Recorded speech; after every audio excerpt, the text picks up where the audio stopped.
I'd like to read an opening statement. This is to advise the general public that in compliance with Chapter 231 of the Public Laws of 1975, entitled Senator Byer and Bear Open Public Meeting Act, New Jersey Senior Control Commission on December 11, 2019, filed with Secretary of State at the State House in Trenton an annual meeting schedule.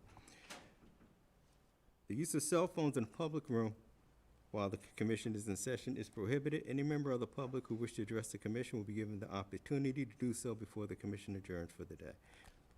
Please acknowledge the Pledge of Allegiance.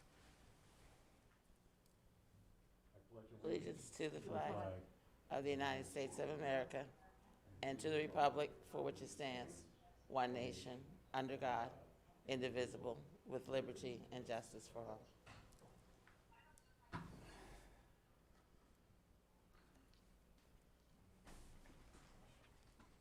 Good morning.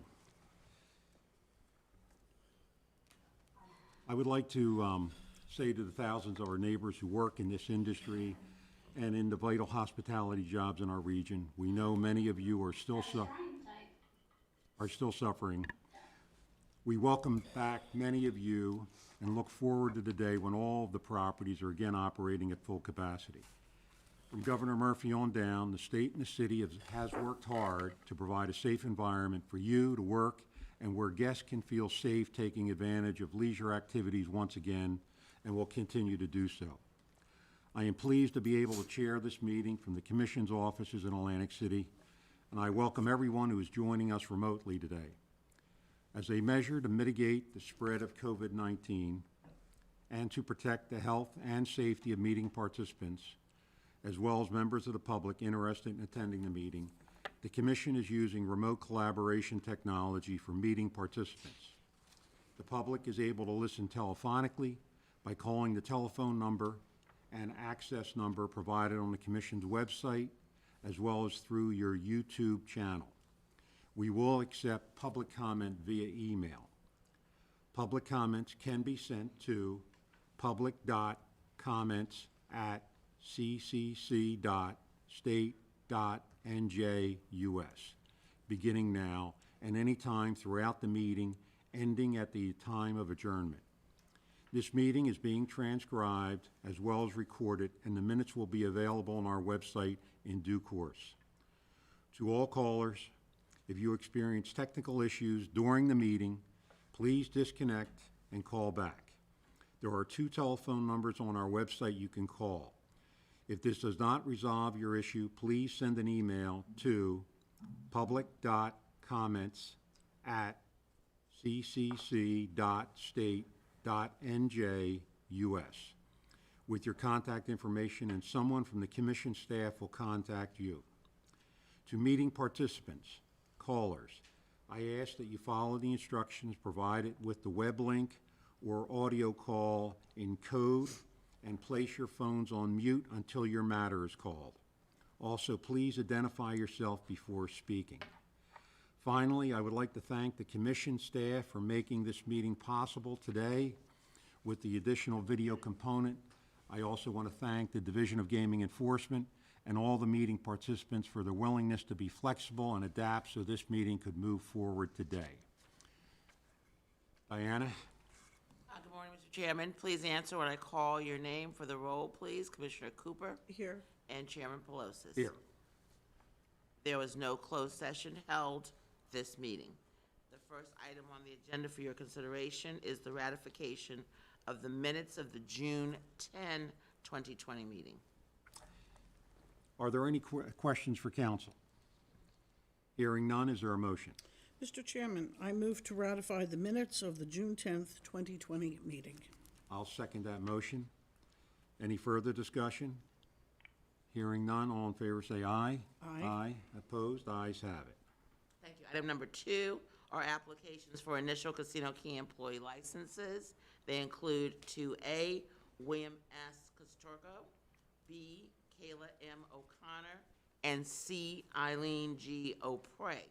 With respect to Mr. Costorgo and Ms. O'Connor, there are no objections that have been raised with respect to those matters. The division has reviewed, staff has as well, and recommend that those initial casino key employee license applications be granted. Any questions for council? Hearing none, is there a motion? Mr. Chairman, I move to grant the 2 initial casino key employee licenses. I'll second that motion. Any further discussion? Hearing none, all in favor say aye. Aye. Aye. Opposed? Ayes have it.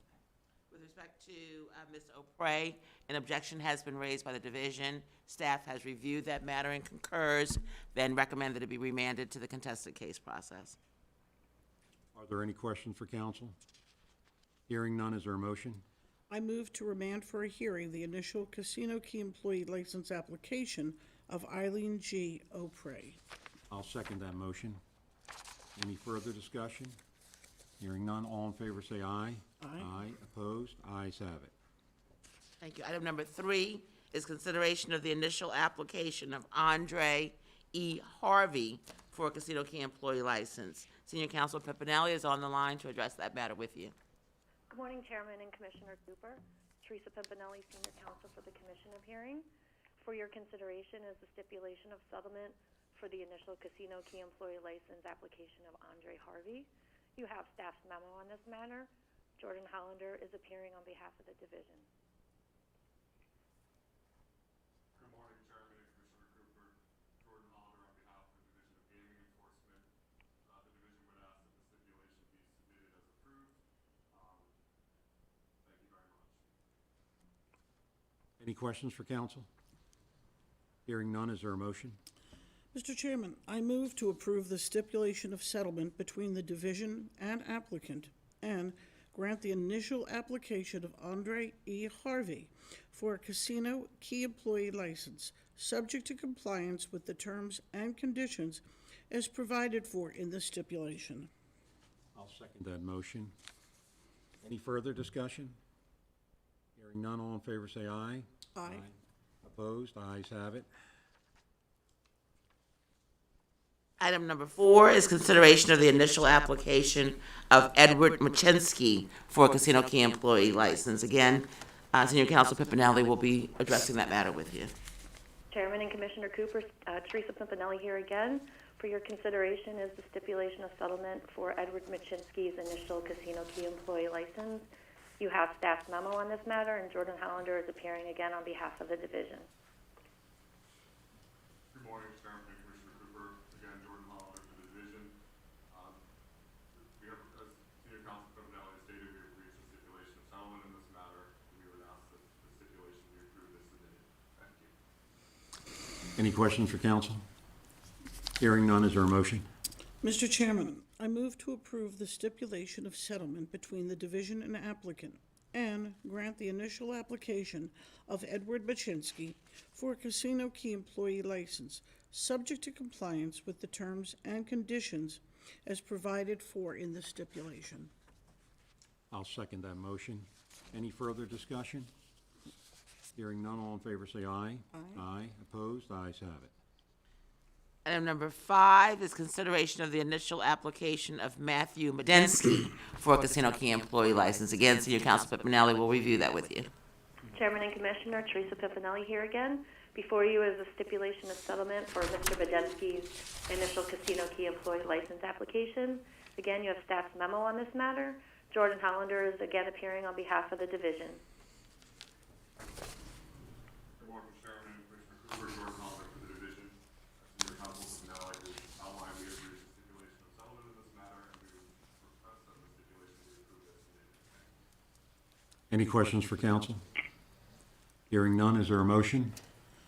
I move to approve the stipulation of settlement between the division and applicant and grant the initial application of Matthew Madinski for a casino key employee license, subject to compliance with the terms and conditions as provided for in the stipulation. I'll second that motion. Any further discussion? Hearing none, all in favor say aye. Aye. Opposed? Ayes have it. Thank you. Item number 6 is consideration of the initial application of Ryan M. Rothstein for a casino key employee license. Again, Senior Counsel Pipinelli will review that with you. Chairman and Commissioner, before you is the initial application of Ryan Rothstein for a casino key employee license. Staff has provided you with a memo on this matter. I note for the record that Mr. Rothstein was notified of today's meeting. Brian Basiglia is appearing on behalf of the division.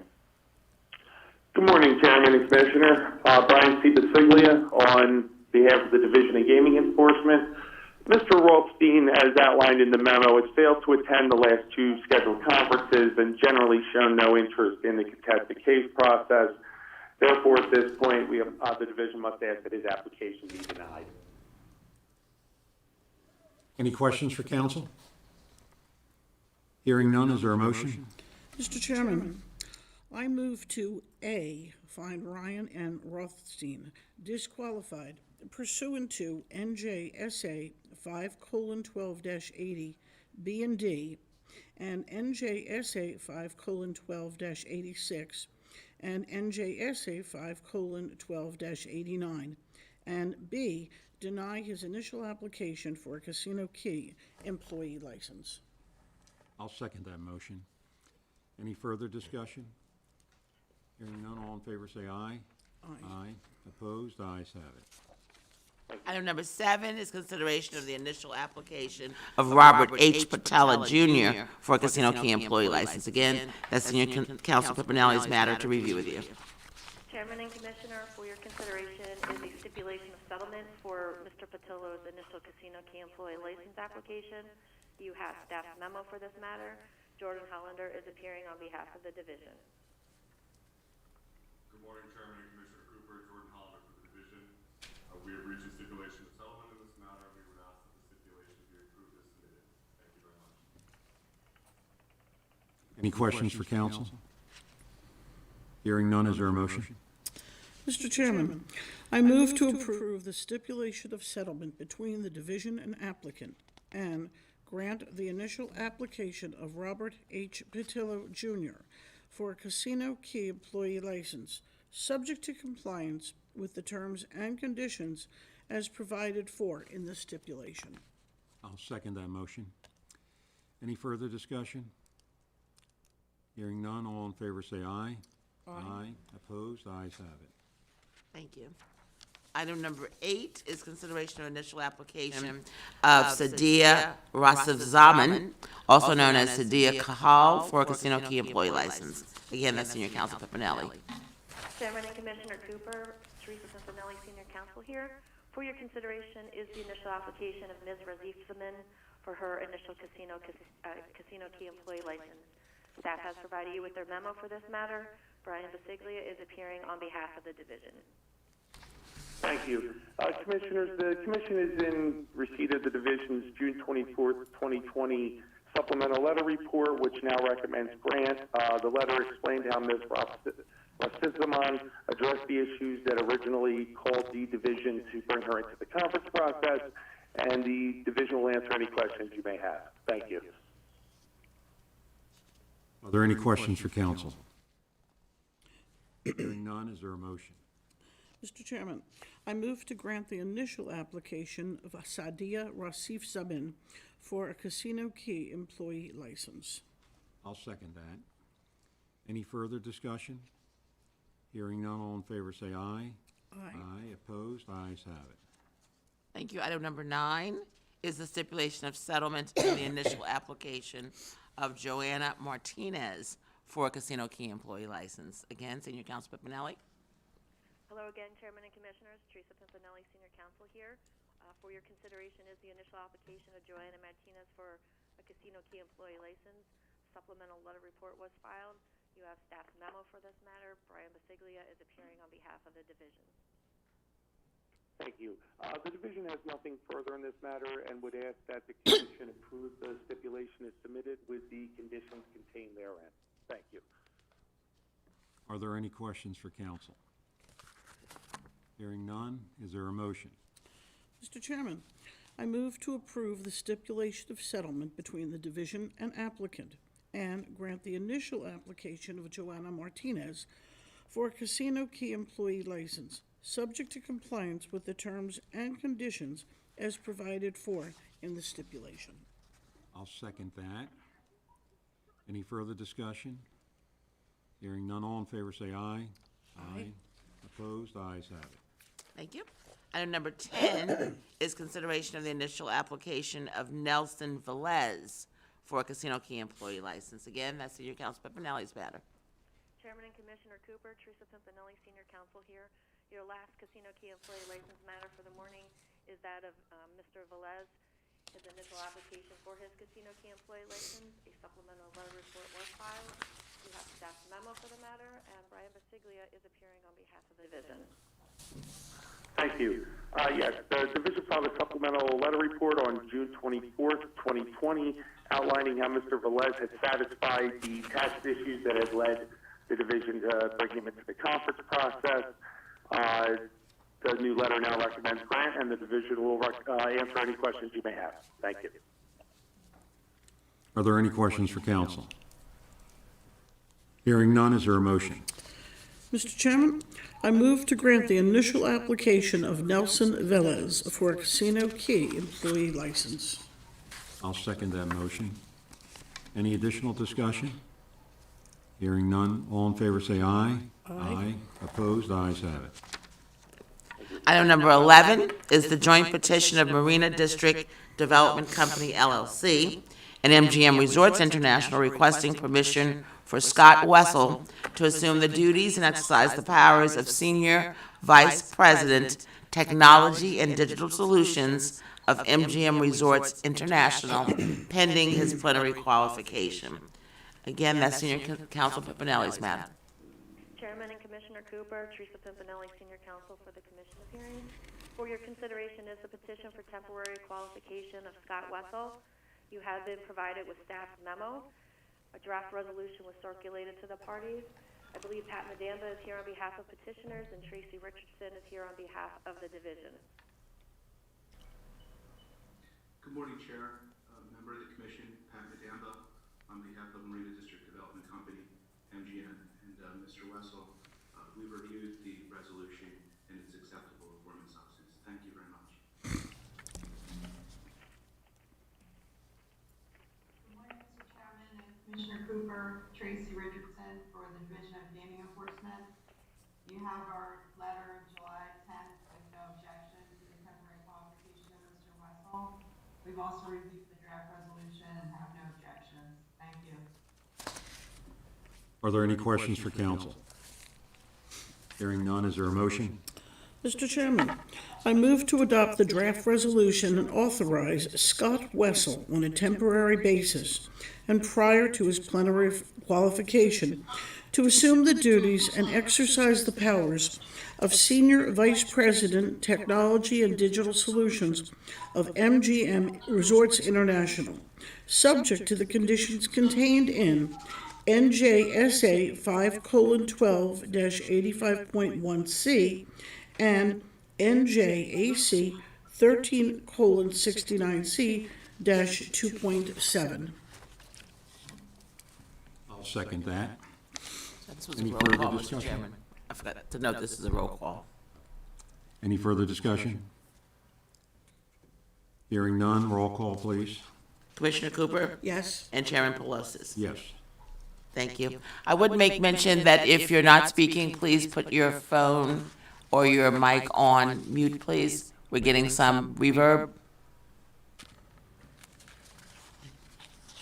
Thank you. Item number 12 is consideration of the initial casino key employee licensure and plenary qualification of Jennifer L. Gale to serve as Regional Vice President of Marketing, Corporate for Harris Atlantic City Operating Company, LLC, Boardwalk Regency Corporation, LLC, and Bally's Park Place, LLC. And this matter was originally brought to the Commission by way of a petition on October 10, 2019, seeking temporary qualification. You granted that temporary qualification at your November 13, 2019 public meeting. The matter is now before you for plenary consideration. Council is here, and I ask that they enter their appearance for the record. Good morning, Chair, Commissioner Cooper. This is Civico Agnolini from Brownstein Hyatt Barber Streck on behalf of the petitioners. As indicated before you is a petition seeking plenary qualification and the issuance of a key employee license for Jennifer Gale.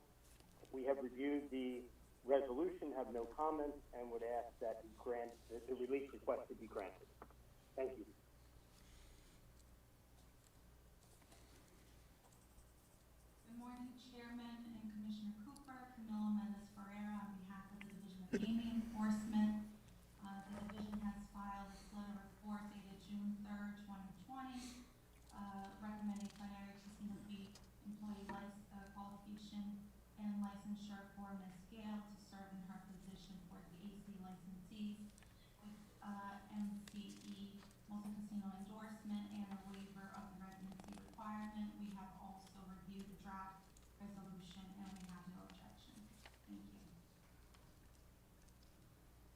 Are there any questions for council? Hearing none, is there a motion? Mr. Chairman, I move to adopt the draft resolution and A, grant an initial casino key employee license to Jennifer L. Gale with a multi-casino endorsement pursuant to NJSA 5:12-89E, NJSA 5:12-89B4, NJAC 19:41A-5.3, and NJSA 5:12-91.1. And B, find Ms. Gale qualified to serve as Regional Vice President of Marketing, Corporate for Harrah's Atlantic City Operating Company, LLC, Boardwalk Regency, LLC, and Bally's Park Place, LLC, in accordance with NJSA 5:12-85.1C, NJSA 5:12-89B 1 and 2, and NJAC 13:69C-2.6 and 2-7. I'll second that motion. Any additional discussion? This is also a roll call, Mr. Chairman. Hearing none, roll call vote. Commissioner Cooper Yes. and Chairman Pelosi. Yes. Item number 13 is the consideration of the initial casino key employee licensure and plenary qualification of Melanie R. Gross to serve as Vice President, Online Casino and Sports of Caesars Interactive Entertainment. In this case, Mrs. Gross's request was filed by way of a petition on November 20, 2019, requesting temporary qualification and licensure, which you considered at your December 11, 2019 meeting and granted. Council is here, and I ask that they enter their appearance and proceed. Good morning, Chairman, Commissioner Cooper, Mr. Agnolini, and Brownstein Hyatt Barber Streck. On behalf of the petitioners, as indicated before you is a petition for the plenary qualification and issuance of an initial key, casino key employee license for Melanie Gross. We have reviewed the resolution, have no comments, and would ask that you grant the relief requested. Thank you.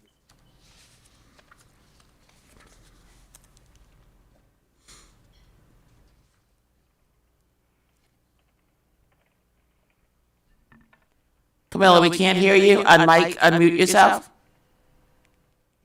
Okay. Did it work? Yes. So good morning again, Chairman and Commissioner Cooper, Camilla Mendes-Ferreira, on behalf of the Division of Gaming Enforcement.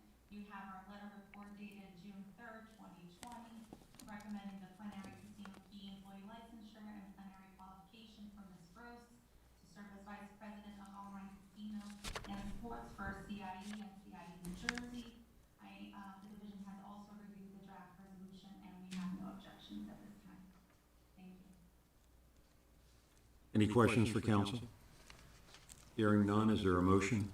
Mr. Chairman, I move to adopt the draft resolution and A, grant an initial casino key employee license to Melanie R. Gross pursuant to NJSA 5:12-89E, NJAC 19:41A-5.3, and NJSA 5:12-89B4.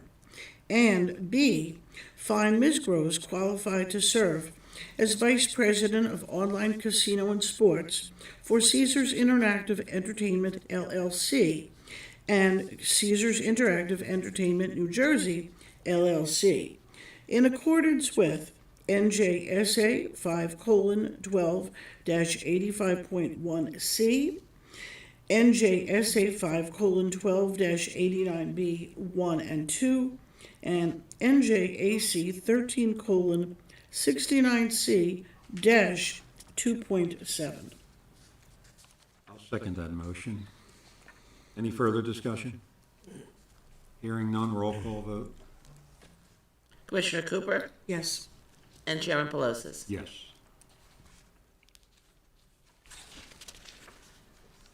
Okay, Mr. Chairman, the remaining matters, 14 through 18, will be addressed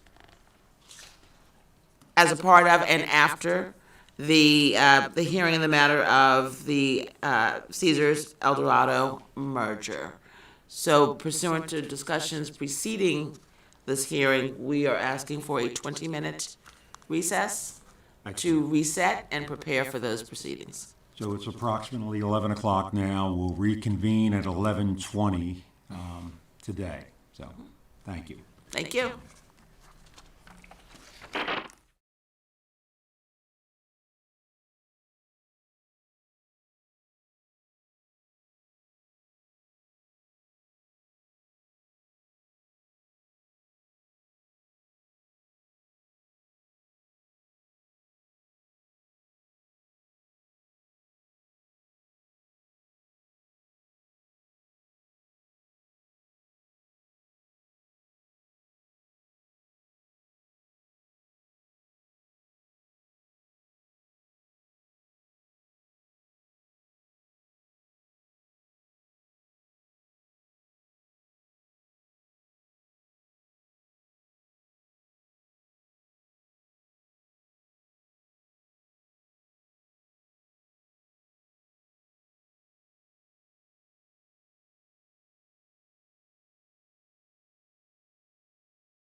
Can you hear now? Yes, thank you. Okay. Agenda item number 14 is a joint petition of Caesars Entertainment Corporation, CEOC LLC, Caesars Growth Partners LLC, Caesars Resorts Collections, Caesars Interactive Entertainment New Jersey LLC, Harrah's Atlantic City Operating Company LLC, Bally's Park Place LLC, Boardwalk Regency LLC, Eldorado Resorts Inc., and Colt Merger Sub Inc. for approval of 1, the merger of Caesars Entertainment Corporation with Colt Merger Sub Inc., and 2, the qualification of the new entity and natural person qualifiers, and 3, other declaratory relief pursuant to NJSA 5:12-1 at SEC.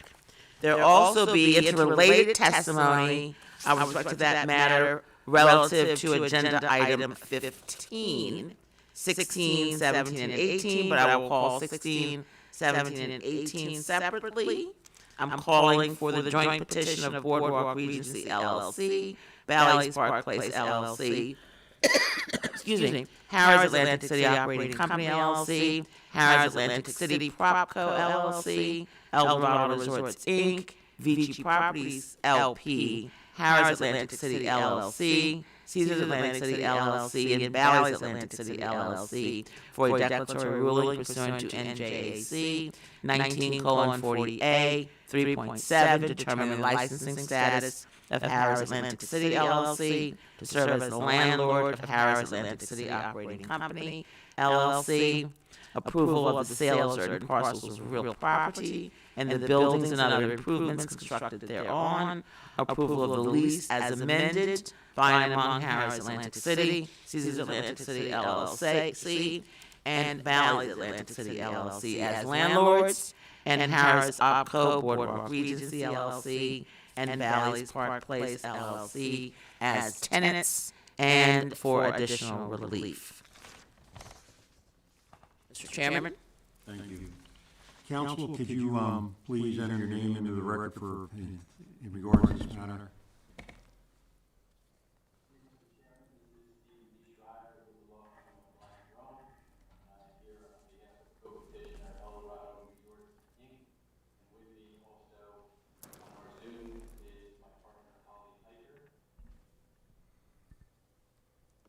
Thank you. Mr. Chairman, it's Paul Gale, Martinez, Harvey, on behalf of Caesars Entertainment Corporation and its subsidiaries and affiliates, and my partner, Patel. Thank you. Mr. Chairman, this is Michael Fabius at Bally's Bar with co-counsel Lloyd Levinson and Lynn Kaufman and Cooper Levinson representing Vici Properties LP in the agenda item 15. And for the division? Good morning, Mr. Chairman and Commissioner Cooper, Tracy Richardson, Deputy Attorney General for the Division of Gaming Enforcement. Thank you. Mr. Chairman, before we proceed, I believe that there was an anticipated representation with respect to Mr. Levinson and its representation. Yes, thank you, Mr. Chairman, Commissioner Cooper, everyone else. The representation is that our law firm, Cooper Levinson, Lynn Kaufman and I both represent Vici and Twin River, and we represent that we have notified both clients of our joint representation, and we have followed all the rules of professional responsibility in that regard. Thank you. Today, we are here to consider the joint petition of Caesars Entities and Eldorado Resorts Incorporated for the approval of their merger and for other related relief. We will also be considering a related merger transaction between Caesars and Eldorado entities and VC REIT involving the sale and leaseback of Harrah's AC and a determination regarding the licensing status of its landlord. The remaining items on our agenda also involve the same parties, and we will address them after the conclusion of this hearing. To properly evaluate the significant issues raised in connection with these matters, we will take testimony and consider the presentations by counsel.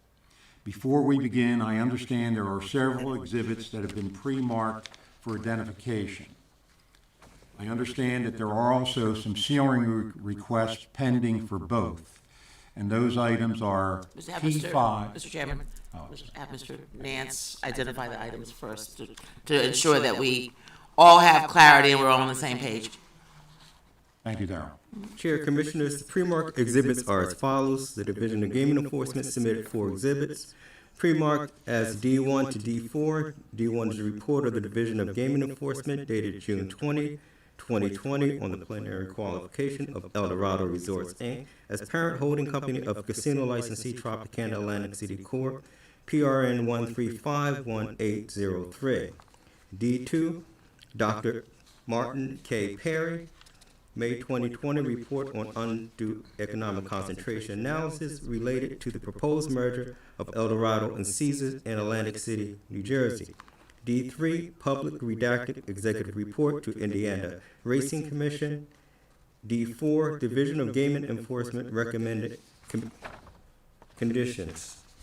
The petitioners submitted 5 exhibits pre-marked as P1 to P5.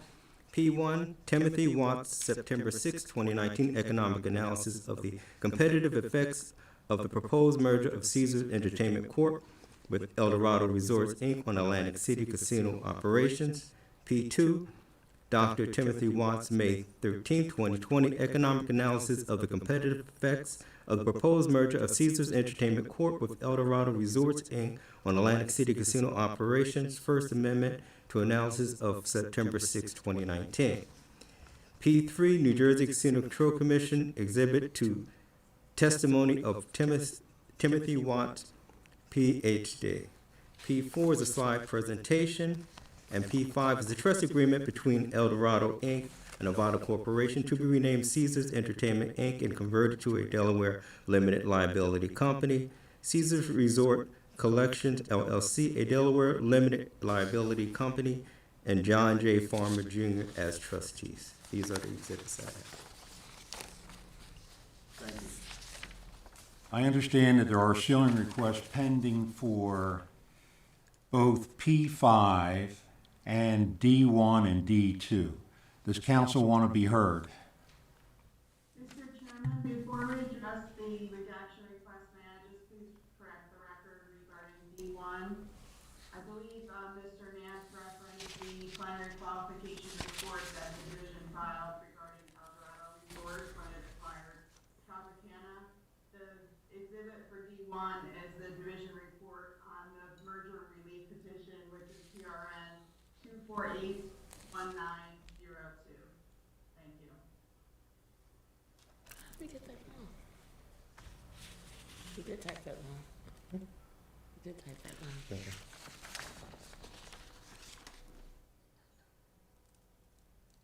Yes, and that is dated June 30, 2020. That was a typo. Ms. Richardson. You want us to read the full report in? You want the full title in the record? Sure, please. Okay. Go down.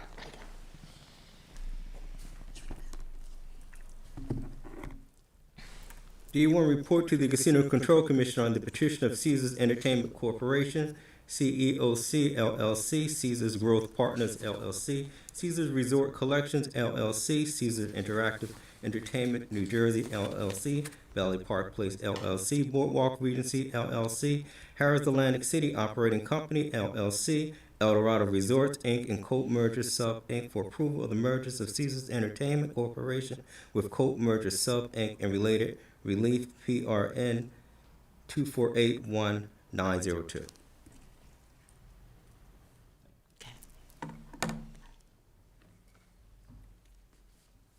Mr. Schreier, did you have any adjustments, or we're good there with your exhibits?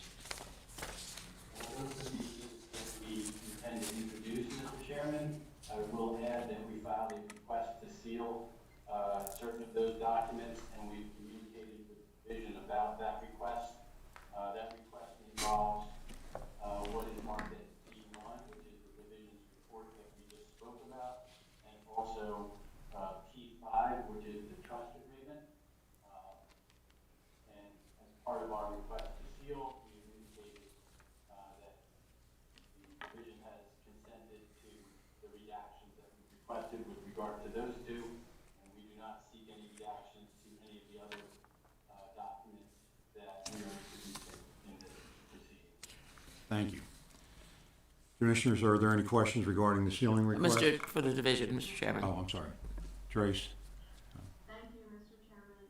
Regarding D1, the division consents to the redactions that were requested. Regarding P5, I believe that the division also does consent to those redactions, which are minimal to protect the trustees' compensation amounts. I would just note for the record that that document is still being reviewed as of this morning. So while I believe there is no objection for redactions, I just would like to reserve if we need to make any corrections to that, please. Thank you. Commissioners, any questions regarding the sealing request? Everything is fine. Thank you. Hearing none. If there's nothing further, I move that exhibits P3 through P5 and D1 through D4 P1 through P5. enter into evidence, granting petitioner's sealing request with respect to P5 and D1, and the division sealing request with respect to D2. And I would just make a notation, Mr. Chairman, subject to a reservation with respect to a final review of P5 per the division's request. So the clarification would be that the exhibits being moved would be P1 through 5, D1 through D4, with a sealing request with respect to P5 and D1, and D2 with a reservation for further review of P5. Thank you. Thank you. Any further clarification by counsel? Hearing none. Is there a motion? I'll make that motion. I'll second that. Any further discussion? Hearing none, all in favor say aye. Aye. Are there any other procedural matters that should be brought to our attention at this time?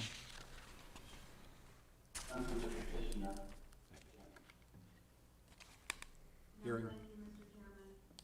Thank you. Hearing none, we are set for opening statements, which the parties may waive and elect instead to proceed directly to testimony. Counsel, what is your preference?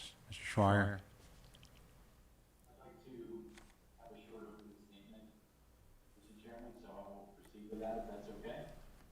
Continue. Thank you. Good morning. We appreciate the opportunity to be with you today, and we're thankful that all of us are healthy and able to participate remotely. I'd like to introduce the Eldorado Resorts representatives who are on the Zoom with us today, many of whom will testify before you. And Carano is with us. He is the chairman of the board of Eldorado Resorts. Reeg, who is the chief executive officer. Brett Junker, who is the chief financial officer. Anthony Carano, who is the president and chief operating officer. Stephanie Leprey, who is the chief administrative and accounting officer. And Steve Callender, who is the regional president of Eldorado Resorts. Also part of our group will be Dr. Timothy Watts, who is the managing director of the National Economic Research Association. We will be hearing from him tomorrow. And I also would note that John J. Arnold Jr. is the proposed trustee for the Capital Expenditures Trust that we will hear about in the testimony. So, we're here today on behalf of two very well-known publicly traded companies in the gaming industry, Eldorado Resorts and Caesars Entertainment Corp. Both of these companies are known to the Commission and Atlantic City, and both are fully qualified as holding companies of Atlantic City casino licensees. Eldorado, as you know, owns Tropicana, and Caesars Entertainment Corp. Owns Harrah's, Caesars, and Velez. Caesars also owns a company known as Caesars Interactive Entertainment New Jersey LLC, which is a casino licensee as well and is involved in internet gaming. A little over a year ago, on June 24th, 2019, Eldorado and Caesars entered into an agreement and plan of merger. And pursuant to that, Eldorado will acquire Caesars Entertainment Corporation through a special purpose entity called Cope Merger Sub, which will be merged out of existence, resulting in Caesars Entertainment Corporation becoming a wholly owned subsidiary of Eldorado. There will be a series of additional steps and restructuring of the intermediary Caesars entities in order to complete the merger. And the Caesars entities that will be restructured are all currently qualified as holding companies by the Commission. Once the merger is completed, Caesars Entertainment Corporation will remain a qualified holding company of 3 of the Atlantic City casino licensees and Caesars Interactive. Further to that end, Eldorado, which is a Nevada corporation, will convert to a Delaware corporation and will adopt the name Caesars Entertainment Incorporated, which we are calling New Caesars. As a result, New Caesars will become the ultimate parent holding company of casino licensees Harrah's, Boardwalk Regency known as Caesars, Bally's, Caesars Interactive, and Tropicana Atlantic City. Another critical component of how this merger will take place involves a second agreement that was entered into on the same day, on June 24th, 2019, between Eldorado and Beachy, which is a real estate investment trust. That agreement, called the Master Transaction Agreement, provides for a series of transactions whereby Beachy will exercise rights that it had with Caesars to acquire the underlying real estate assets of Harrah's Atlantic City, Harrah's Laughlin, Nevada, and Harrah's New Orleans, and lease that property back to New Caesars under triple net leases.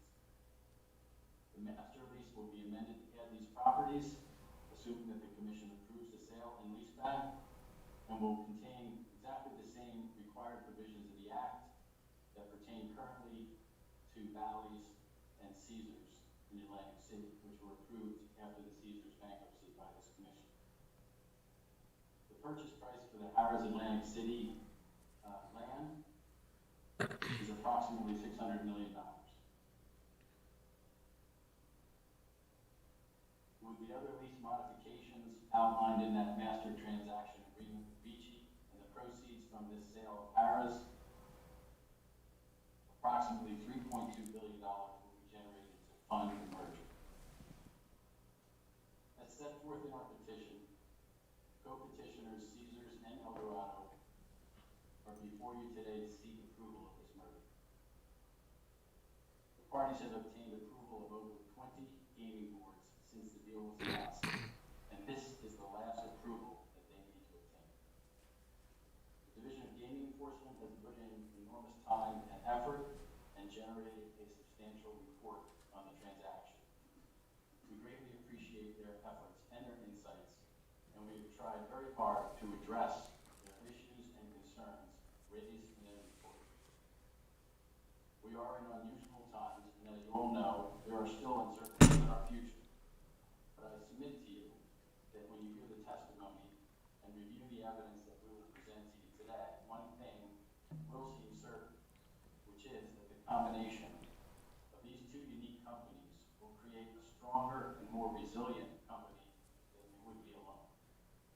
With the commitments being made and solidly backstopped by New Caesars, the benefits to Atlantic City will be very substantial and will allow Atlantic City to remain a highly competitive and desirable gaming destination.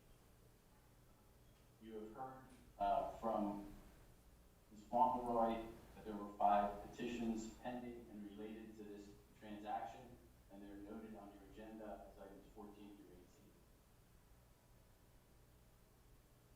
18. We have several witnesses who will provide testimony in support of this transaction.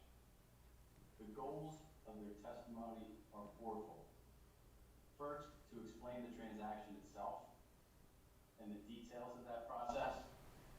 Second, to give you an overview of new Caesars and its operating expectations. Third, to address the questions raised by the Division of Gaming Enforcement in its report, including the issue of economic concentration under Section 82 of the Casino Control Act. And fourth, to confirm the very substantial commitments that have been made by new Caesars in order to assure the Commission and the Division that this merger is appropriate and beneficial to Atlantic City, both from a business perspective and a legal perspective. Thank you.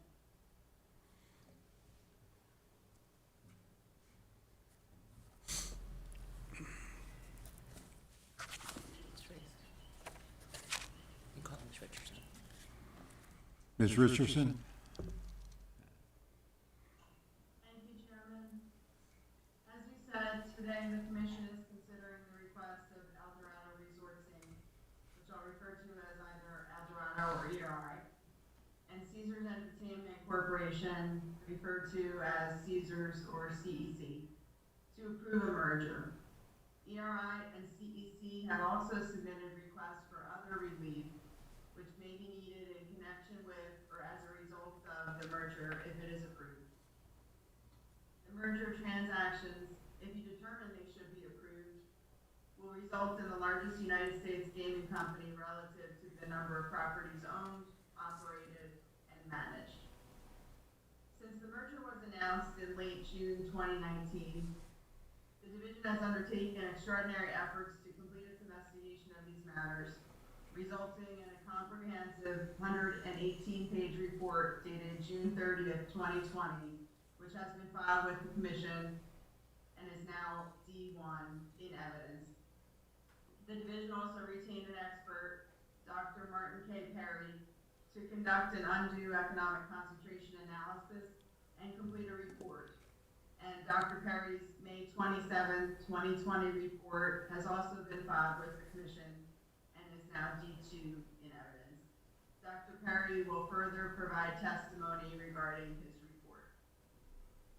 The Division's report does not include a recommendation regarding whether the merger should be approved, but rather highlights critical areas of concern that the Division submits the Commission must consider in evaluating whether the merger relief should be granted. In particular, the Division has addressed undue economic concentration, capital expenditure commitments, the potential impact of proposed cost cuts and consolidation measures, staffing levels at the Atlantic City properties, restrictive covenants, and the operating and ownership structures of the CEC Atlantic City properties of Bally, Caesars, and Harris. Most importantly, the Division's report includes a thorough and detailed financial review and analysis, setting forth not only its evaluation of the above critical areas in the context of the size and scope of this merger, but also of a primary criterion that must be satisfied: financial stability. At no time has the Division evaluated a transaction like this in the history of gaming in Atlantic City. The usual evaluation and analysis points of reviewing historical operating results, key assumptions, and capital expenditure plans, available financial flexibility in the event that cash flows fall short of expectations, simply could not be undertaken in this matter with any degree of certainty or confidence.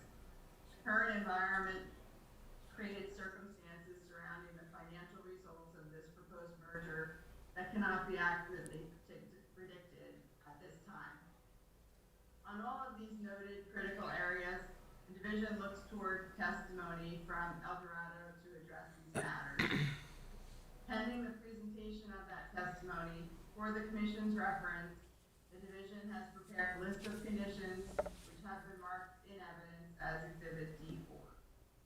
If the commission, after receiving and reviewing all of the information which will be presented, determines that the merger should be approved, the division's list of conditions presents what it believes are the requirements which at a minimum must be imposed in order to ensure close and continued financial monitoring of the proposed new entity, Caesars Entertainment Inc., which will be referred to as New Caesars, ensure robust capital investment in Atlantic City, monitor staffing levels, evaluate the impact of any proposed cost cuts and consolidation measures in relation to the Atlantic City properties, remove barriers to entry to maintain competition, and require Eldorado as New Caesars to adhere to certain commitments that have been made.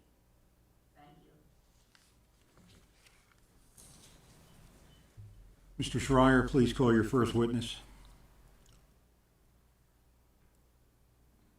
Mr. Chairman, did you want to note that we'll be breaking at 1:30? For the, I was on mute.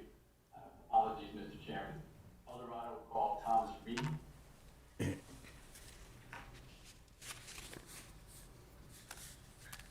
I just want to make sure our slide deck is able to be loaded, if we could try that. Mr. Reeg, are you able to see that? It's very small, but I spent enough time with it that I think I could speak to it. No. I'm not able to pin the larger screen up.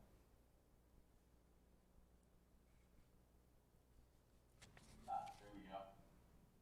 Mr. Nance, can you swear in Mr. Reeg, please? Mr. Reed, do you swear to tell the truth, the whole truth, nothing but the truth? I do. Please state your name for the record. Thomas Robert Reed. Thank you. Morning, Mr. Reeg. Good morning. Can you tell the commission what your title is with Eldorado Resorts? I'm the Chief Executive Officer of Eldorado and would continue in that role with New Caesars. Well, once the merger is completed, you will be the CEO of New Caesars. Correct. Can you please provide some background on yourself and your responsibilities as the CEO? Absolutely, and I'd start by echoing Mr. Schreier's comments, thanking you for considering this matter today and for all of the work that the DG put in and staff. It's been an extraordinary period of time. My background is financial. I graduated college in 1993 from Notre Dame, went into the financial services business, worked on the sell side of that business from 1993 until 2002, and then went into the investment management business from 2002 to 2010. During that time, I had coverage of the gaming sector throughout, so go back to the early 90s in the gaming sector, both from a banking perspective and then from an investment perspective. In 1996, I met the Carano family when we were raising senior subordinated debt issuance for them while I was at Bank of America. And that relationship, maintained that relationship from that time. In 2005, I was a distressed investor at EIG and orchestrated an auction process for an asset in Shreveport, Louisiana, which became Eldorado's first asset outside of the state of Nevada and outside of Reno as a market. And then in late 2010,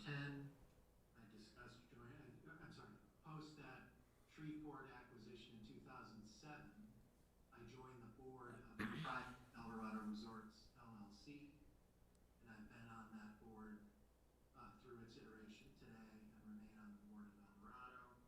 Will be a board member of New Caesars as well.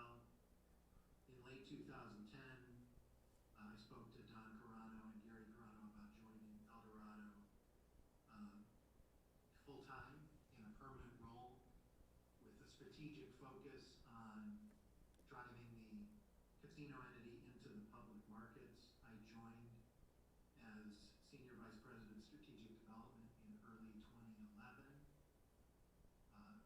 Put together, obviously with a lot of help, the initial merger into MTR Gaming, which was an existing public company, in 2014. At that point, I became president of Eldorado Resorts, Inc., which became the public company that survived that merger.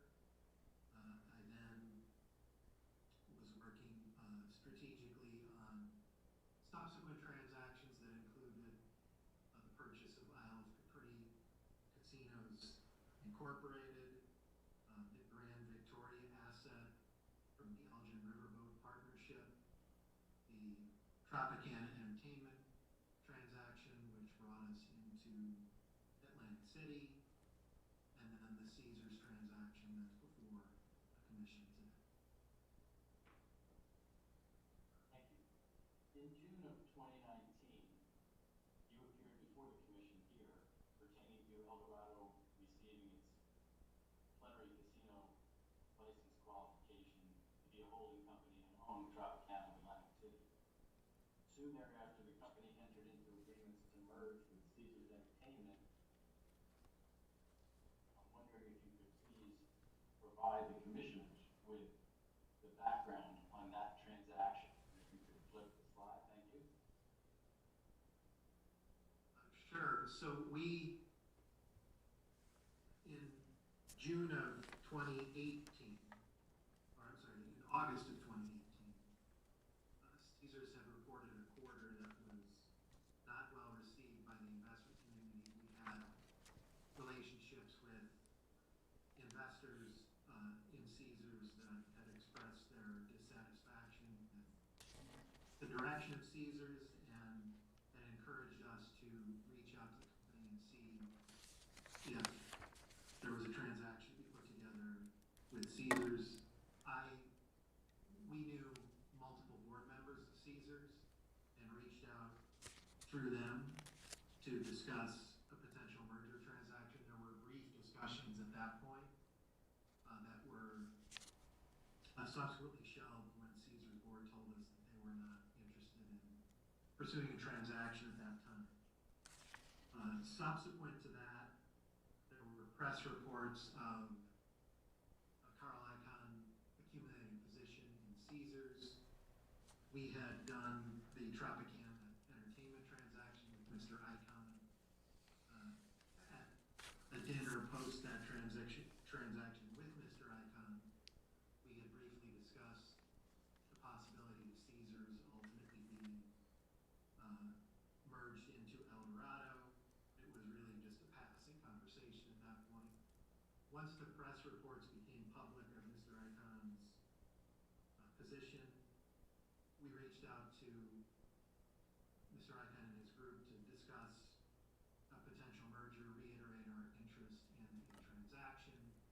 Mr. Icahn was publicly urging the Caesars board to pursue strategic alternatives, including a potential merger, and we entered into those discussions in the first quarter of 2019. Those discussions were ongoing for many months, and given the size of Caesars, there was really no alternative for Caesars to sell themselves for cash. They would, in any buyer's bid, they were going to be required to take equity of the combined company. And I know that as we've gone through this process, the ability of management team to take on an acquisition of this size is of paramount importance. I'll weave this into further testimony, but the first point I would make there is Mr. Icahn, who has a long history in Atlantic City and is renowned and legendary as an astute investor, is willing and was willing to take equity in the combined company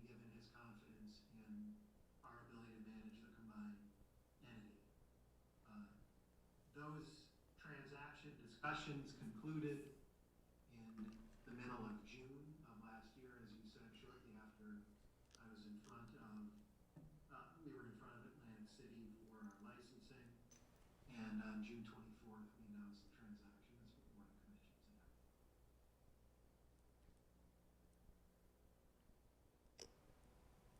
Have you reviewed the division's report in this matter? I have.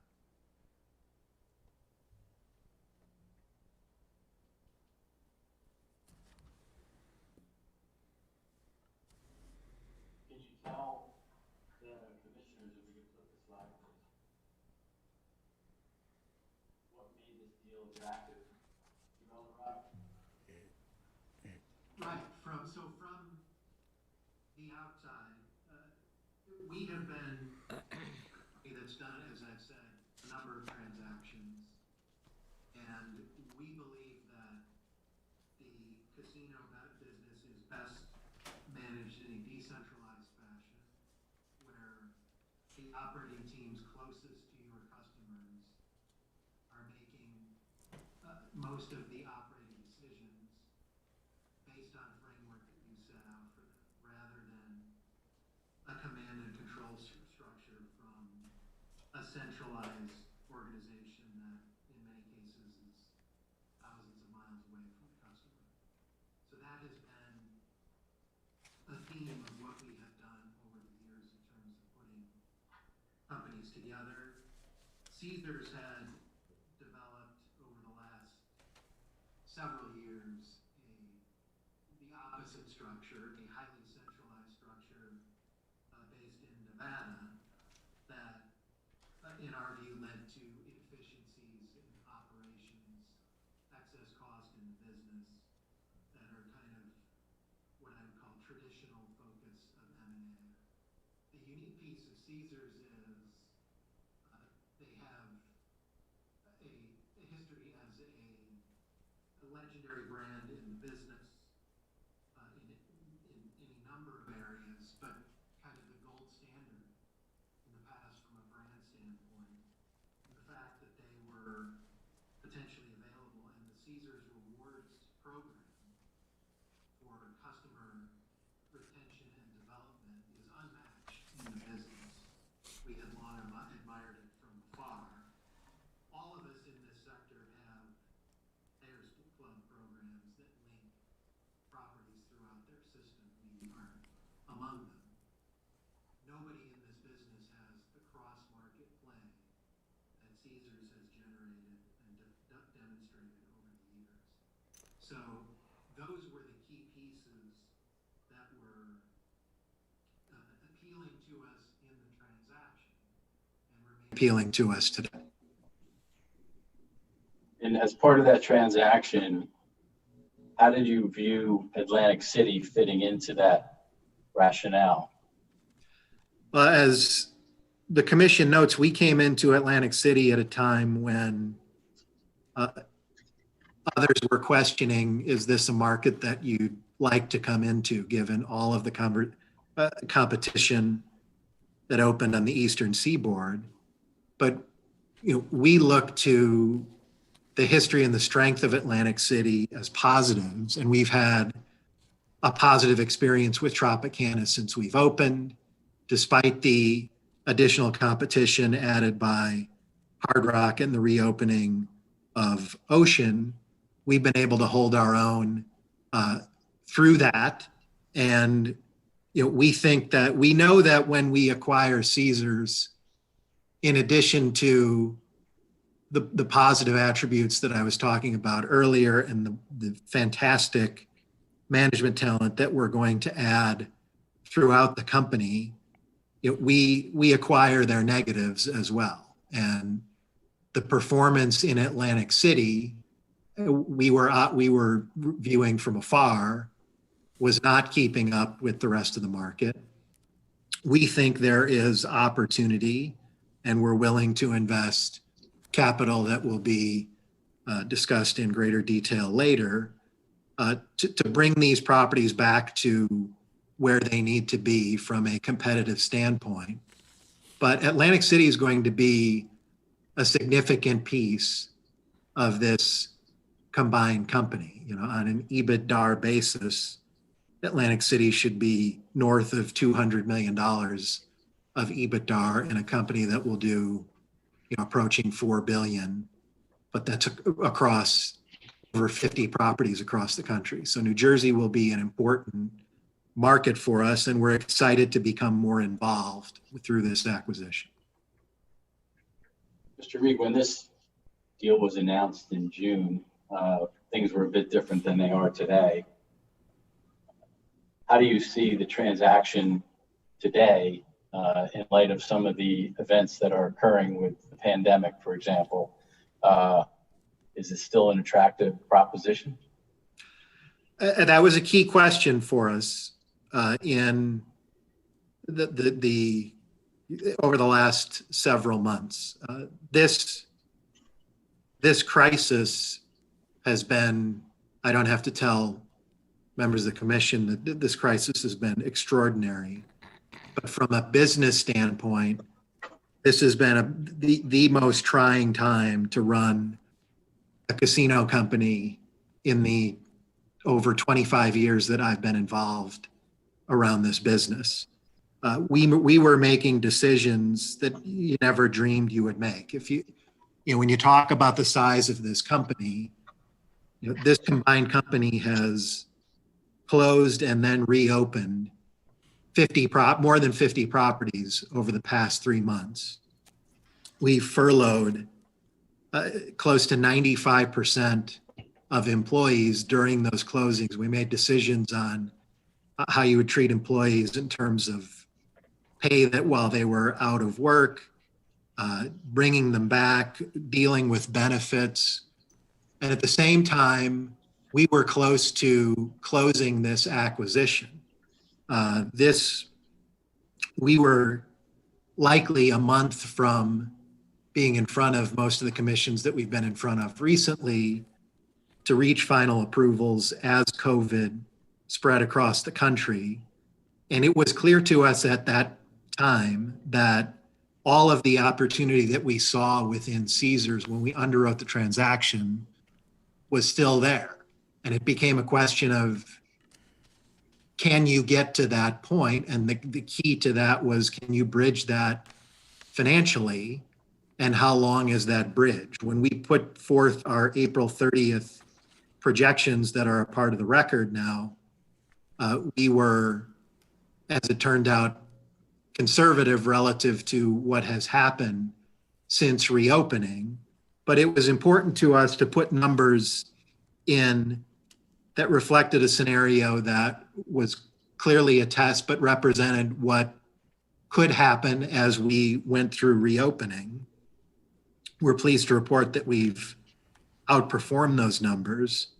But as we looked at the numbers and looked at what we could do financially, it was clear that we needed to continue forward with this transaction with the expectation that the benefits may be shifted out a few months, but that they were still available to us. But again, on the point of management, we had a lot of wood to chop after that decision was made. We still had to get through the FTC process, and we had to sell a particular asset in Lake Tahoe effectively 3 different times through this process. We had a buyer who at the 11th hour walked away.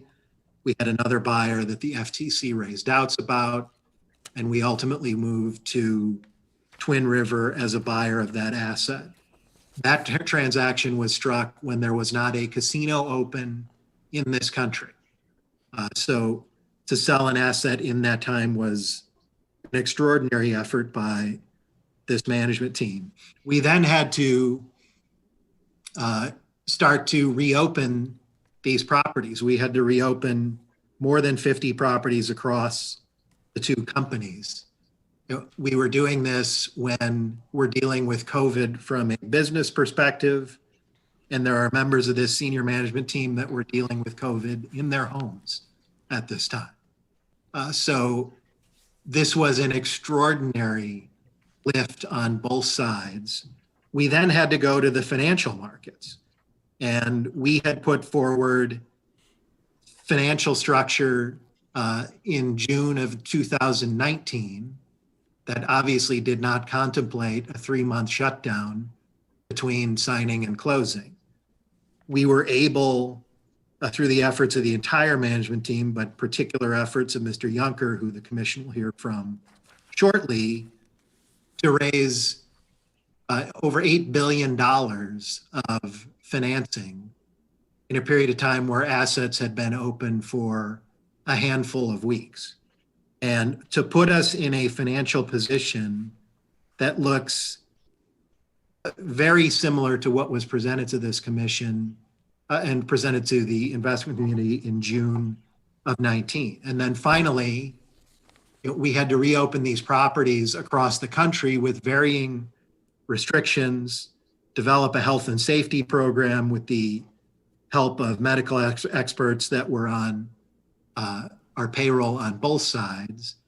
And with all of that going on, we've generated results on a consolidated basis on a year-over-year comparison from reopening to now that's effectively flat to the prior year's results. So it's an extraordinary testament to the combined management team that's coming together here that we're able to work through this and get to this point today.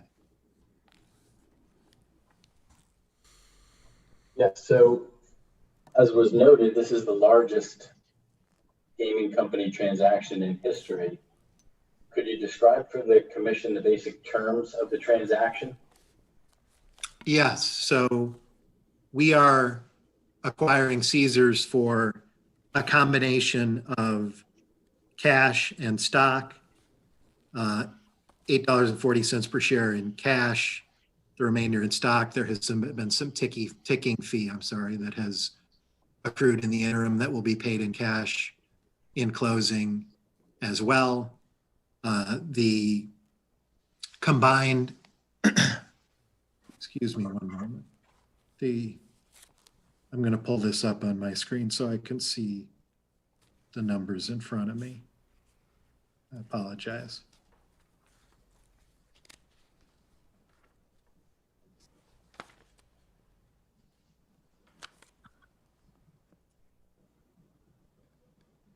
So it's $870 of cash, $360 per share of equity.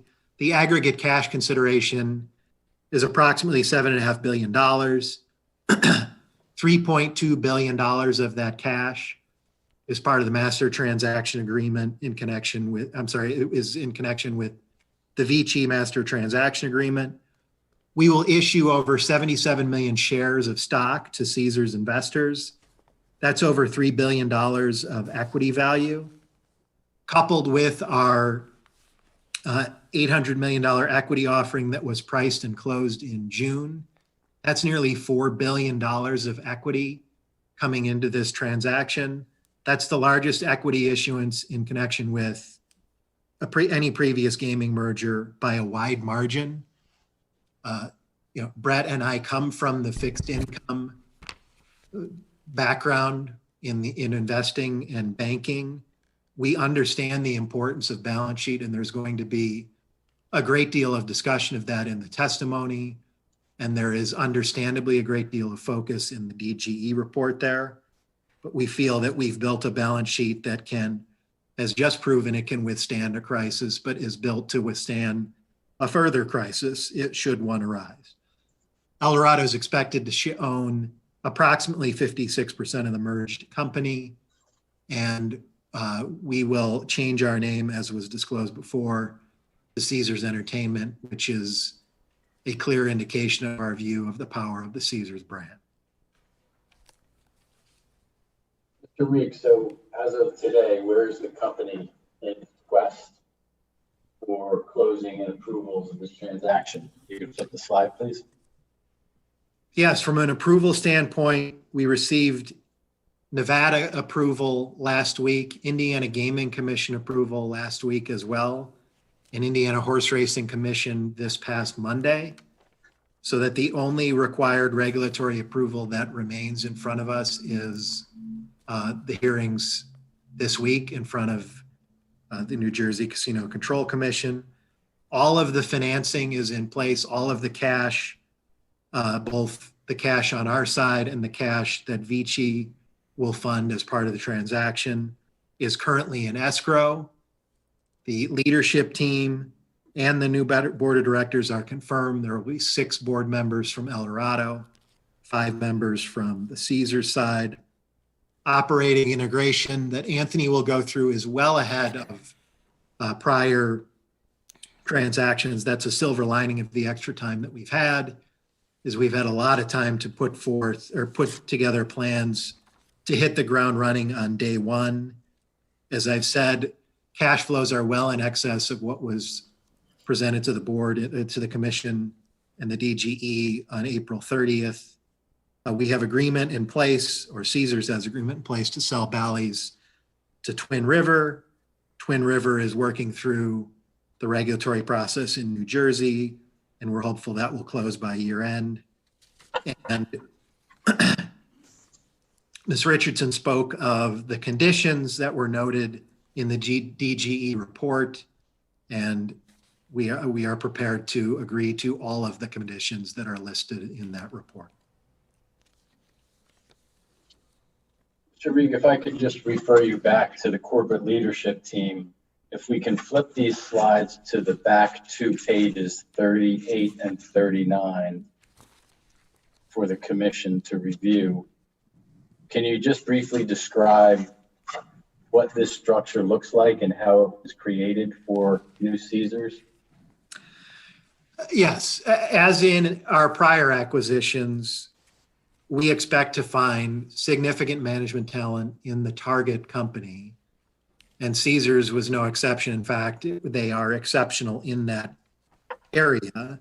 And you can see there are areas of the company where, for the commissioner's benefit, the blue colored boxes are Caesars employees that are filling those management positions, and the black boxes are existing Eldorado. So you can see that we are bringing a lot of management talent in from Caesars, particularly in key areas where they are extraordinarily strong. I already mentioned Caesars Rewards. Their program there is unmatched in the space.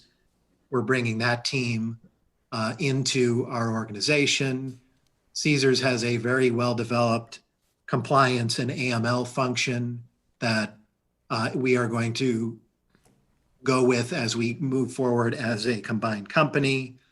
Caesars has a very well-developed corporate social responsibility area that was headed by Jan Jones Blackhurst, who is now a member of the Caesars board and will be a member of the combined board.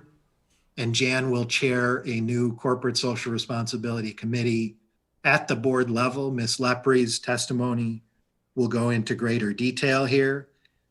I am pleased personally to report that Tony Rodeo, the existing CEO of Caesars Entertainment and former CEO of Tropicana Entertainment, is going to remain with the company in a strategic advisor role to me. And chief among his responsibilities is going to be to develop and implement the capital expenditure program that we're going through here today. Tony's experience in the Atlantic City market is substantial. I know that he's very familiar to both the DGE and the commission, and we are thrilled that he will be involved and will be a chief principal in developing and implementing our program in Atlantic City from a capital perspective as we move forward. Thank you, Mr. Reeg. And just to confirm what I think you said previously, you've read all of the 40 conditions that have been marked into evidence in this matter by the division. And on behalf of Eldorado and New Caesars, which you will be the CEO, do you agree to abide by those conditions? Absolutely. As I said, we understand that we acquire the positives and negatives of Caesars, and we know that Atlantic City and New Jersey have had some difficulties with a lack of investment from Caesars chiefly in the past, and we understand why the conditions are there, and we are absolutely committed to agreeing to abide by them. Thank you. That's all I have, Mr. Chairman. Thank you. Ms. Richardson? Thank you, Chairman. Good afternoon, Mr. Reeg. Aye. You mentioned earlier about Carl Icahn and collaboration with him to reach this merger deal back in 2019. What, to your knowledge, is his percentage ownership of Caesars Entertainment currently? I believe his direct ownership is just under 19%, and his ownership through forwards and options goes in excess of 30%. And what would you estimate his ownership through himself personally and his affiliated companies to be after the merger if it's approved? I believe he will end up in the 10% area or greater, and our largest single shareholder.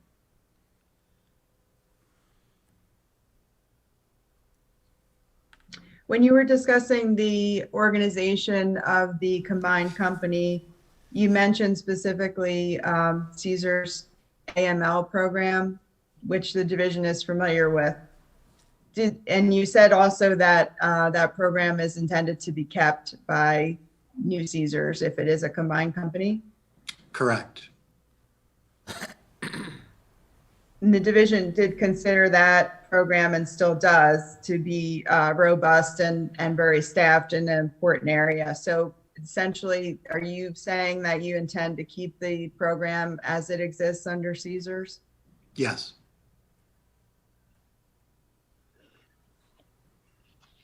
And you discussed the transaction and integration plans. With Eldorado and Caesars being corporations with somewhat different corporate operating strategies, if the merger is approved, what challenges do you see with melding the two companies into a unified entity? Well, you have, and what I would start by saying is Caesars used to operate the way that we operate. Back in the Harrah's Entertainment days when Phil Satry was in my seat with Harrah's, their operating philosophy was very similar to ours in terms of empowering the local level and running the company in a decentralized fashion. It's really over the past 10 years that this and the last 5 years in particular, that this centralized infrastructure was built up. So while there is a culture change that's going to take place here, there are a lot of management leaders, particularly at the local level, that go back to the Phil Satry days and really have been waiting to be re-empowered as they've gone about their operating careers. So we see a great deal of excitement at the local level that they will kind of have their hands untied to operate more as they would see fit at the local level. But I don't want to minimize that there is going to be a cultural transaction, particularly at the corporate level. We've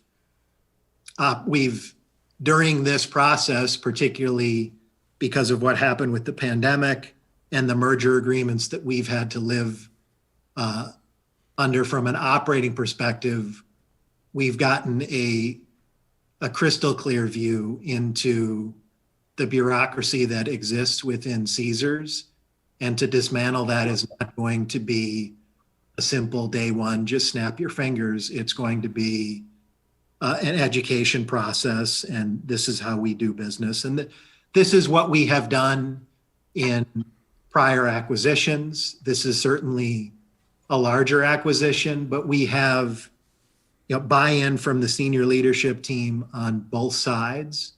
And I'm not going to stand in front of you and say that we don't expect any hiccups along the way, but we are confident that we can demonstrate that we can deliver the similar results that we've delivered in past acquisitions, a demonstrated track record over the past 6 or 7 years. And if the merger is approved, Eldorado has essentially been operating as mostly a regional operator, maybe acquiring certain Caesars properties, which are more of destination resorts. Under the current conditions with the COVID-19 health crisis, how do you feel about the company going forward being positioned with this mix and, customer certain reluctancies and travel, et cetera? Yes, I think that's the argument for diversification. We have our destination markets in Atlantic City at the Trop currently and in Reno. And what we're experiencing today is weekend activity is robust, but midweek activity is soft. And that's true of Caesars in Las Vegas as well. On a combined basis, we'll have about 60% regional operations, about 40% Las Vegas. And what's happening now is the performance of the regional the regional properties are far stronger than anyone anticipated, including us. And the strength in those regional properties are offsetting the weakness in Las Vegas Strip, Reno, New Orleans, and Atlantic City that's seen throughout the two portfolios. And we're ending up in a position where our operating results are, from a cash flow perspective, almost flat on a year-over-year basis. And you have projections in front of us that for this current quarter, we're showing, I believe, a 60% drop in EBITDA. So the diversification that this transaction brings, you're seeing the benefits in real time today.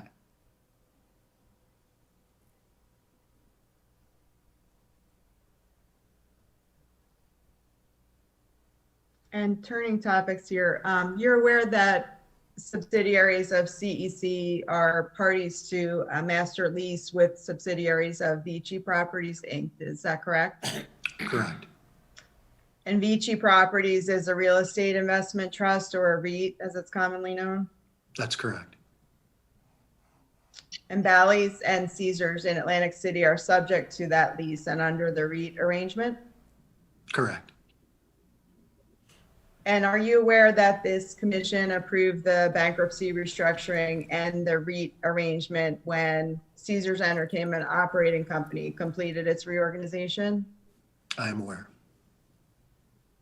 And you're also aware that at that time, a condition was imposed that the call right applicable to Harrah's Atlantic City could not be exercised through a sale process without regulatory approvals? Correct. And as part of this merger, CEC has entered an agreement for the sale of Harrah's real estate assets to Vici REIT, and that sale approval is being sought now? It is.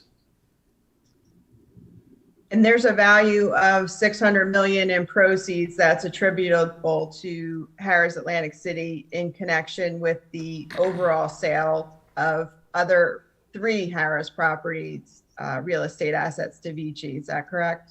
That is correct. And that $600 million is vital to the funds required to complete the merger process? Correct. Aside from using the sale proceeds from Harrah's Atlantic City potentially as a funding source to complete these transactions if they're approved by the commission, how does that sale benefit operations or the Atlantic City market? So we view REIT financing as just another financing tool. We don't operate or invest in properties differently relative to whether they're leased or wholly owned. The Caesars side in particular, recently you've had Caesars spent well over $50 million in southern Indiana on an expansion there. At Caesars Palace and Harrah's Las Vegas, they've spent hundreds of millions of dollars since the bankruptcy, investing in assets that are subject to the lease. We are 100% aware that they have not invested in the Atlantic City assets, but that's not tied to them being leased. So the 600 million that comes in from Harrah's Atlantic City, the sale to Vici, is $600 million that we did not have to have an underwritten financing commitment for the past 13 months and pay fees that would just benefit bankers who, I can assure you, have benefited substantially from this transaction without the additional fees on the 600 million. But from our standpoint, and the way that we are evaluated, that lease is treated as debt on our balance sheet and by investors. So we don't differentiate from an operating and investment perspective whether a property is leased or owned. And as evidence of that, we're making substantial capital expenditure commitments here that are actually funding into escrow for the benefit of these New Jersey assets. And we would intend, when those are exhausted, we'll be spending 5% of revenues on maintenance capital going forward, which in the Atlantic City market is north of $50 million a year. That capital expenditure fund is separate and apart from anything having to do with the potential sale of the Harrah's Atlantic City real estate assets, correct? That's correct. How much is the annual rent under the existing master lease that the CEC subsidiaries have with Vici? I don't have that off the top of my head. I know that Mr. Juncker will. Do you know that how much the annual rent is expected to increase if the 3 Harrah's properties real estate asset sales are approved and added to the master lease? It's $3.2 billion of proceeds that will increase our lease expense by $200 million a year.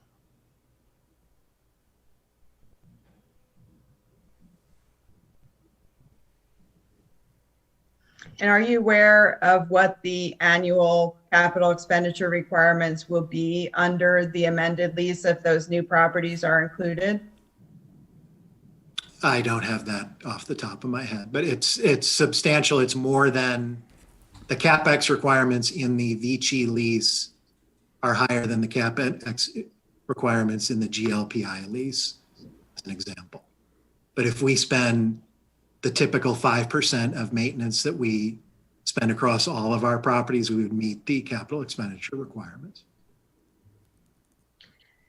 You're not aware of the number, but you are aware generally that under the terms of the lease, the minimum capital expenditure requirements in that lease do not require any particular amount to be spent on any particular property, correct? Correct. So absent any other requirements, the master lease would not require any particular amount to be spent at Harrah's Atlantic City if it's added to that lease? That's correct. The master lease is a unitary document guaranteed by the entire company. So the operations of the entire company support that master lease. It's not as if Atlantic City is on its own, but to your point, in addition, the capital requirements are across the entire portfolio, not specific to any asset.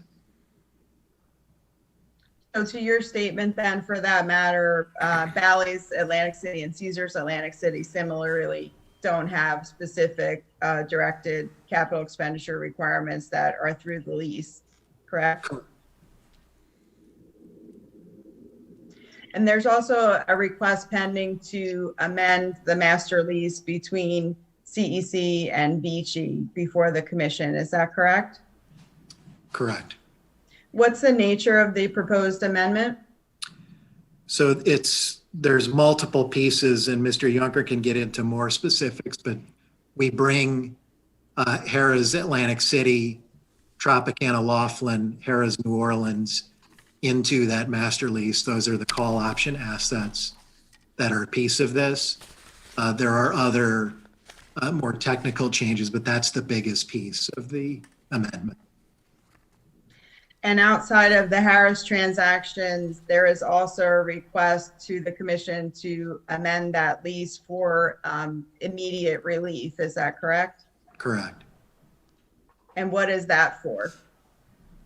There are agreements we have to enter into at closing, including the master transaction agreement with Vici, and we need to have all of the approvals in place in order to enter those agreements at closing. And is there not also a pending request from CEC to amend the master lease seeking some relief based on COVID-19 conditions and meeting specific minimum capital expenditure requirements?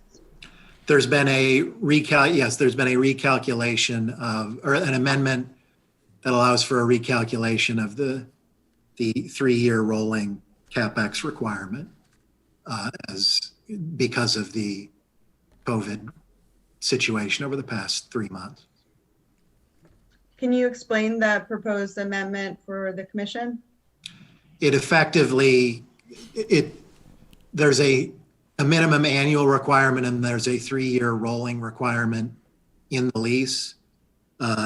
In the COVID environment, where with liquidity at a premium, most capital was stopped in the entire space.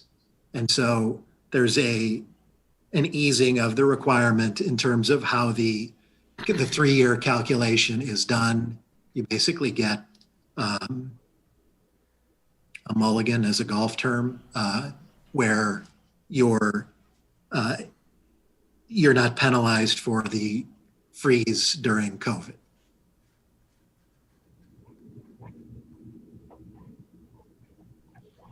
And you mentioned earlier that there's a pending sale agreement for Bally's Atlantic City to Twin River, correct? Correct. And that sale will not include the Wild Wild West portion of the casino or the sports boat? That's correct. And there's also a separate agreement, since Bally's is in the REIT with Vici, that there is a agreement for the sale of those real estate assets as well, correct? Right. There's a split of the proceeds and it will come out of the master lease. So the total sale price is 25 million. And can you explain the split for the commission?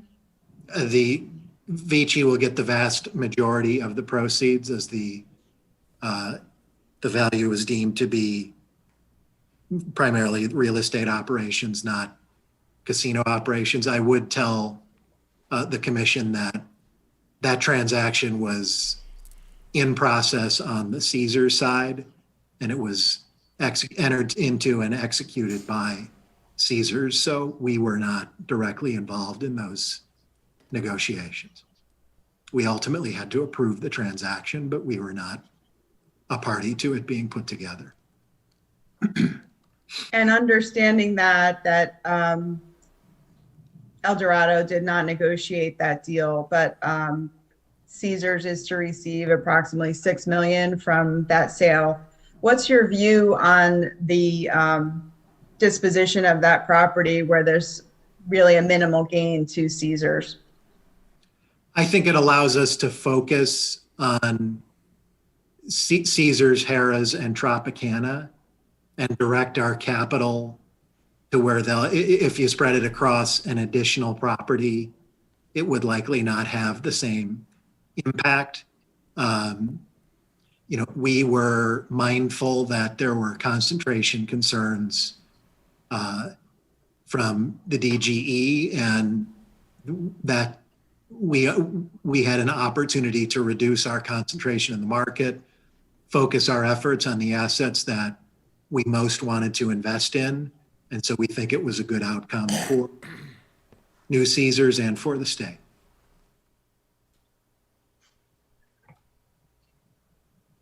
And Tropicana is also part of a REIT with a subsidiary of Gaming and Leisure Properties, correct? That's correct. And similar to the Vici REIT, there is a minimum capital expenditure requirement, but not any requirement that an amount is spent at any particular property subject to that lease. That is correct. And similar to the request that we were discussing to amend, the master lease between CEC and Vici, there's also a pending request related to the Tropicana lease for the COVID relief. Correct. Can you tell the commission about that amendment? So the chief pieces of the GLPI amendment were related to the divestiture requirements in Indiana. What we wanted to do was be able to sell the Evansville asset as a wholly owned asset rather than as a leasehold interest. So there's an ability to swap existing owned Eldorado assets into the lease to substitute for the cash flow that will leave from Evansville, and to extricate Evansville from the lease, sell it as a holdco. In addition, there's a variable rent component of the GLPI lease, where a portion of their rent is tied to a percentage of revenue. And because of the closures in COVID, there was going to be a fairly significant reduction in that variable rent piece. We agreed to fix that at a higher level, not at the pre-COVID level, but higher than if you had run that calculation with a 3-month closure in the interim. In addition, we have the ability to remove some smaller assets from that lease as a part of the amendment.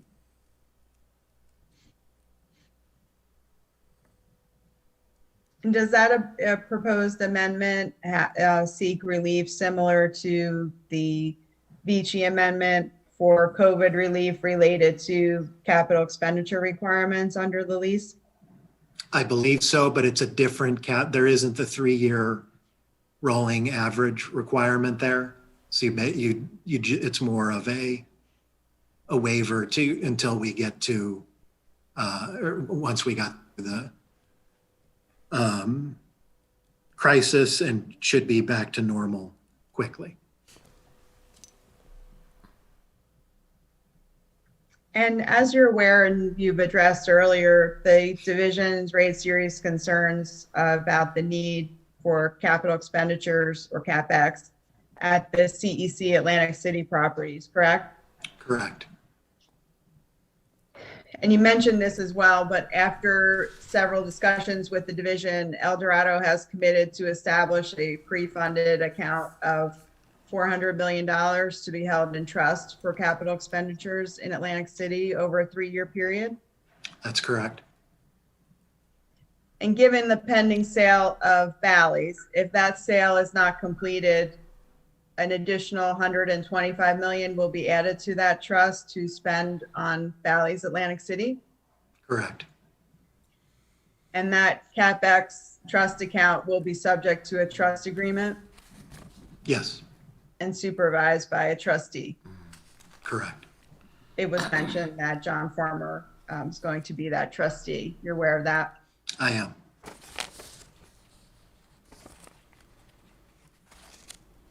And you mentioned earlier that you reviewed the conditions that the division has listed and admitted that exhibit into evidence. You're aware that within those conditions, the division has specifically addressed these requirements that we just discussed about Capex if the commission determines the merger will be approved? I'm aware. And just to reconfirm, Eldorado as new Caesars will comply with those conditions? Yes. You mentioned a bit earlier that the FTC process, and they have required the divestiture of 2 properties and the completion of a divestiture of a 3rd, which was already in progress to satisfy anti-competitive concerns. Is that correct? That is correct. What properties are those, please? So the one that was in process that has subsequently closed was the Isle of Capri, Kansas City asset. The two pending transactions are the Mont Bleu asset in Tahoe and the Eldorado Casino in Shreveport, Louisiana. And both of those are under contract to sell to Twin River, and they're moving through licensing in Nevada and Louisiana. You mentioned that the Indiana Gaming Commission has approved the merger as of several days ago, correct? Correct. And there they required the divestiture of 3 gaming licenses, is that correct? That's correct. And that was because the merger would have resulted in New Caesars owning 5 gaming licenses in that state? Correct. And they had a concern that the number of licenses would have given New Caesars control over approximately 50 to 60% of Indiana's gaming revenue? Yeah, their internal number was north of 60%. And initially, Eldorado had voluntarily proposed to divest 2 licenses to alleviate undue economic concentration concerns. Is that correct? That is correct. And ultimately, as you've said, they determined that a total of 3 divestitures was required in the best interest of their state? Yes. Is it correct that Eldorado has until December 31 of 2020 to enter into definitive agreements on those 3 licenses? That is correct. And again, you indicated earlier, and again with me here, that you reviewed the division's list of proposed conditions. And can you please reiterate that if New Caesars intends to fully comply with that entire list? The entire list, yes. Thank you. I have nothing further. Thank you. Mr. Schreier? Thank you, Mr. Chairman. Just a couple of questions. Mr. Reeg, I think there was testimony that you just gave that the master lease that you have with these real estate investment trusts, the master lease with Beachy that you're aware of that Caesars has, and the master lease with GLPI that covers Tropicana, that the master lease itself doesn't speak directly or require the expenditure of any specific capital at any particular casino property that's a part of the lease. Is that accurate? That's correct. And is that to your knowledge sort of how these master leases work? Yeah, that's a standard. The way these are set up, the reason that the landlords like them is they diversify their risk, that while they have a lease on individual assets, they typically get a corporate guarantee or something that's akin to a corporate guarantee that gives them the support of the cash flows of the entire organization, assets that are in their lease and assets that are not in their lease. And they are unitary in that the collection of assets in the lease support the lease payments, but also the capital requirements that are a part of the lease are not required to go to any individual asset as long as you meet the aggregate number that's in the lease. That's similar to what you would find in MGP's lease, or MGM's lease, Penn's lease, Boyd's lease, any lease that you're looking at in this space. And I think you testified that the master lease that covers the properties in Atlantic City of Bally's and Caesars is similar, right? There was no requirement of a specific capital expenditure in that lease that currently exists, correct? For those particular assets, that's correct. Right. So under these master leases, and as an operator who has some properties with REITs, who does determine specifically what the capital expenditure should be for a particular property? That's entirely the operator's decision. So long as you stay within the guardrails of your requirements in the lease, all capital and operating decisions sit with the operator. us in this case. So the landlord, so to speak, can't make that decision for you or force you to make that decision? No. And we've heard some testimony and some questions from Ms. Richardson about the fact that there have been sort of under capital amounts spent on these properties in Atlantic City under the Bally's and Caesars lease. Did that have anything to do with the real estate investment trust, to your knowledge? No, as I said, the Caesars management team made the decision to invest in other markets. And as I pointed out, they spent significant dollars in southern Indiana to move to a land-based property. That property is in the same lease that we're discussing here. And then they have a separate lease for Las Vegas assets, and they spent considerable dollars on Caesars Palace and Harrah's. At the same time, they were not spending money in Atlantic City. So had nothing to do with the landlord, and had nothing to do with, frankly, a lease versus own decision. It was a capital allocation decision by senior management of the former Caesars. And if the sale of Harrah's land to Vici is approved by the commission, as we have requested, Harrah's operating company will be subject to basically this same kind of lease that currently exists on Caesars and Bally's, correct? Correct. It comes into the same lease. And the decision of whether or not to expend capital is going to be a decision that would be made by New Caesars, correct? Correct. We're making the capital commitment described by Ms. Richardson and listed in the conditions, but how that capital is spent and in which buildings is subject to the limitations described in the conditions is our decision.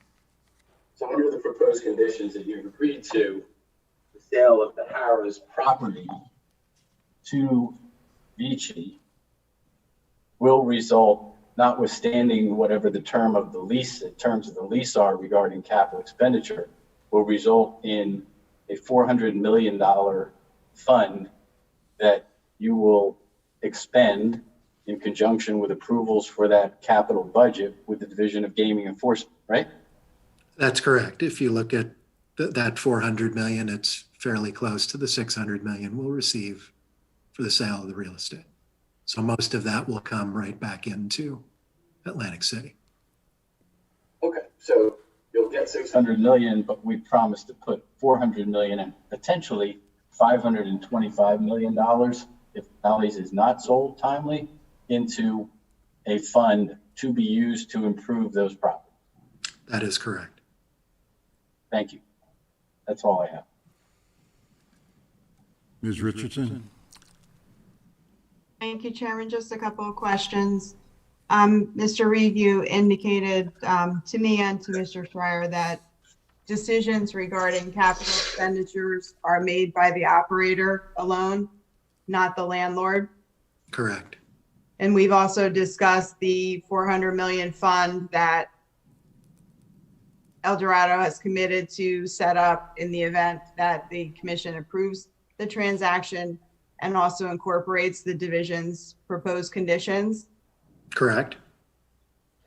Absent that fund, there would be no requirements for capital expenditures on the Atlantic City properties operated by CEC currently, correct?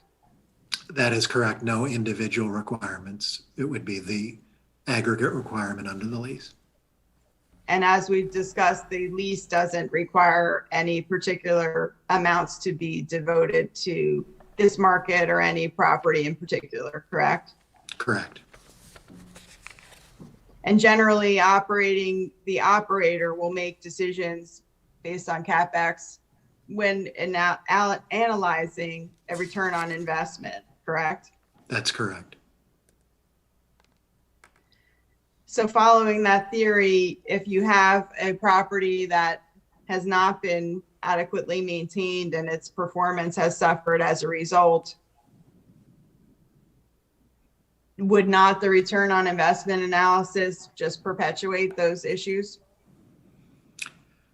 That's kind of a sweeping statement. The weakening of the competitive situation in the Caesars assets, regardless of how it happens, certainly how it happened, certainly would go into the calculation of what kind of return can you expect from incremental capital into those assets or any assets in a similar situation, but it doesn't necessarily follow that it would lead you to make a decision not to invest. I think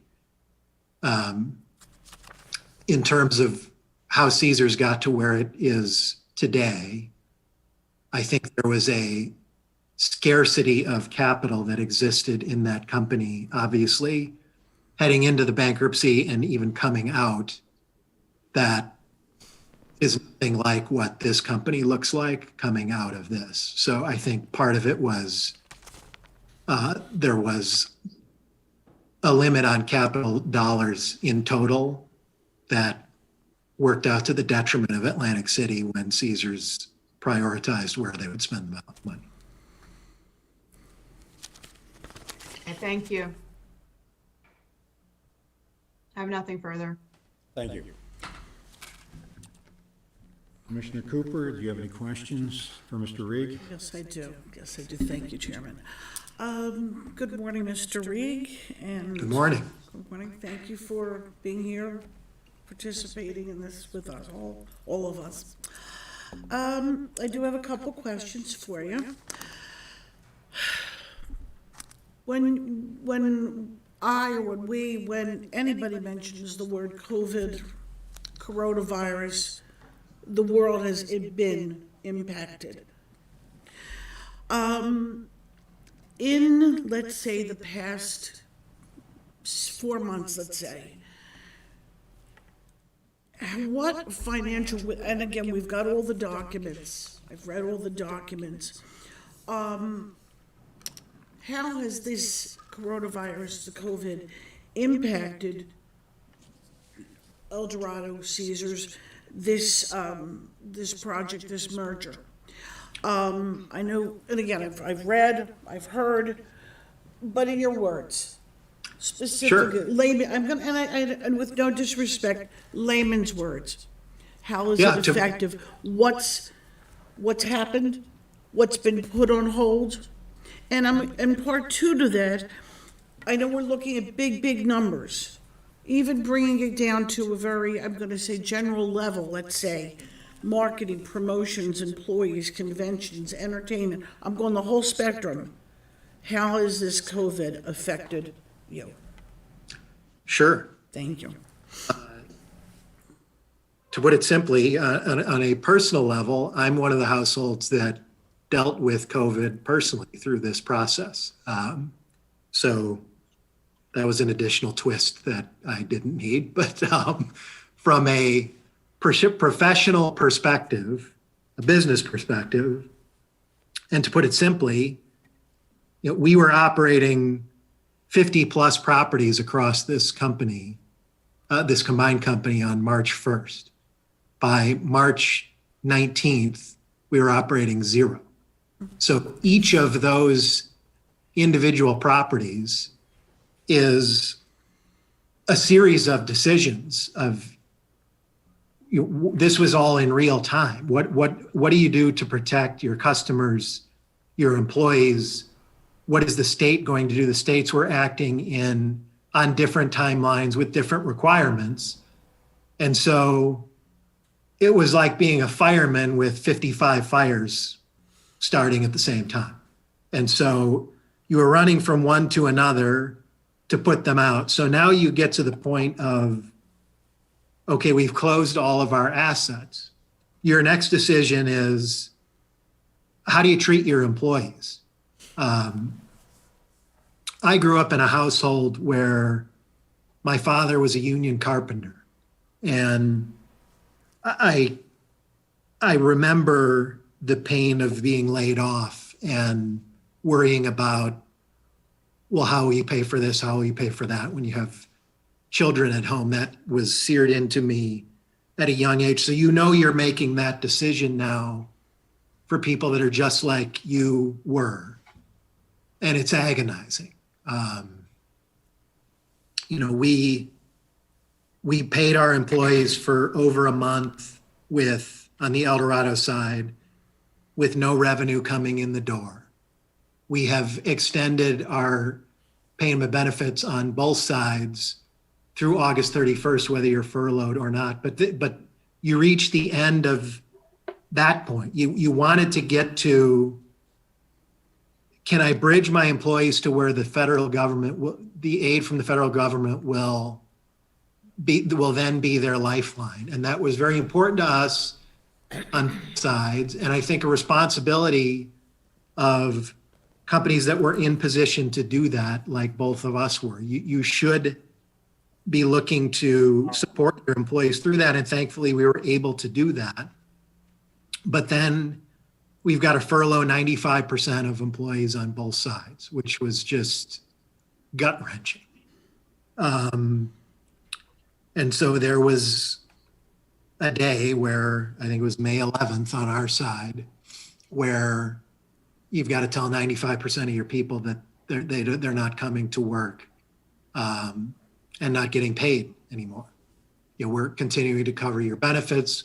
We're hopeful that we can reopen quickly, but we don't know, because we're working through this with the states. We hired medical experts. I never would have thought I would be on a weekly call now, but more often than that, in the height of the crisis, with an epidemiologist that's telling us, here's what you should be doing, and developing health and safety protocols and procuring all of this equipment that you need to keep your employees and your customers safe. And there is no playbook.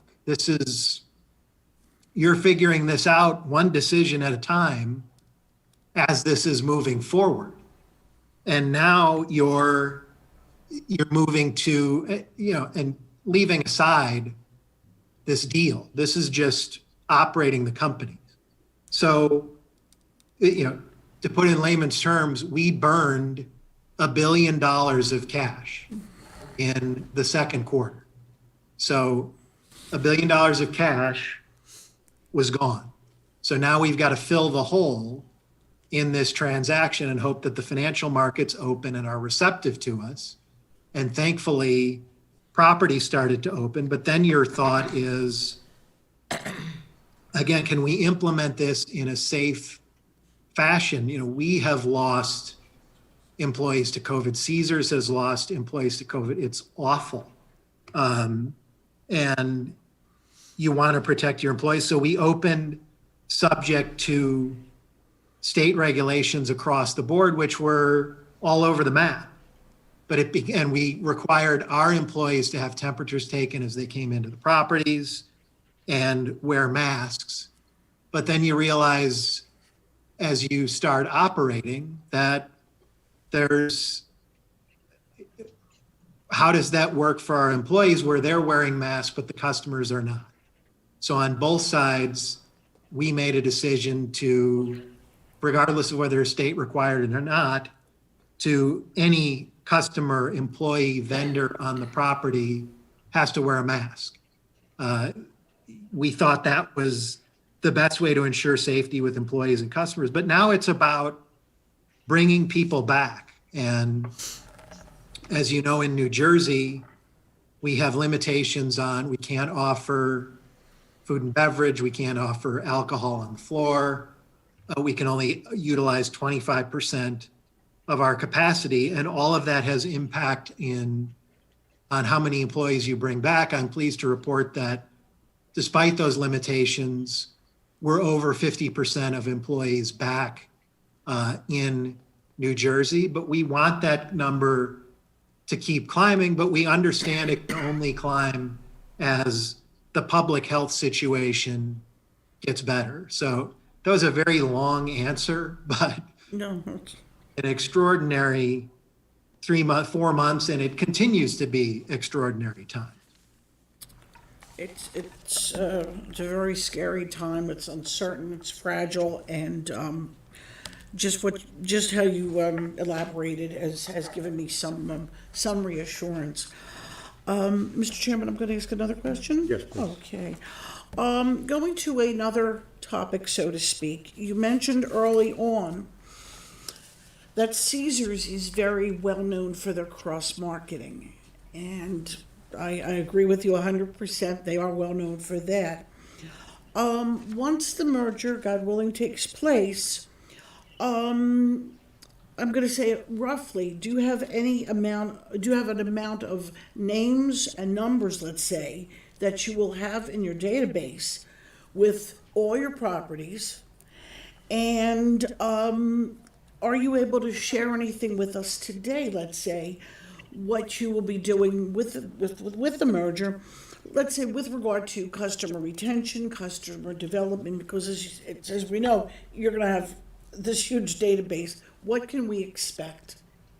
Yeah, I'm happy to do that. So Caesars database has about 50 million people in it. We add about 12. So you'll be north of 60 million people in the database.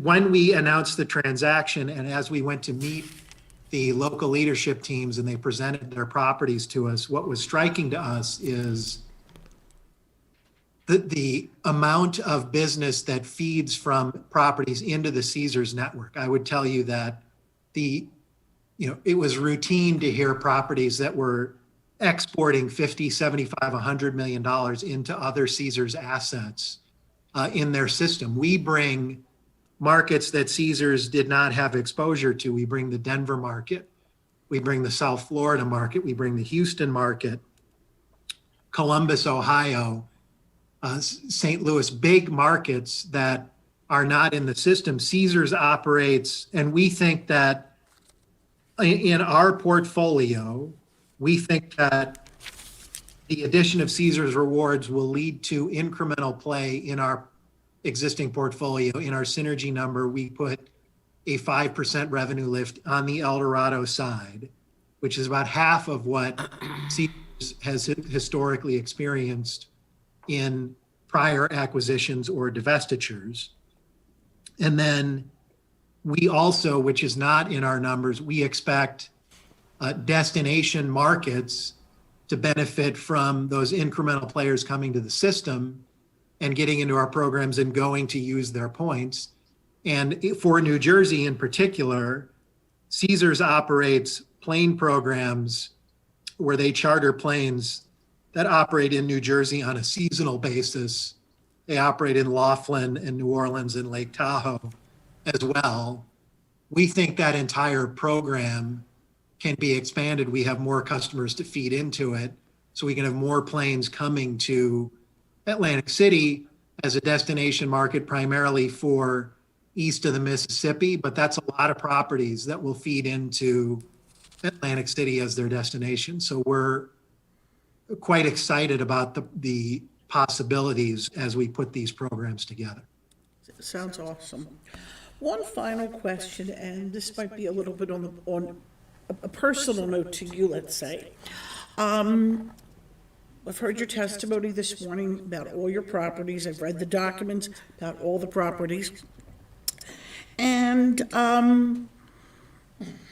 there's no question in my mind that you and Eldorado and Caesars believe in Atlantic City. This makes me personally very happy. I'm born and raised in Atlantic City. What I would like to ask you is, and it's almost like saying to a parent, who's your favorite child? But what makes, of all your jurisdictions and all your properties, what makes Atlantic City special to you? What's different about Atlantic City than all your other properties that you can say, that shortly you might be able to say, come to Atlantic City. Our other properties are fantastic, but Atlantic City has fill in the blanks to offer. What makes us so special? What makes us different? And as I said, I know it's like saying who's your favorite child. Yeah, look, what I tell you is Atlantic City is, locationally, is spectacular. You're in the middle of an extraordinary amount of population that's within driving distance of the property. So if you look at similar properties in our portfolio, you've got, in terms of full service, full-on casinos like you see in Atlantic City, we've got Atlantic City, we've got Reno, we've got Las Vegas Strip. You know, Las Vegas Strip is heavily dependent on fly-in traffic. It doesn't have a big population center around it.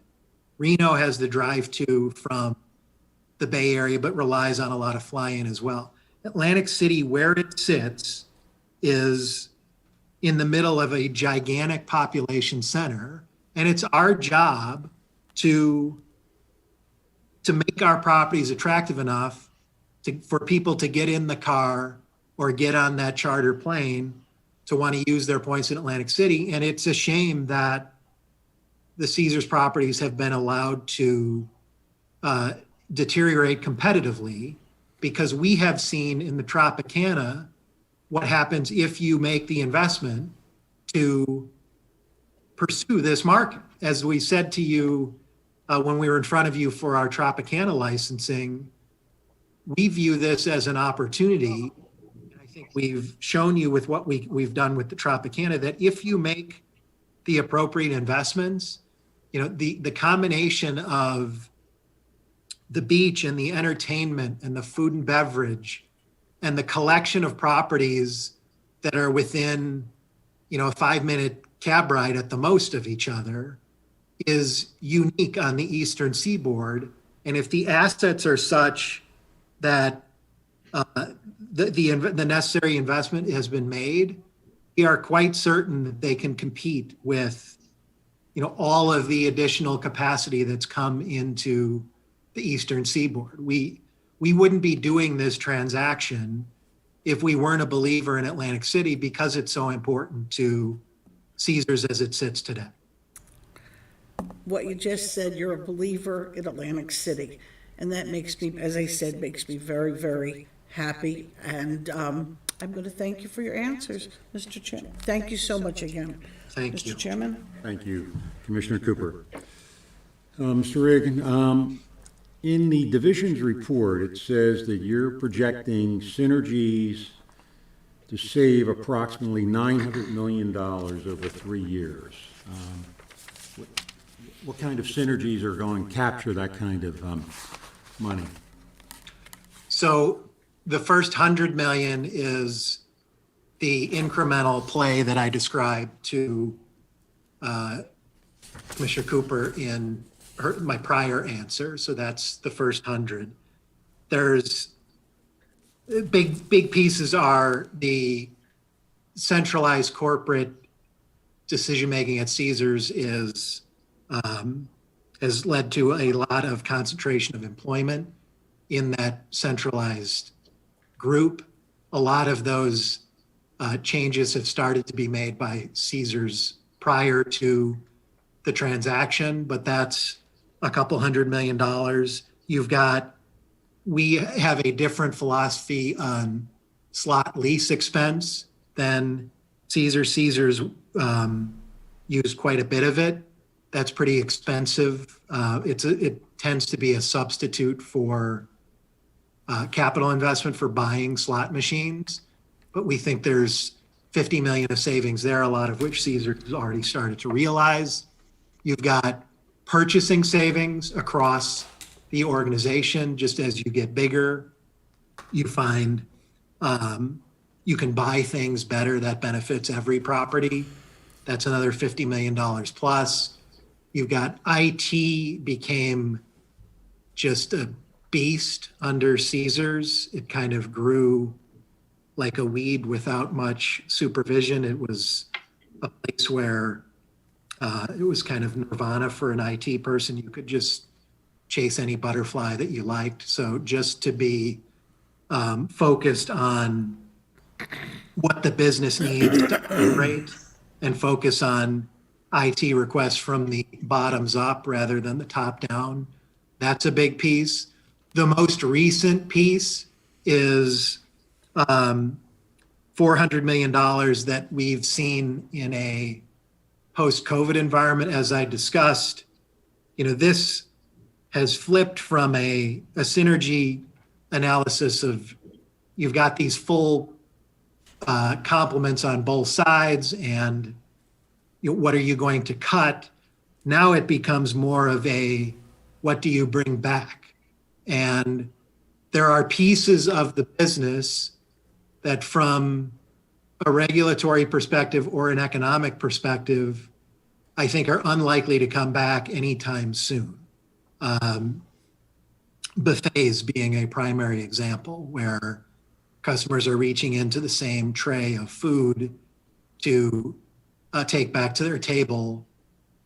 We think that that is unlikely to be allowed anytime soon. The average buffet in the network loses about $3 million a year on a cash basis. So if there's 55 neighborhood of 55 properties and only 45 or 50 or only 5 or 10 come back, you're talking about 125, 150 million of savings there. But what I want to stress is we've agreed to, we have told the DGE that New Jersey was never a real piece of our synergy analysis. Most of it was what I've described to you prior to this. We are, and as I said in the questioning from Ms. Richardson, we're open to, or we are agreeable to all of the conditions that are contained in the DGE report, importantly in this instance relative to employment. And the reason we're comfortable making those commitments is New Jersey, Atlantic City was never a material piece of our synergy targets here. Well, I'm glad you said that, because my follow-up question was, historically, the Caesar properties have reduced staff at a disappropriate rate compared to the industry standard. As you said, you're buying the good and the bad of this company, and that's part of the legacy of that company, that they were tougher on the employee staffing compared to the industry itself. We fully understand that and will work to remedy that situation. Also, in the division report, it recommends prohibiting the closing of any properties within 5 years of the merger closing date. Are you aware of that, sir? I am aware of that. Also, lifting deed restrictions currently in place by Caesars. You're aware of that one as well? I'm aware of that one as well. Also, prohibiting new Caesars from imposing new deed restrictions on properties. Correct. And last, requiring new Caesars to report all land parcels it owns or leases outside the footprint of its properties. Yes. Great. And I have one last question, Mr. Rieger. Do you have any capital expenditure plans for the Atlantic City market at the moment? Yeah, we're developing them as we speak today, but I can tell you that there will be significant, the room product at Caesars is subpar, I'll say it politely, needs capital. You should expect us to touch every room at Caesars that has not been touched in recent history. You should expect us to touch the West Tower in Chelsea at Tropicana. Caesars, we need to work on the feeling of arrival at Caesars. It appears to me that, I wasn't here to witness it, but it seems like they just remove things from the property as revenues decline, and there's big blank spaces in places where they shouldn't be. So I think you're going to see extensive work on the floor, optimizing the layout so that when you arrive, you're not turning to your left and seeing a bar that used to be open that's now used for storage with a curtain in front of what's stored in there. You're going to see a sense of excitement and activity that makes you want to keep going and come in rather than makes you want to turn around and go somewhere else. Excellent. And one final question. What uniqueness do you think you're bringing to this market that's going to expand it? I ask this of everybody who comes in front of me for a license. One property said, we focus on entertainment. We're bringing a higher level of entertainment here. Other properties saying, well, we're going to invest in Topgolf. That's going to bring new people. What would you say to me that's going to expand this market to get new people here? Yeah, I'd say a key differentiator of us is we started as a family-owned company, and we were a family-owned private company not very long ago. And the Carano family is still heavily involved. Gary's the executive chairman. Anthony's the chief operating officer.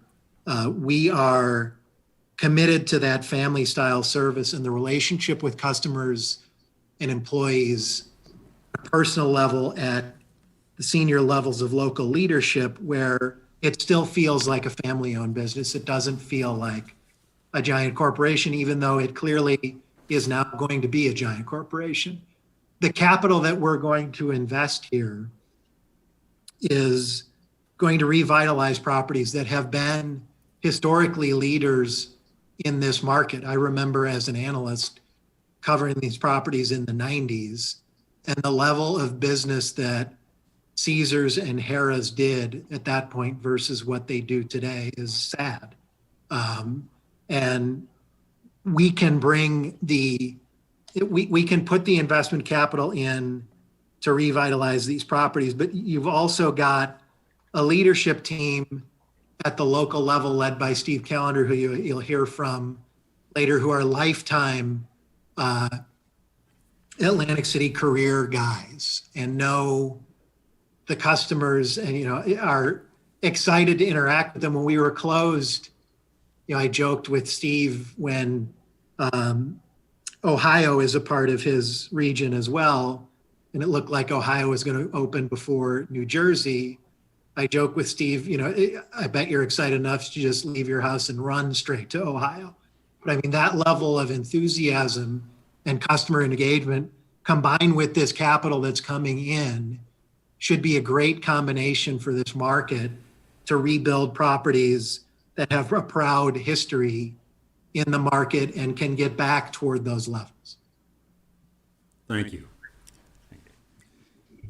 At this time, we're at 1:30. I'm sorry. If either council wanted to ask Oh, any follow-up based Is there on- any follow-up from council, based on the Mr. Shearer commissioner's or questions? Ms. Richardson? No, Chairman, thank you. None from me. Thank you, Chairman. We're going to recess for a half hour and then come back with the next witness. So we'll be back at 5 or 2? Just make it 2 o'clock. 2 o'clock? Yeah. Okay, so we'll reconvene at 2 o'clock with our next witness. Thank you.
Apologies.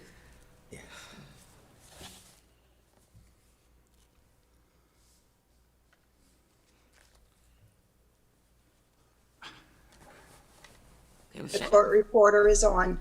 All right, thank you. Thank you. Mr. Schreier,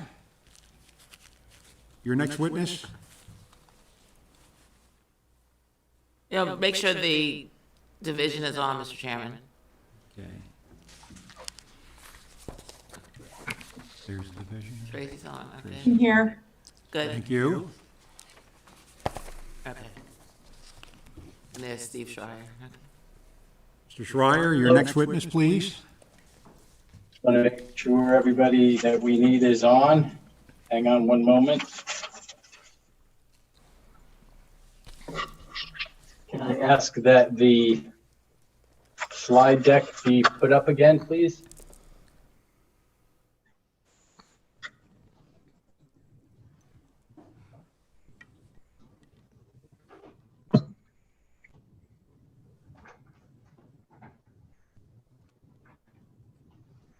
Thank you. May I proceed, Mr. Chairman? Yes, please. Eldorado calls Anthony Carano. Mr. Nance, can you swear in Mr. Carano? Mr. Carano, do you swear to tell the truth, the whole truth, nothing but the truth? I do. Please state your name for the record.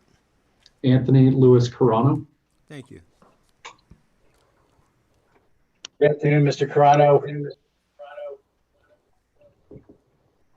Hello. Are we getting a little echo here? A little bit. Is that better? Let's keep going. Mr. Carano, what is your current title with Eldorado? I'm President and Chief Operating Officer of Eldorado.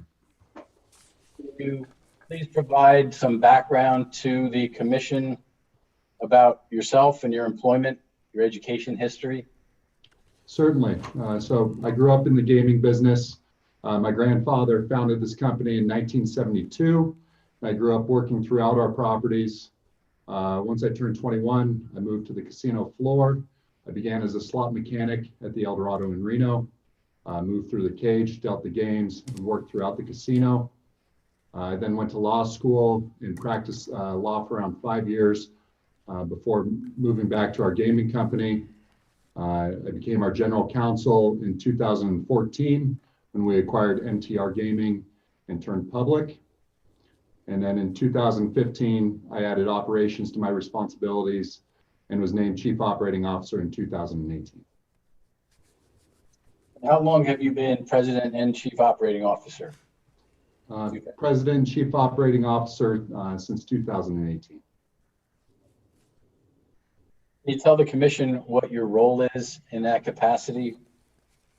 Yes, I oversee all the operations of the company. I work very closely with our regional presidents who directly oversee the general managers of the properties.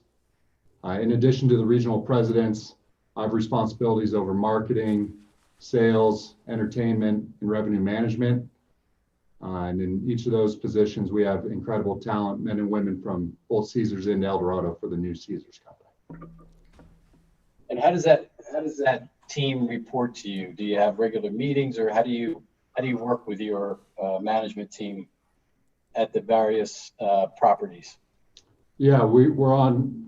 I'm either at a property or on the phone every day with my direct reports, with the regional presidents, in daily conversations with them. We have a group call every week with all regional presidents. I speak to our general managers regularly, and along with the rest of my reports throughout the company. We also have regional quarterly meetings where we meet at the properties with all the general managers from the region, the regional presidents, the leadership teams of the region, to really do a deep dive into each property that we operate. Who is the regional president that would be over the Atlantic City casinos? Yeah, so Atlantic City would really be a seamless transition for us in the new Caesars. The regional president would be Steve Callender, who has a long, very successful history in Atlantic City.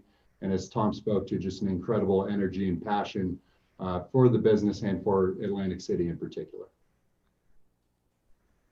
And have you met or do you know the GMs for the properties that you will be acquiring? Absolutely. We have tremendous talent throughout the city at the Caesars properties, along with Tropicana. Ron Bauman is going to stay on with us. Ron's been a tremendous leader and new energy for the Caesars properties this last year in the market. Jason Gregorick, our tremendous general manager at Tropicana, and Kerry Hall at Bally's. I'm excited to say they are all staying on and are tremendous leaders in the market. I'm sure in the operations front, things have been difficult regarding the COVID crisis. Can you describe to the commission how you've been handling that? Yeah, absolutely. So we've been obviously laser focused on providing the best in class safety measures for COVID. We've been working nonstop with Caesars, with medical professionals, with the DG and local officials to ensure we have a safe and secure workplace for our team members and a safe place for our guests to come and play. As you know and can imagine, it's constantly evolving. So we're making sure we have the best practices in place at all times and reacting accordingly as quickly as we can. One of the things that has arisen in the division's review and has been spoken about by Mr. Reeg, and there were questions from DAG Richardson, involve staffing levels at the Caesars casinos in Atlantic City over the years and how that has declined. How does new Caesars plan to address that? Yeah, as Tom spoke to, we fully understand the negative history around staffing at the Caesars properties. And as such, we're going to remedy that. We've worked with the division and to come up with the following commitments that are in the report. We are going to return to pre-COVID employment levels within 12 months or when net revenues return to 90% of pre-COVID levels. We are not planning on any reductions of force at the Atlantic City casinos. But if there are any reductions of FTEs or part-time employees of more than 50, then we will first obtain the division's approval before making any moves. So you understand that new Caesars and you as the chief operating officer of that company have committed to those staffing requirements and pre-approval of any reduction in force that might arise? Absolutely. What kind of a role have you been playing in the merger that's the subject of our hearing today? Yeah, so in the transaction, I've led up our integration team. Can we flip one more slide? Sorry to interrupt. During the transaction, I've led up our integration team for both companies. And integration began in June of 2019, which really seems like an eternity ago now. But once we announced the deal, myself and the rest of the senior leadership team traveled to all of the Caesars properties around the country, met with the local management teams, got a great overview of their properties, including all the teams and properties in Atlantic City. The team at Caesars, led by Tony Rodeo and Tom Jenkin, have been incredible to work with since day one and has allowed us to be in a great position for day one of the new Caesars. In January of this year, we were at a position that we were able to announce the new senior leadership team that Tom walked through earlier. It's made up of just incredible men and women from both Caesars and Eldorado, as you saw. It's a team with immense talent and experience in the gaming sector. And then once we announced that, we continued with integration, and then COVID hit in March. While all of our properties were shut down, I'm pleased to say that integration did not shut down. We selected leaders in each department across both companies, and they did just an incredible job during the shutdown in moving the integration forward, combining these two companies, and really have us in an incredible position today to really hit the ground running on day one. So it sounds like the integration so far has gone well. It has. And are you confident that you'll be able to integrate the Caesars properties into your corporate portfolio on a going forward basis successfully? Yeah, we've had, as you're aware, a lot of history in integrating numerous companies recently in the past 5 or 6 years. We've learned great lessons through each integration, and it's led us to this larger integration, and we feel very good, again, from the talent that we're getting from Caesars and the talent that we have at ERI. We're just in a great position on the integration front, better than we've been in prior transactions. Thank you. That's all I have at this time, Mr. Chairman. Thank you. Ms. Richardson? Thank you, Chairman. Good afternoon, Mr. Carano. Good afternoon. You mentioned that the general managers at the CEC Atlantic City properties are expected to remain in place, Carrie Hall and Ron Bauman specifically. Yes. Outside of the general managers, there hasn't yet been a plan submitted for lower level management at the CEC properties if they are acquired through this proceeding. Is that correct? That's correct.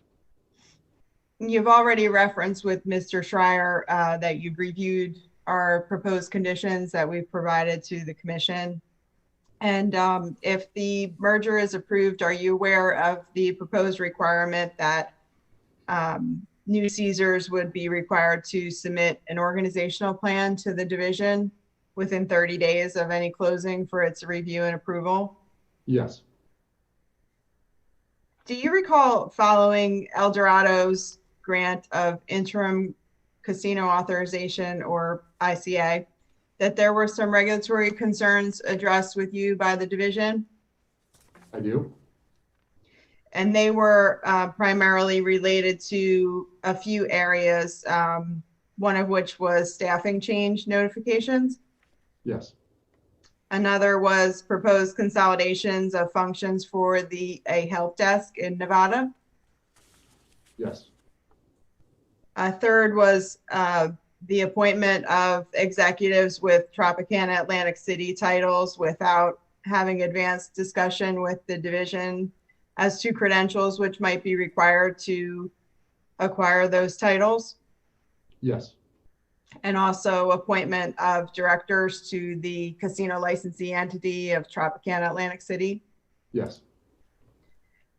And the last area had to do with a submission of a table of organization that didn't contain an explanation or context for what was depicted as 32 positions being eliminated, including the mandatory position of information security officer.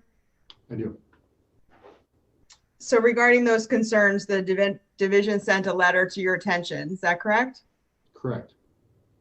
And you had responded with further information and apologies regarding certain failures to adhere to the regulatory requirements. Is that correct? That is correct. And in that response, you had also proposed weekly conference calls with the division to ensure our concerns were properly addressed. Is that right? That is correct. And you recall that those calls were held with the division for about a 6-month period after that? That is correct. So given these errors that occurred after Eldorado was granted ICA, how would you plan to avoid such failures if the merger is granted and the massive operations of CEC need to be integrated into a new company? Yeah, I certainly agree. We had some missteps early on after the Tropicana approval. We have a tremendous amount of senior leadership team coming to us from Caesars to ensure that these same missteps won't happen again. We've learned a tremendous amount of lessons. We've had great communication since, starting with those weekly phone calls. And we have great resources coming to us from Caesars in Atlantic City that we feel very confident that we will not repeat the negative history with those missteps that we had prior. And you've touched on that you intend to retain some resources and expertise of staff already in Atlantic City. Do you believe overall that you have the adequate staff and expertise to properly integrate the Atlantic City operations of CEC to remain in compliance with regulatory requirements, not only here, but also the other jurisdiction acquisitions for CEC across the country?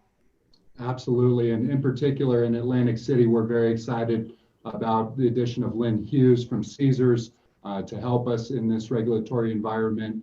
And then in addition, across the country, Jeff Hendricks, who heads up our compliance, is adding tremendous talent to his organization to ensure that we remain in compliance in all of our jurisdictions.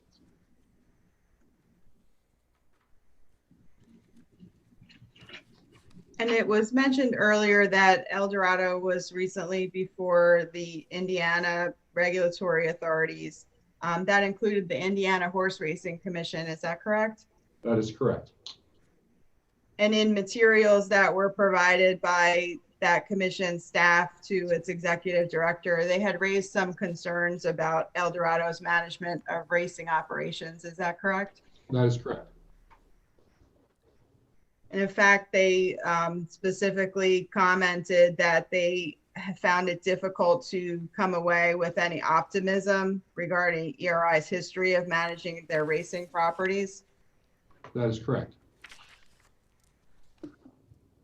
I would say, though, that during the hearing, which they approved us unanimously, they also mentioned that their concerns have turned to optimism, and each of the horsemen organizations got up and spoke at the hearing, and we're all optimistic about ERI or the new Caesars as operators in the racing arena now.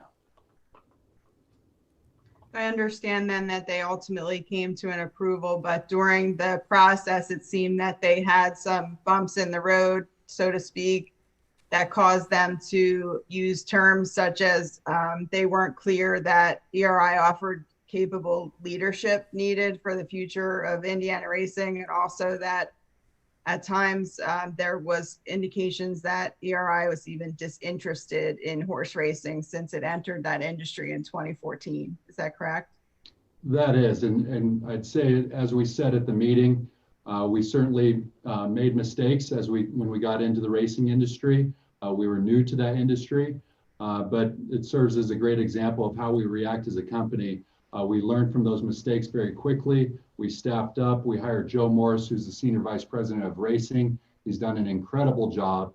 And to show the improvements that we made, the head of the Ohio Racing Association sent a letter of support to Indiana outlining the improvements that Eldorado has made in the company and how optimistic they are us operating the track in the future as well. So is there anything else that you would add to the concerns we discussed initially that the division has about the size and scope of the transaction and integration issues that may occur, since we're also discussing another regulator's concerns in that similar area? No, all I would say is, integration and success of this company is going to start and end with the talent level that we have as employees. And I could just say from top to bottom, we have put together, bar none, the best team in gaming.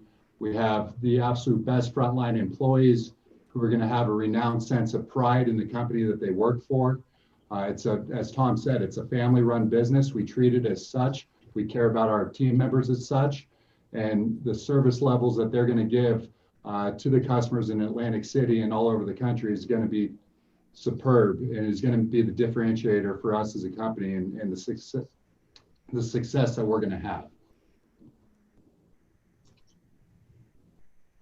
Are you aware that for 2019, which was Eldorado's first year of operations for Tropicana Atlantic City, that Tropicana's casino win was down 10.8% in comparison to 2018? I am. And that was the largest decline in the industry for that year?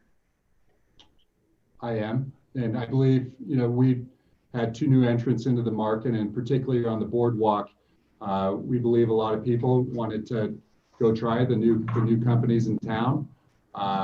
Once business started to improve later in the year, and we think the way 2020 started out, it was going to be a lot more back to normal, and we were very encouraged about the business heading into 2020 pre-COVID. So what plans for operational improvements do you have to reestablish the prominence of Tropicana in particular going forward, where in the results that we're talking about 2018 versus 2019, Tropicana was second in 2018 and went to fourth in 2019 for the factors that in your view applied? Yeah, so Caesars Rewards is going to be incredibly important for this property.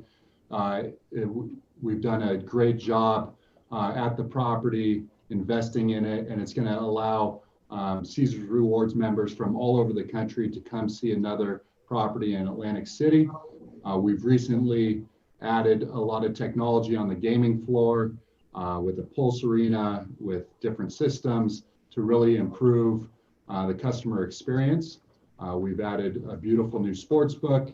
Once sports are back up and operating, we've got the new escalator that goes down to the boardwalk. Just a tremendous amount of improvements throughout the property that we believe will be well received with the 65 million new customers that will be able to visit this property.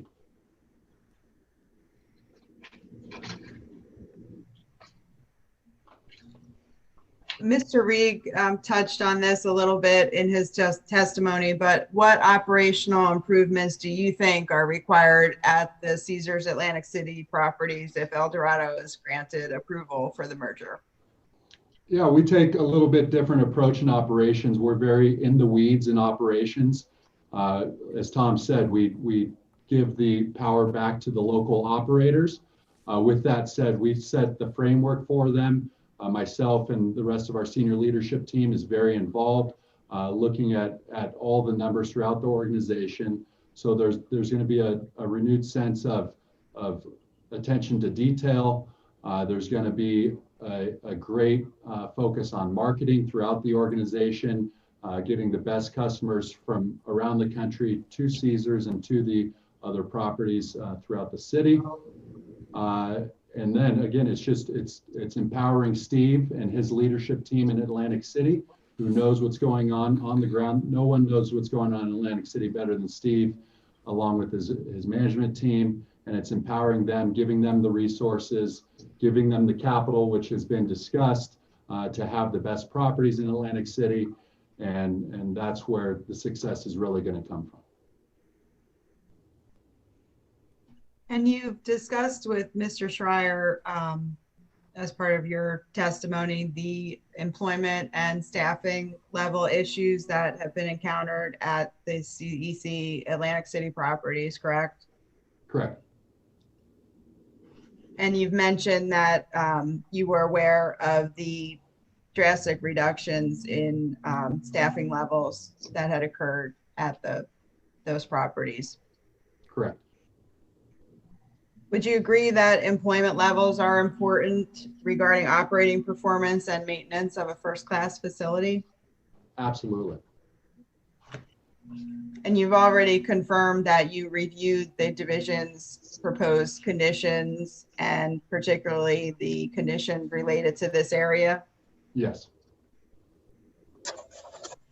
And this was proposed by the commission, this was proposed by the division, and Eldorado is agreeing to it. They did not craft this requirement, correct? Correct. That's all I had. Thank you.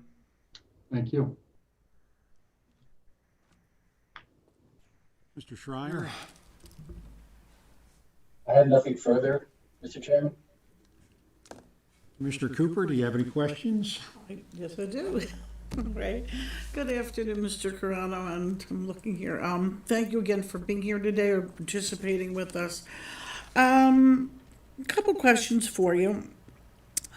Just a moment ago, if you would go back to at the beginning, you had the question was asked, what are your responsibilities? Would you just repeat that again? Because I was jotting them down, but I think I missed a couple, if you would. Sure. So I oversee operations of the company. That includes the regional presidents. We chop up the country and it will be 9 regions in the new Caesars. I have a regional president over each one of those. In addition to operations at the property, oversee marketing, sales, entertainment. What am I missing? I think that's the main. Okay, that sounds good. It sounds great. If you would, 2 areas of your responsibilities that I would just, if you would, could you elaborate a little bit more on, and even a moment ago you mentioned that there's going to be an emphasis on marketing, and I'm very, very pleased to hear that. I know Mr. Reeg talked about cross-marketing. I'm guessing the two are intertwined, interchanged, but with that being said, could you, as I said, would you please elaborate a little bit more on the marketing that you're planning, and also about the entertainment? That's very near and dear to my heart. I was in the entertainment business here for over 35 years. So I'm always concerned and curious and very, very much aware of what is being done for the visitor, for the tourist, for the gambler, with regard to the entertainment that you'll be providing. So, with that. Yes. As far as marketing, we continue to strive to find the best mix of marketing at all of our properties.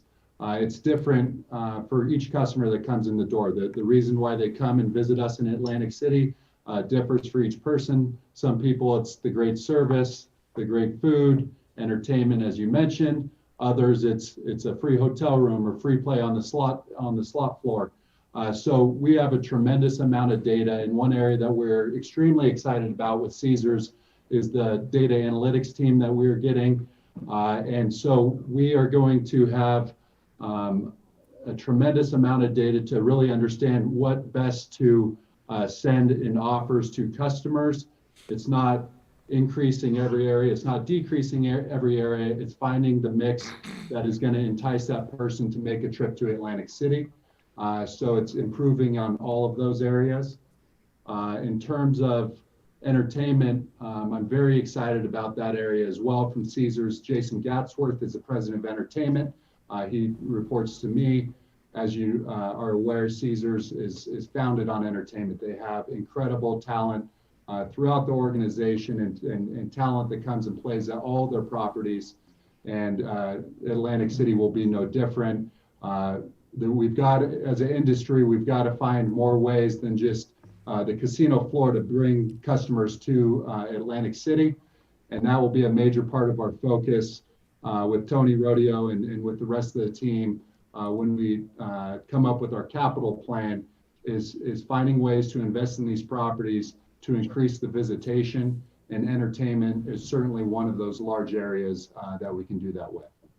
Okay. My next question, and again, Mr. Reeg touched on it a little bit, and I would just like to hear your view on it as well. And I preface it's with regard to capital expenditures. And as I said, I've read the documents, I've read the presentations, I've read the reports, I've looked at the numbers, et cetera, et cetera. If you would be so kind to just bring it down, if you could, I'm going to say it in layman's terms, and I hope you're at liberty to discuss some of this, but what are you planning at, let me do this into 2 parts. What are you planning with regard to capital expenditures for all of the properties? And then the second part, maybe some of the individual properties. By that, I'm sure you know, it's like certain properties need a little more work than some of the other properties. You know which ones I'm referring to. But as I said, generally speaking, what are we looking at, or what are you looking at? And then individually, and again, I don't mean to be disrespectful. I mean, I don't want to, you might say, well, we're going to paint we're going to paint carpet, new mattresses, and TVs. If that's the answer, fine. I'm fine. I'm satisfied with that. But when a deal as large as this, and with what we're listening to, again, generally at all the properties, and then if you can elaborate what specifics at some of your other properties, Atlantic City wise. Yeah, and I'll preface it with, we're just getting into these plans with Caesars on what we're going to do. So there's some exciting things that I could hit on, but we certainly don't have our plan fully built out yet. But one area that is going to be extremely important and may not be the front of the house, but it's the back of the house for all of our team members. This year we made a major initiative at CHOP and at all of our properties around the country to put substantial capital dollars in the back of the house. We want the back of the house to look as good as our front of the house, so our team members have a great place to come into work on a daily basis. As far as front of the house, just overall, Tom obviously hit on the remodeled hotel rooms. I'll tell you from a casino standpoint, refreshing the slot floors, having new games, and having upgrading the technology on the slot floor. That's a major area of improvement that we need to make across the Caesars properties that will be not only a competitive advantage, but also a major upgrade for the customers. That's at all properties.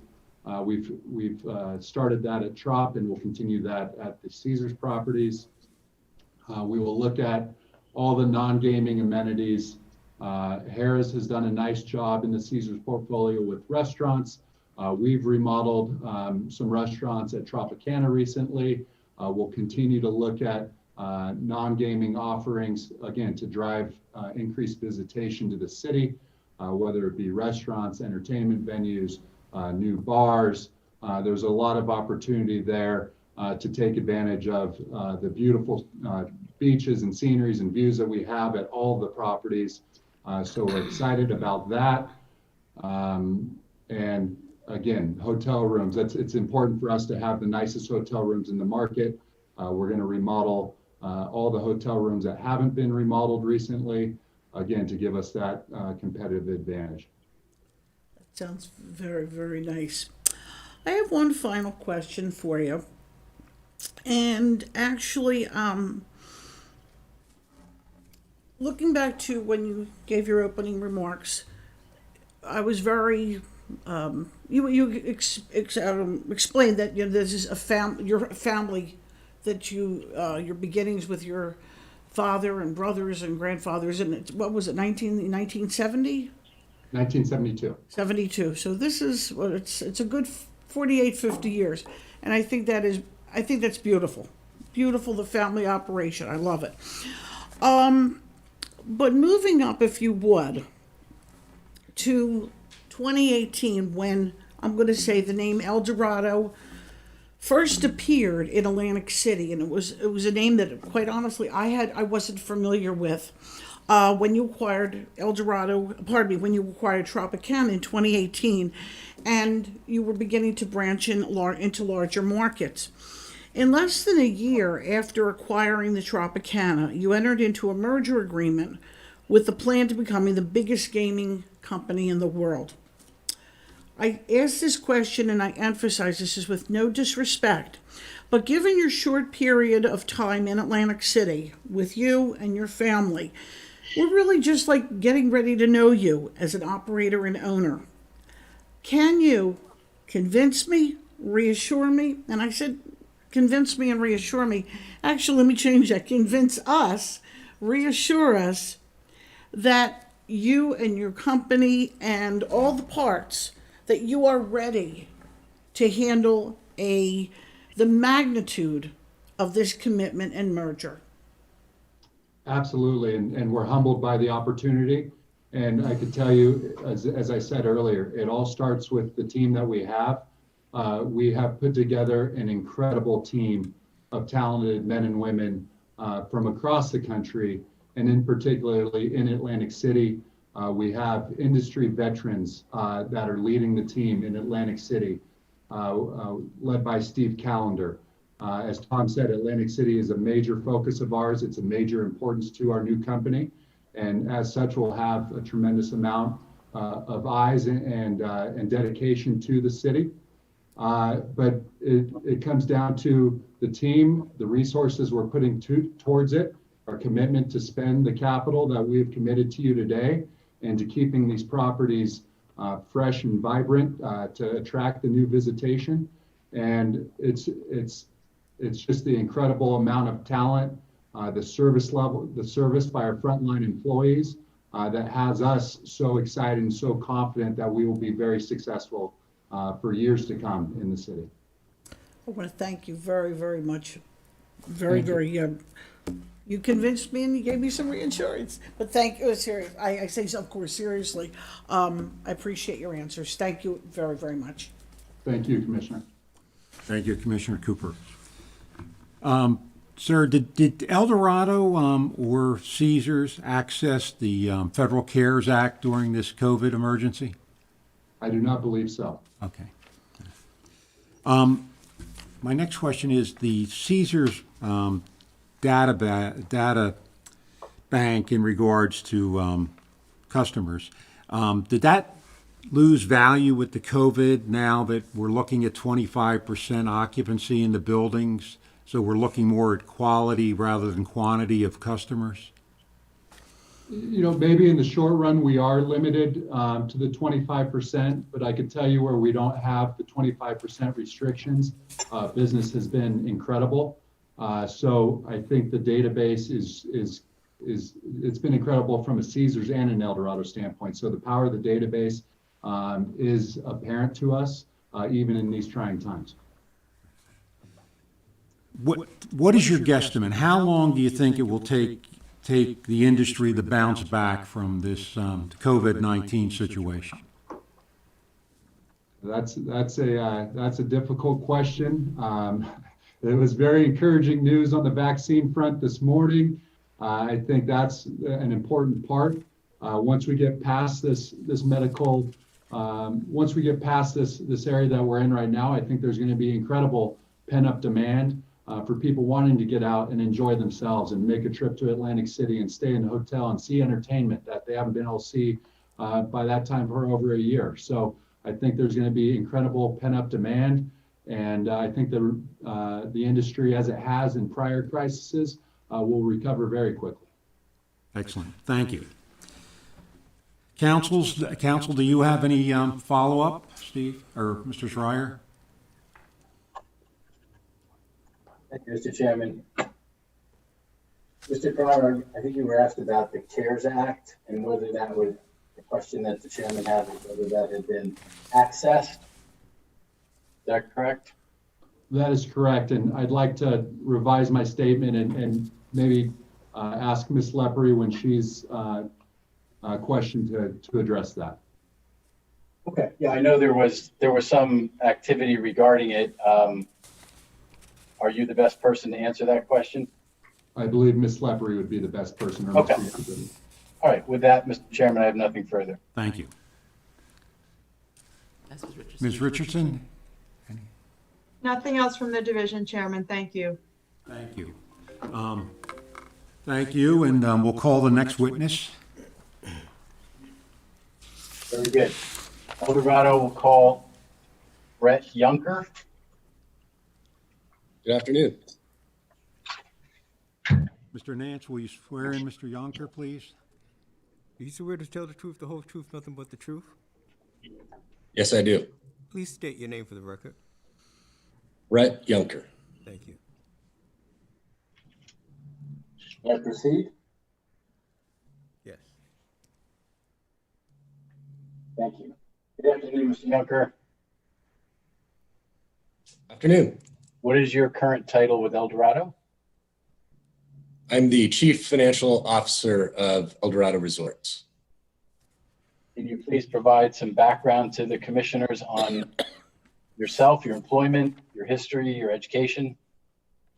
Absolutely, and very nice to be with everyone this afternoon digitally. Thank you very much for hosting us. And off the top, I want to thank the division staff for their hard work on this unprecedented transaction. We wouldn't be here without all of their support in navigating us through what was an unprecedented situation. In terms of my background, I'm originally from Southern California. I started my banking career in 1998 with Bank of America, covering entertainment, media, and gaming industries. That quickly developed into a focus on the gaming industry in the early 2000s.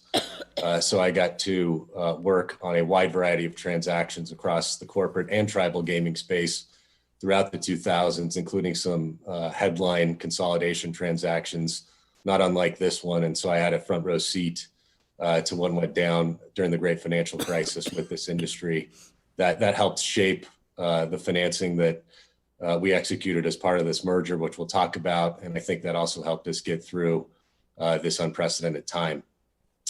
I spent 14 years with Bank of America. I moved to New York in March 2009, Dow 6000. Everything was in chaos, and we managed to save a number of the large industry players at that time that were having severe difficulties and got through a very tough period. I finished my career after 14 years with B of A. I spent 6 more years as a banker with JP Morgan, leading their gaming efforts across the country. When I got to JP Morgan, fortuitously, I had been spending time throughout my career with the Eldorado team and the Caranos and Mr. Reeg. They were just starting to do their go public transaction, where they did a reverse merger with a company called MTR Gaming. Luckily, we were able to lead the financing in connection with putting those two companies together and effectively taking Eldorado public.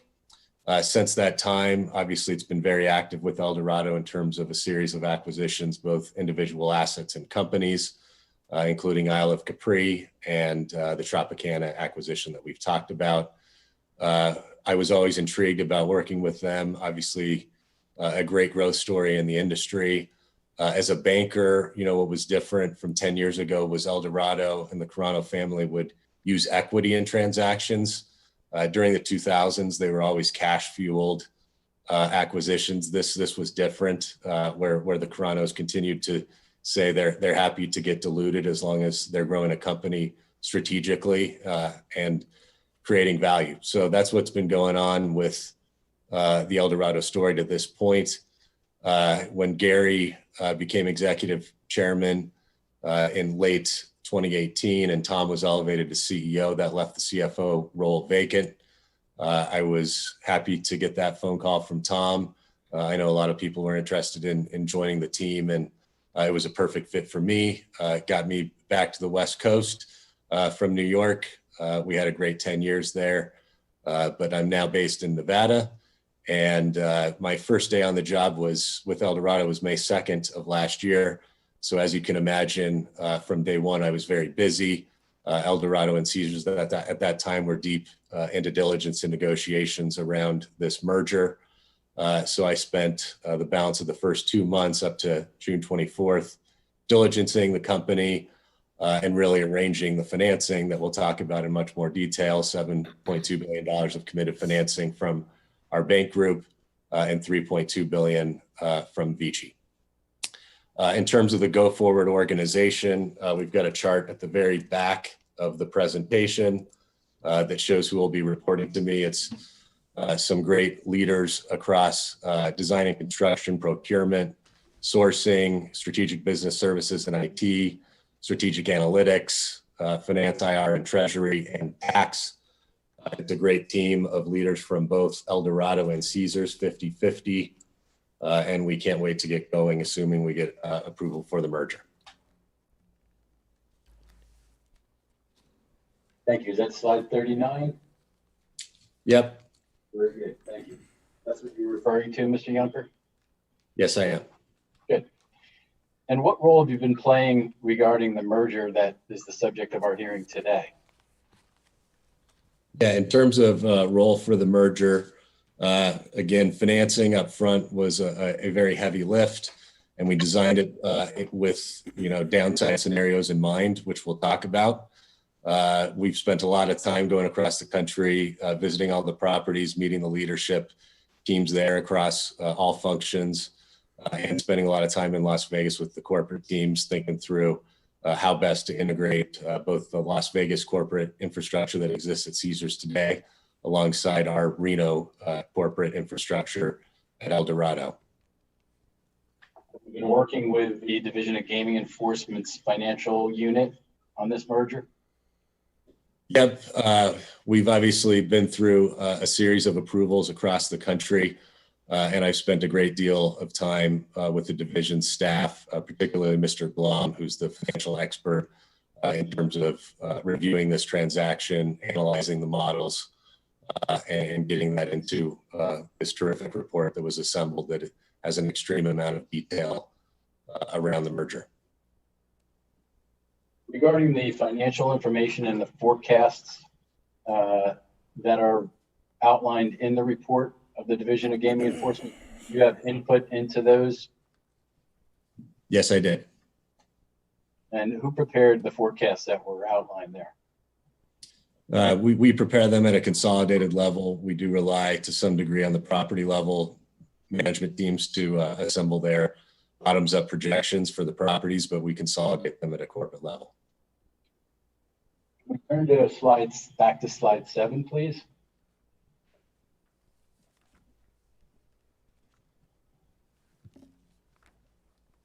Thank you. During the course of this transaction, we have all touched upon the fact that a pandemic has hit us and we were all affected, but particularly the gaming industry. How did the company manage that in regard to keeping the merger on track? So yes, the gaming industry, leisure industries, and many industries beyond, never expected a full national shutdown and zero revenue environment. Luckily, both Eldorado and Caesars came into the shutdown with moderate leverage on a standalone basis. For example, Eldorado was levered just over 4 times as of December 31st, 2019. And we had ample liquidity from cash on hand in our revolvers that we both funded alongside many other industry participants as the shutdown began. What was great about being somewhat lower levered and having tons of liquidity available to us was it allowed us to be patient with respect to capital raising and allowing properties to naturally reopen coming out of the crisis. Can you talk a little bit about some of the things that you accomplished in response to the COVID-19? Yep. So looking at the models that we had been running, consistently since summer of last year, given the $1 billion of losses that Mr. Reeg discussed and are outlined in the report from the shutdown, we recognized that our debt levels would be elevated relative to our original underwriting, and liquidity would be tight if we didn't raise any incremental capital beyond what we had committed from our banks. So in April, we began exploring various means of raising incremental capital. And as markets began to heal alongside the casino reopenings that began in May, we settled on a strategy of executing a significant equity raise alongside other liquidity enhancing transactions that I'll discuss in more detail. Importantly, both the Eldorado and Caesars boards supported this strategy. Even though no one was forcing us to do equity, we knew it was the right thing to do. Like any equity raise, we were effectively giving up shareholder upside in order to protect near-term downside. Again, this is something the Carano family has consistently done throughout its history in this space, and is one of the many reasons I took this job. The equity offering that we executed in mid-June was historic. We sold an approximately 20% stake in standalone Eldorado and priced the transaction at a premium to last close, which rarely happens on equity offerings, and was the largest equity offering to price at a premium post-COVID. And trust me, no one is happier than me that the April modeling scenario that's outlined in the report did not play out in reality. As that report notes repeatedly, we would have been in a precarious liquidity position. And alongside the rest of the transactions that we'll talk about, we're just in a very different place given what we executed in June. And what would you say was the basis for being able to price this offering at a premium? Well, yeah, we had casinos reopened. We put out those initial operating results in mid-June for the reopened properties that had opened in May in Louisiana and Mississippi. I think investors were very surprised at what those showed in terms of modest revenue declines, but nothing near what people were probably thinking when you think about a building operating at 50% capacity. I think most people were thinking revenues would be down in line with that capacity reduction. In fact, they were, barely down for Eldorado and or up for Caesars in the regional properties. Alongside that, EBITDA was, up. So I don't think we had ever modeled it that way. Certainly that wasn't what we had modeled in April. So I think that started to allow investors to see that we could ramp out of this maybe quicker than most people thought. Alongside that, just providing liquidity, I think everyone thought that was a good idea from both an equity and a debt perspective. The strategic rationale of this merger, we've talked about it a lot already today, so I don't need to go into it again, but I think investors see that. I think they also see a long track record from Eldorado of being able to temporarily take on some more debt to close an acquisition and then quickly pay it down. So I think that track record also helped us significantly, and all of that led to that transaction pricing at a premium. Flip to slide 8. Just go back to the equity offering that you mentioned. Where does that offering put the company in comparison to other publicly traded gaming companies? Yeah, as of this morning, if you look at the pro forma share count for the company and multiply it by our share price, our market cap is well north of $7 billion, making us the most valuable domestic gaming company in the space.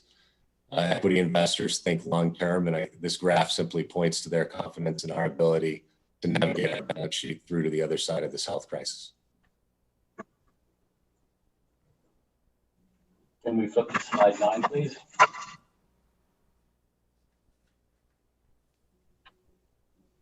In addition to the, please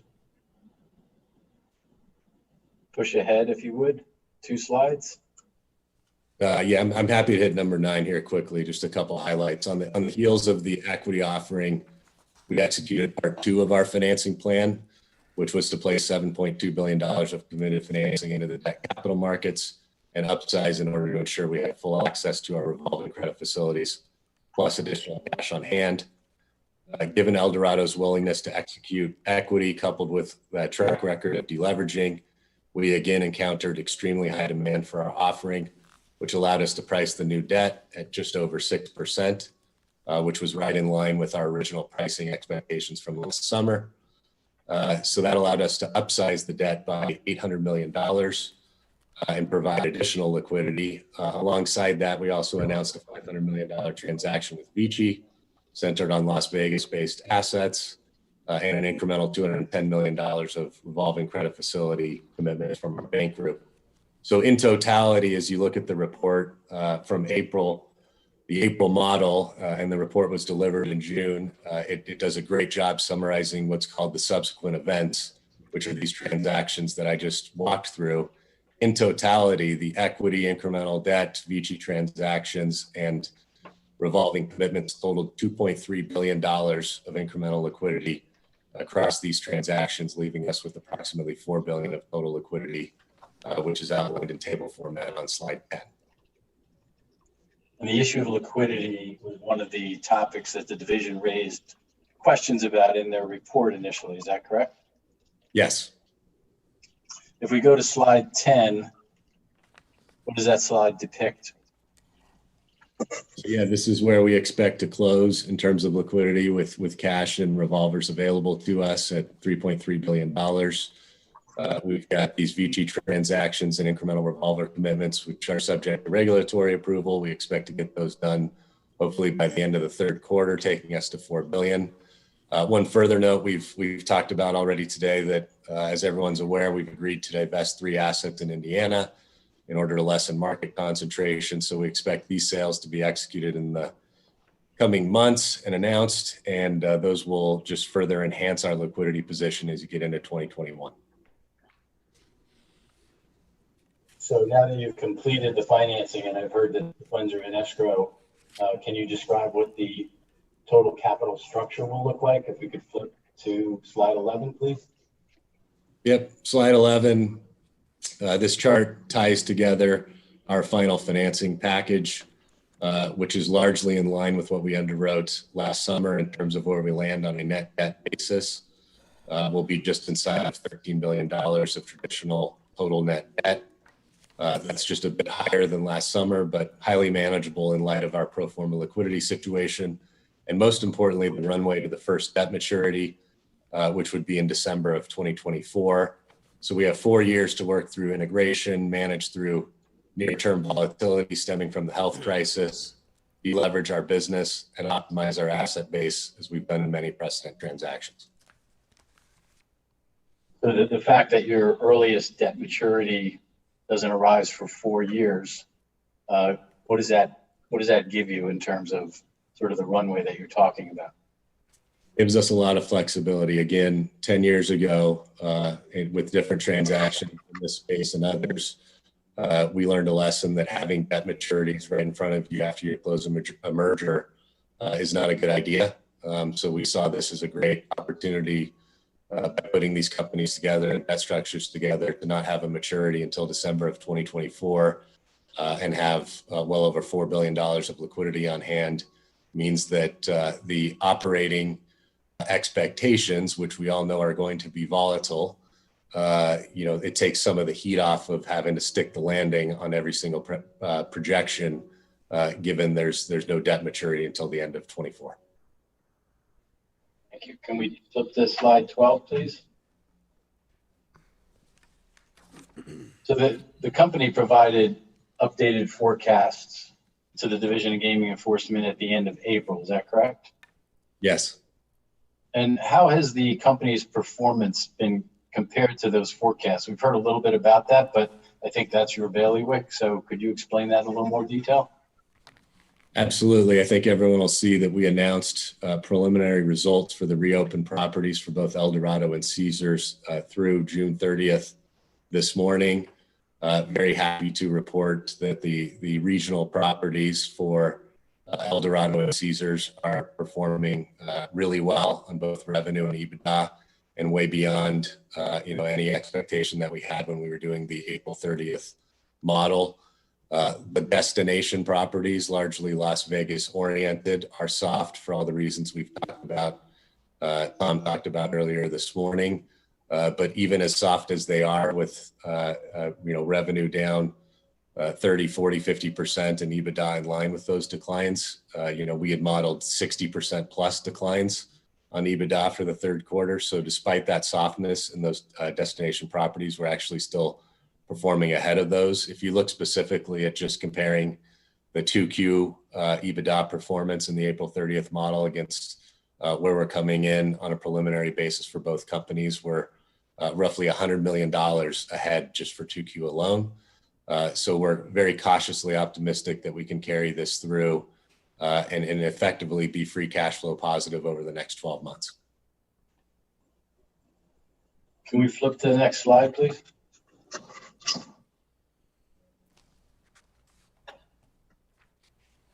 In the Division of Gaming Enforcement's report, one of the things that they focused on were the synergies that you expected to achieve in the transaction. And Mr. Reeg commented on that as well. But the division was concerned with the measures that you may be taking in order to achieve those synergies and how that might impact Atlantic City.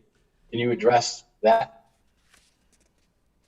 Absolutely. And I know Tom already hit this, so I'll try to be somewhat brief here, given we've already covered this. But first of all, the original synergies that we underwrote, the $500 million, included $100 million of revenue-related synergies, which, given what we've learned since announcing the merger, may prove to be conservative.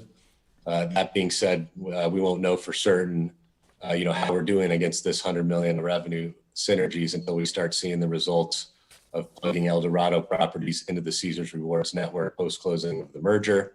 And vice versa, we're hoping to see some upside where we can market Eldorado's database and new major metropolitan areas to help support Atlantic City, Las Vegas, and other great destinations. With respect to the $400 million of announced expense savings, these represent only 5% of the combined company's $8 billion of 2019 operating expenses. So we believe a 5% reduction is achievable.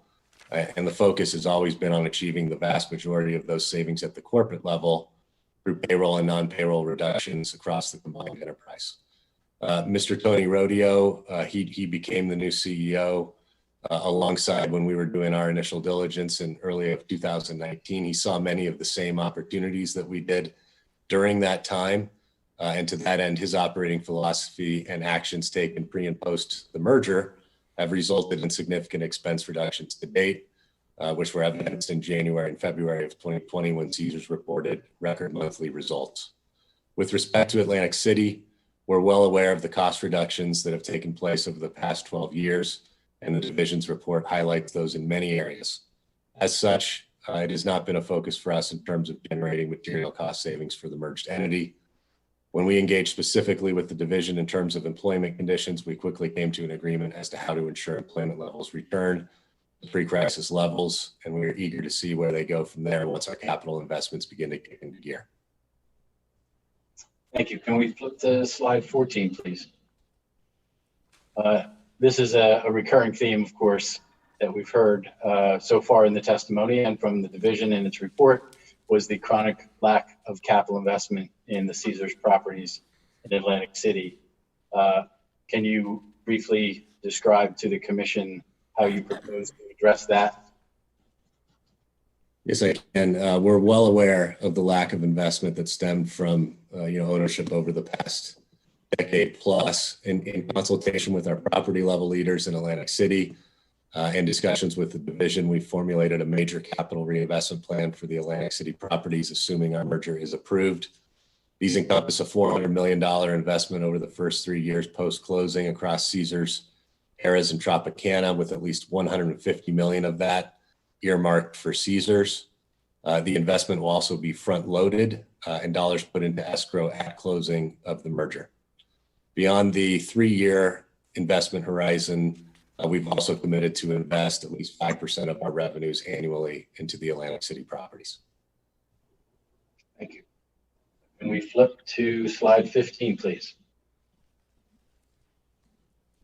Another significant part of this merger transaction involves the sale and the leaseback of the land under Harrah's Atlantic City to Beachy.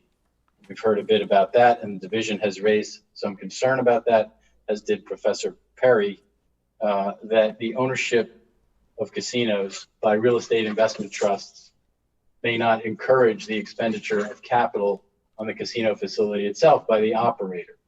Do you agree with that viewpoint? Yeah, I think Tom touched on this a little bit earlier, but I'd like to reiterate, our position. We understand that the division has concerns about the impact of REIT ownership on an operator's decision-making process with respect to allocating capital expenditures. At Eldorado, we believe that Caesars' lack of spend on its Atlantic City leased assets has been driven by a corporate decision related to capital allocation, especially when you look at what Caesars has concurrently been investing in leased assets elsewhere in its regional and Las Vegas portfolio. At Eldorado, we make corporate decisions on where best to invest capital regardless of if the assets sit in leases. And that's certainly been the case with the Tropicana portfolio, where we've made substantial investments in those assets since our late 2018 acquisition. During my time at Eldorado, we've never had one discussion around when we're allocating Capex, is that asset in a lease or not? We put money where we think it's going to get the best return. So in any event, in order to address the division's concerns, we are making a commitment, as previously stated, to escrow $400 million for purposes of investment across all of the leased assets in Atlantic City, assuming the real estate is approved to go to Beachy. So is the $400 million escrow account linked in some way to the Harrah's Atlantic City land sale? That's how we've been thinking about it in Eldorado. I think this might be a good spot to also talk about a trust agreement that will be created to fulfill this commitment that we're talking about regarding the $400 million and potentially adding another $125 million if the Bally's transaction does not go through within a specific period of time. You're aware that there is a trust agreement that has been circulating that hopefully will be agreed to today? Yes, I am. And do you understand that the trust agreement requires that the company put up the $400 million into an account to be managed by the trust on day one of this merger? Yes, I do.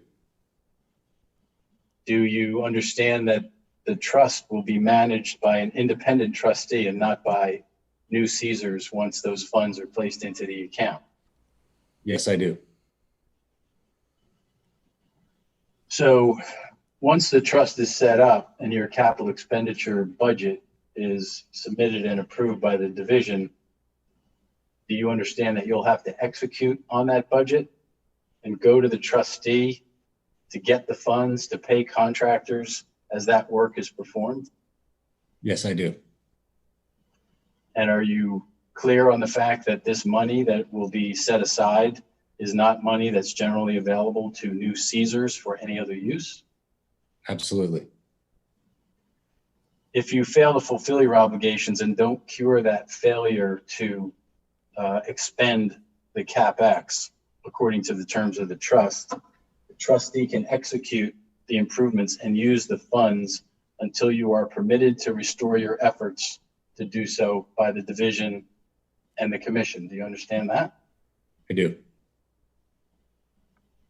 And if you never do get your privileges, so to speak, to restore the Capex, do you understand that the trustee will then have the right to execute on the capital expenditure budget as opposed to the company making those decisions? Yes, I do. Okay. And you also understand from the trust that it won't be terminated until all the approved funds have been expended and all the expenses of the trust have been paid? Yes. Mr. Juncker, is it fair to say that you and New Caesars agreed to this and the capital expenditure fund and the 3-year program and the deed restrictions and all of the other 40 proposed conditions so that the commission and division would be comfortable with approving the merger, the sale of Harrah's land, the amendments to the master lease, which are contained in the petitions that are currently before the commission? Yes. Can we flip to slide 16, please?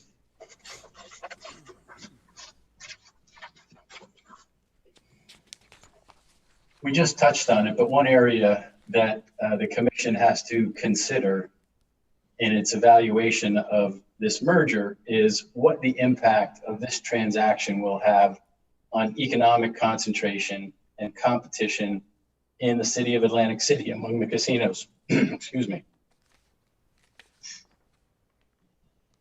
Can you describe Yeah, go ahead. Sorry, efforts Steve. that you're taking in this regard?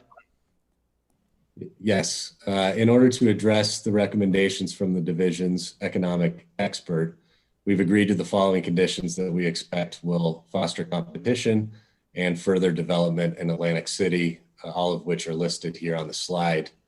Importantly, with respect to Twin River, they're a significant regional competitor that's going to bring significant competition when they're approved to take over Bally's. They bring a very large East Coast database into play and a very talented management team. So it sounds like Twin River could be a very formidable competitor in this market. From my perspective, yes. Can we flip the slide to 17, please?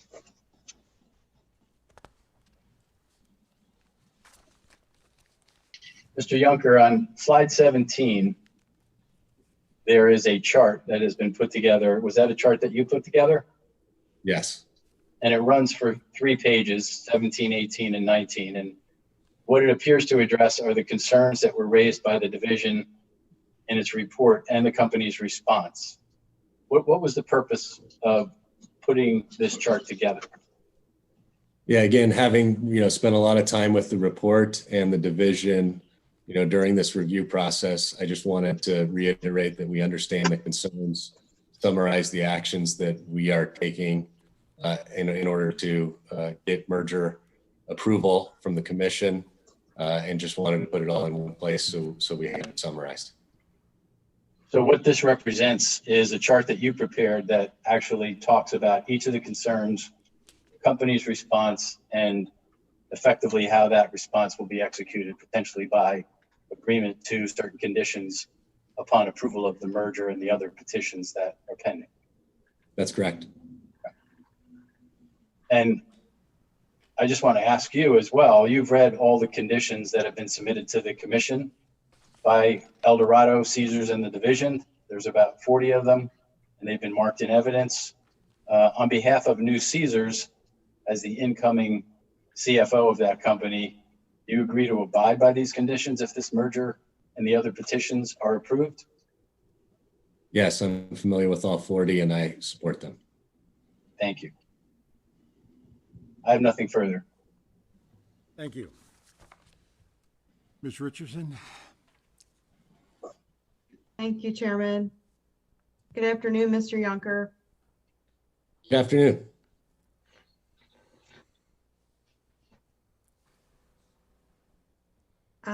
You've addressed the liquidity measures that you took within June of 2020 to increase the liquidity availability, correct? Yes. And overall, there was almost a 2.3 billion increase in liquidity. Is that right? That's correct. And with the cash burn rate that you described in the second quarter, that was essential to maintaining a liquidity level going forward in these uncertain conditions? Yeah, we like many others in not only the gaming industry, but again, across many industries domestically, we learned the value of liquidity. Again, we came into this with quite a bit of liquidity. So even though we suffered $1 billion of cash outflows during the second quarter, we were able to get to the mid to back half of June, given the built-in liquidity that we'd built in upfront for a rainy day. So that served us well. And then we were able to right size the liquidity and leverage situation by doing the equity and other offerings that we executed in June. And essentially, you've forecasted a gradual return to normal operating results projected by the year end of 2021. Is that correct? That's correct. Including in that is an assumption or a projection that operating limitations of capacity would be at 70%. Is that correct? Yes. In fact, though, presently and for the foreseeable future of an unknown duration, they are quite lower than that. Is that right? That's right. You still have confidence in your forecasts about that approximate return to normalcy by around the fourth quarter of 2021? Yes, we do. And explain that.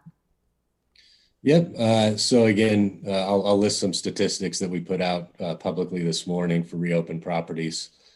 And again, I think there were two pieces to this in our modeling. One was an assumption around when properties would reopen, and we're happy to report that in large part, the bulk of the properties opened alongside the schedule that we had laid out in April, which was great news. There was a couple, as you know, obviously Atlantic City was a little bit behind, and Illinois. The flip side of that is a couple were ahead in Las Vegas. So it largely, just from a timing perspective, we almost stuck the landing perfectly from April to what has actually occurred. In terms of performance, Caesars for their core regional properties for the reopen period through June 30th, they reported this morning that their revenues were actually up 9 to 11%, which is pretty incredible with this 50% operating limitation across that portfolio. Again, destination properties are down meaningfully at roughly 50% on the top line. EBITDA for Caesars core regional properties was up 70 to 80%. That's 70 to 80% for through June 30th. Again, we had been modeling revenues down and EBITDA down at greater percentages than the revenue declines. So a pretty incredible statistic there. Obviously benefiting somewhat from pent-up demand and other factors, but I don't think anyone would have had that in their models in April. Certainly we did not. The destination properties, again, weaker, given the challenges that Las Vegas is having alongside Caesars New Orleans asset, but still at down 55 to 65% on EBITDA through June 30th. That's roughly in line with what we were modeling for the whole company in the third quarter. So we're well ahead when you put those two together. At Eldorado, net revenues for our regional properties decreased only 9% through June 30th. Again, much less than we had modeled in April. And for destination properties, which is our Reno property, down approximately 40% through June 30th, again, inside of what we had projected in April. EBITDA actually up 16% for the core Eldorado regional properties. EBITDA down approximately 30% for Reno. When you roll all of that together, what it means is that we do have confidence that we're actually within spitting distance of what the company did in 2019, especially when you think about the incremental measures being taken as part of the merger. So we do feel very confident that we are going to be free cash flow positive over the next 12 months.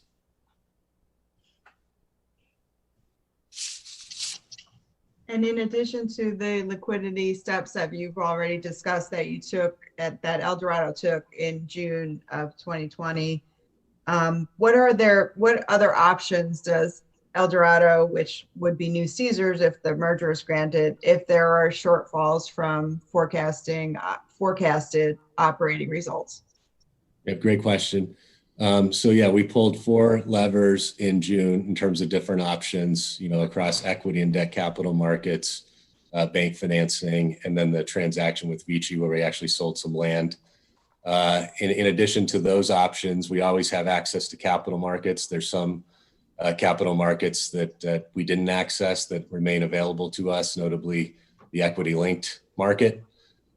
We will be conducting asset sales, as we discussed, in connection with the Indiana requirements. So that's going to provide additional liquidity in the next 12 to 18 months. We own roughly half of our assets outside of the leases. So we have wholly owned assets that are significant that we can monetize through additional sale leasebacks or outright sales. We've talked in the past about selling a Las Vegas Strip asset. So that's something we'll be looking at in the first 12 to 18 months as well. We have this great growing opportunity in the sports and online gaming space where, working together with our partner, William Hill, there may be a monetization opportunity off of those assets in the next 12 to 18 months. And there's additional assets that we can monetize if and when needed. And related to the potential monetization of sports wagering or internet gaming assets with William Hill or otherwise, how does that potential source of flexibility align with any potential plans you may have for Caesars Interactive Entertainment, New Jersey? Yep. So these high growth assets that are stuck in the consolidated company and not being valued appropriately from our view, those interactive assets at both Eldorado and Caesars that are performing admirably in the state of New Jersey, we would like to see those, potentially combined into a higher growth vehicle that the public markets can see and value at a higher multiple than what we get valued at today. So those businesses would continue to thrive, especially if they're combined in the right way with sports betting, where you can do cross marketing across wallets and channels and just develop more revenue, which should benefit the state of New Jersey.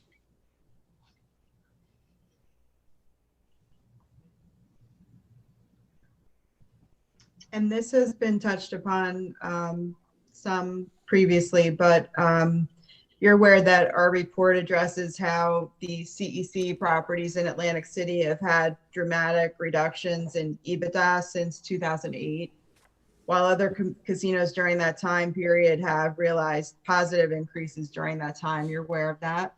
Yes, I am.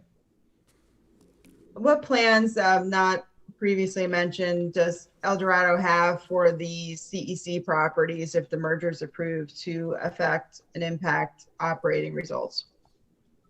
Yeah, I think both Tom and Anthony hit it, and I know Mr. Callender is going to go into more detail given he's more operational than I am.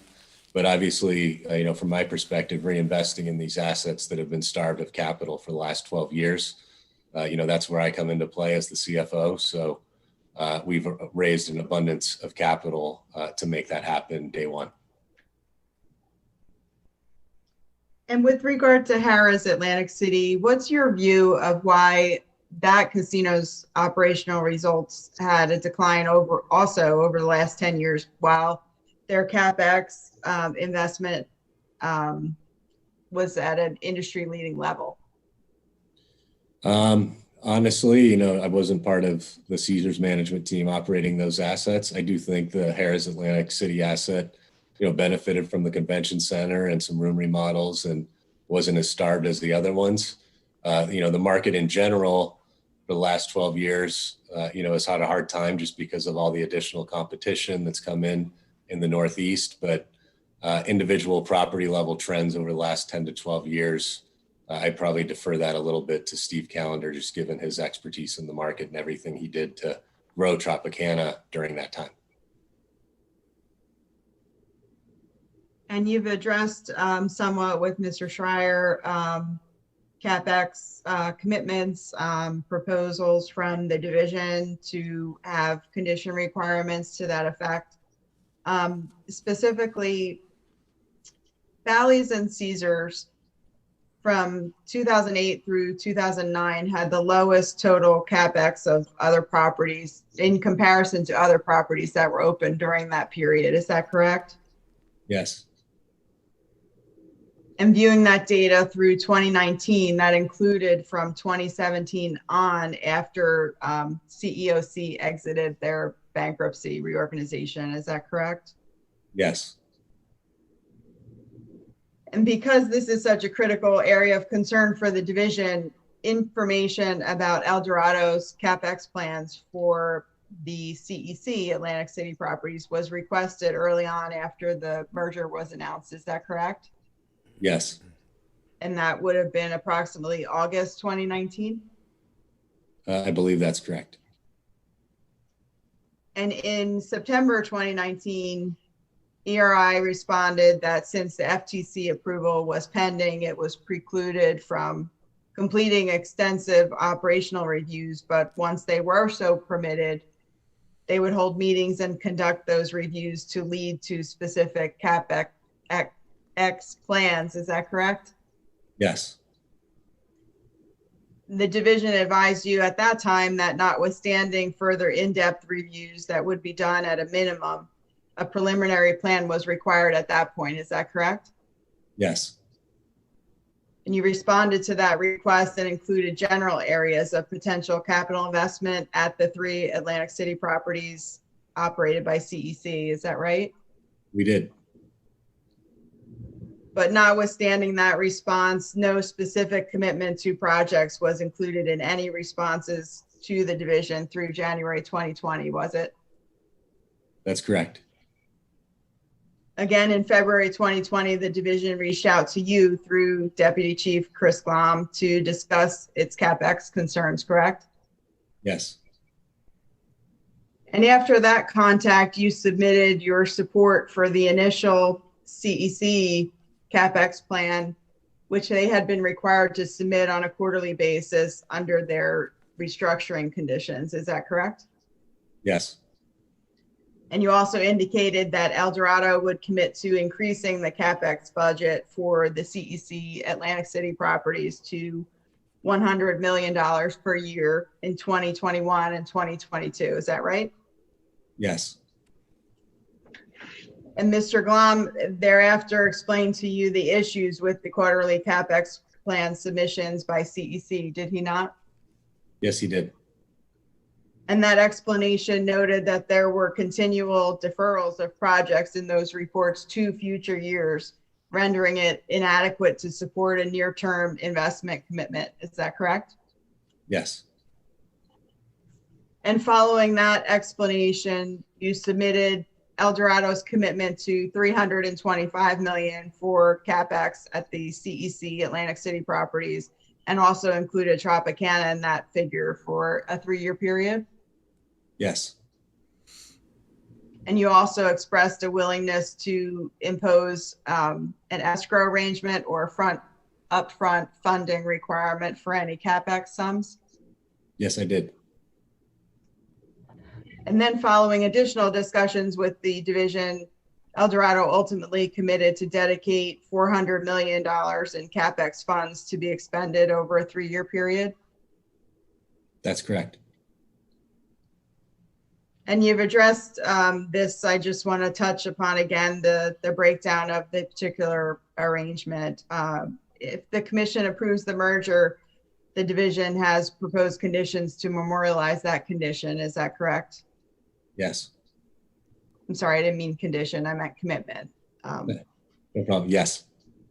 Given the critical need for spending in the near term, since previous years' expenditures have been inadequate at the CEC properties, the spending commitment would require at least $200 million to be expended in the first year and a total of $325 million having been spent by the end of year 2. Is that correct? Yes. And to Caesars Atlantic City in particular and its need for a dramatic initiative as to CapEx, a minimum of $150 million from the total $400 million is to be spent at Caesars over 3 years. Is that correct? Yes, it is. And in addition, there are timing thresholds of $75 million to have been spent by the end of year 1 and a total of $125 million having been spent by the end of year 2 for Caesars. Is that also correct? Yes, it is. And although a sale of Bally's is pending, the division has additionally proposed that another $125 million would need to be added to address CapEx for Bally's Atlantic City over a 3-year period if that sale is not completed. Is that correct? Yes. And Eldorado also commits to do that if it obtains approval for the merger? Yes, we do. And Eldorado also understands that an ongoing commitment and requirement for CapEx is needed to set forth ongoing expectations. Is that correct? Yes, we do. And with regard to that point, the division has proposed a condition that would require after the initial 3-year period with the trust account funds, that at least 5% of each property's net revenue be dedicated annually to CapEx. Yes, we understand. And you'd also commit to that requirement as well? We do. We commit to it. You did also touch upon the existence of deed restrictions on certain sites in Atlantic City. Those specifically are on the Claridge, the former Atlanta Club, and on the Showboat. Is that correct? Yes.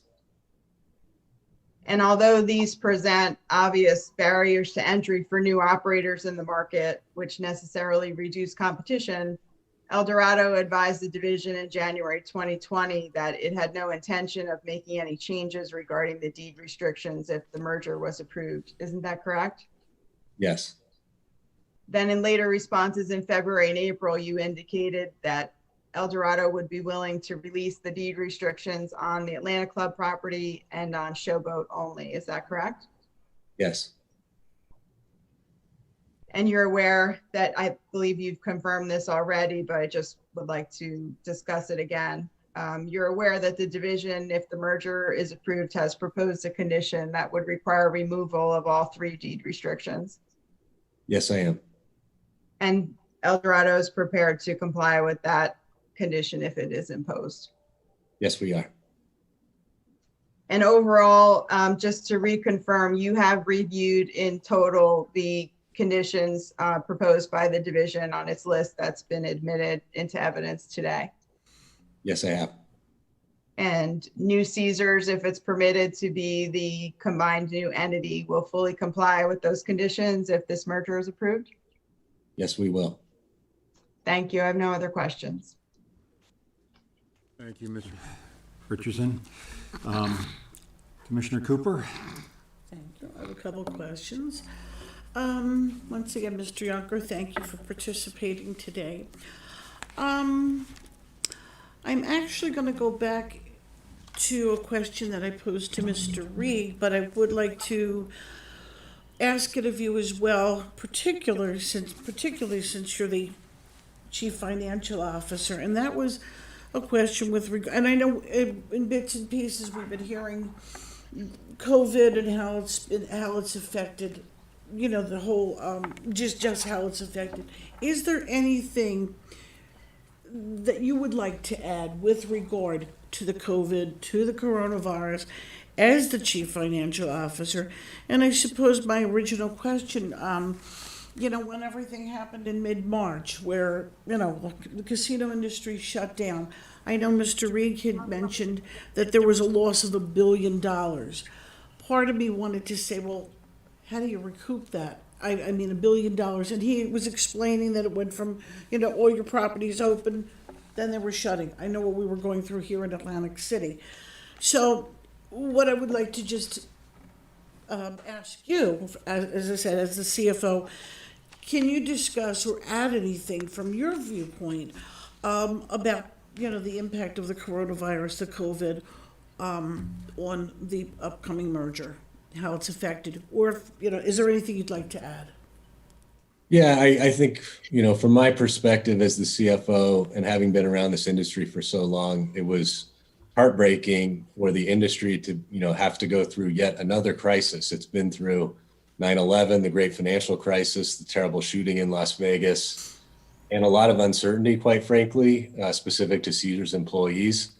So from my perspective, what I wanted to do and what I believe we have successfully done is create a fortress of liquidity so that people can rest easier at night, knowing that this company is going to get through however long this crisis is. We don't need to, constantly be reading about ourselves in the newspapers and are they stable, et cetera. Beyond a shadow of a doubt, I think we've put ourselves in that position. So I'm hoping that, allows, this great company with 70,000 plus pro forma employees to rest easier at night. And could you say the name of the company again, or what you've put together? Oh, well, the name of the company, Caesars. No, you said what the fund. What you just it didn't come through clearly. I'm sorry. Oh yeah, no problem. All of the capital that we assembled, in terms of being able to have full access to our revolvers, and almost $2 billion of cash on the balance sheet. To me, that's a liquidity fortress, is what I'm calling it. In the sense that through thick and thin, even if we have hot spots and some tough, operating environments across the country, we're going to be fine to get through this no matter what. Okay. When you said liquidity fortress, I hadn't heard that. Okay. And again, who knows? As you say, it's devastating what has happened. Who knows what the fall's going to be? The winter. Hopefully it's better, but who knows? It's very, as you said, it's uncertain at this time. Let me, there's another question I have for you. In one of the documents, I saw the words, with Eldorado, with Caesars, decentralized operating model and a centralized operating model.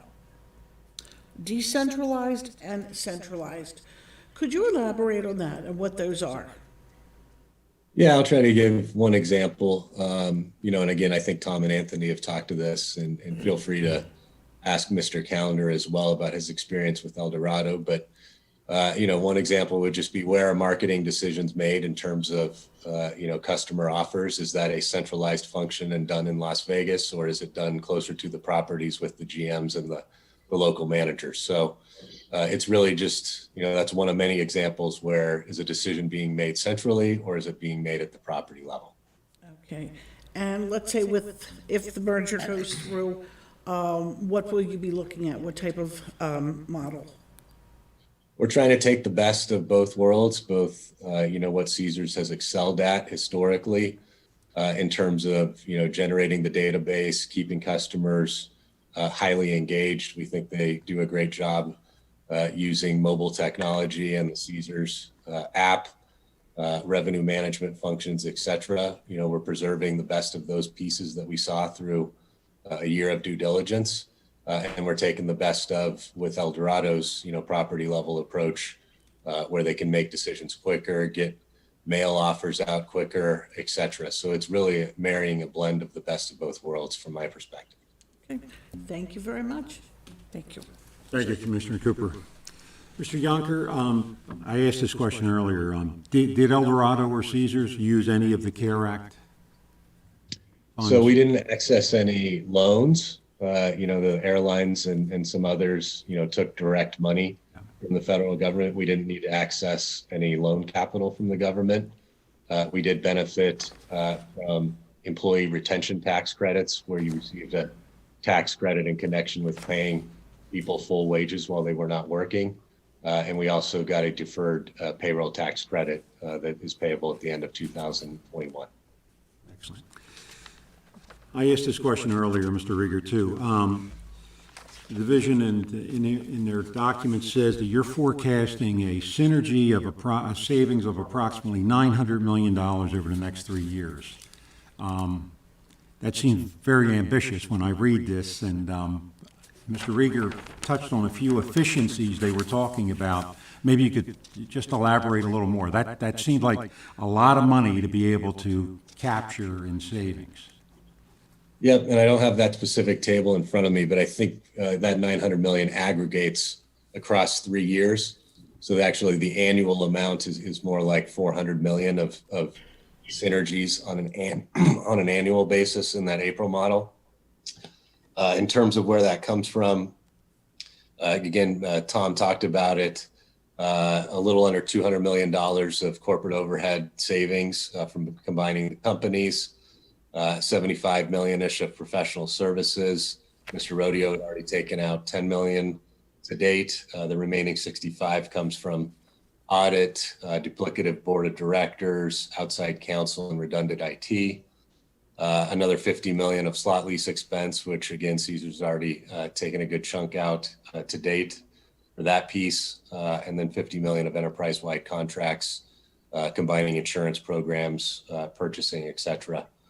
So we feel good about achieving that number, especially given the progress that Mr. Rodeo has achieved to date. But again, you agreed that there would be no downsizing of employees. You just said there were going to be efficiencies there of merging different operations. I just see that's ambitious if you're not going to lay off employees, which is traditionally your highest cost, correct? Yes. Yeah. So again, our numbers do envision, and there has been employee reductions in Las Vegas at the corporate side for Caesars. So you're looking at, a population of roughly 3,500 combined corporate and centrally managed employees in Las Vegas. And there has been significant attrition over the last 12 months, as well as some voluntary severance programs. But again, this is all away from Atlantic City and does not touch New Jersey. And to the extent that there is going to be anything that happens in New Jersey, we fully understand the conditions that we will be speaking actively with the division about any reductions. Great, thank you. You answered that. Mr. Shire, did you have any follow-up? I have nothing further for this witness, Mr. Chairman. Ms. Richardson? Nothing further from the division. Thank you. Thank you. Thank you. Mr. Shire, can you call your next witness? Yes. Eldorado calls Steve Callender. Good afternoon, Chairman and Commissioner Cooper. Mr. Callender? Again. Mr. Nance, will you swear in Mr. Callender, please? You swear to tell the truth, the whole truth, nothing but the truth. I do.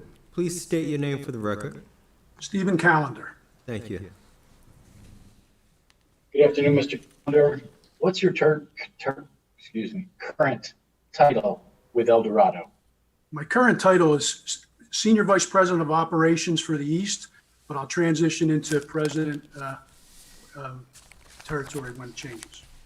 So your title will change to become a territorial or regional president? Regional President, yes. Can you provide the commission with some background on yourself and your employment history? Sure. Lifelong South Jersey guy. When I graduated from college, gaming was being approved. So I went for an interview to get into the Resorts International Original Dealer School and was lucky enough to get in. So I was one of the original dealers at Resorts in 1978. Spent 20 years there, worked my way up to Vice President of Casino Operations. I worked with Park Place Entertainment for the next 10 years.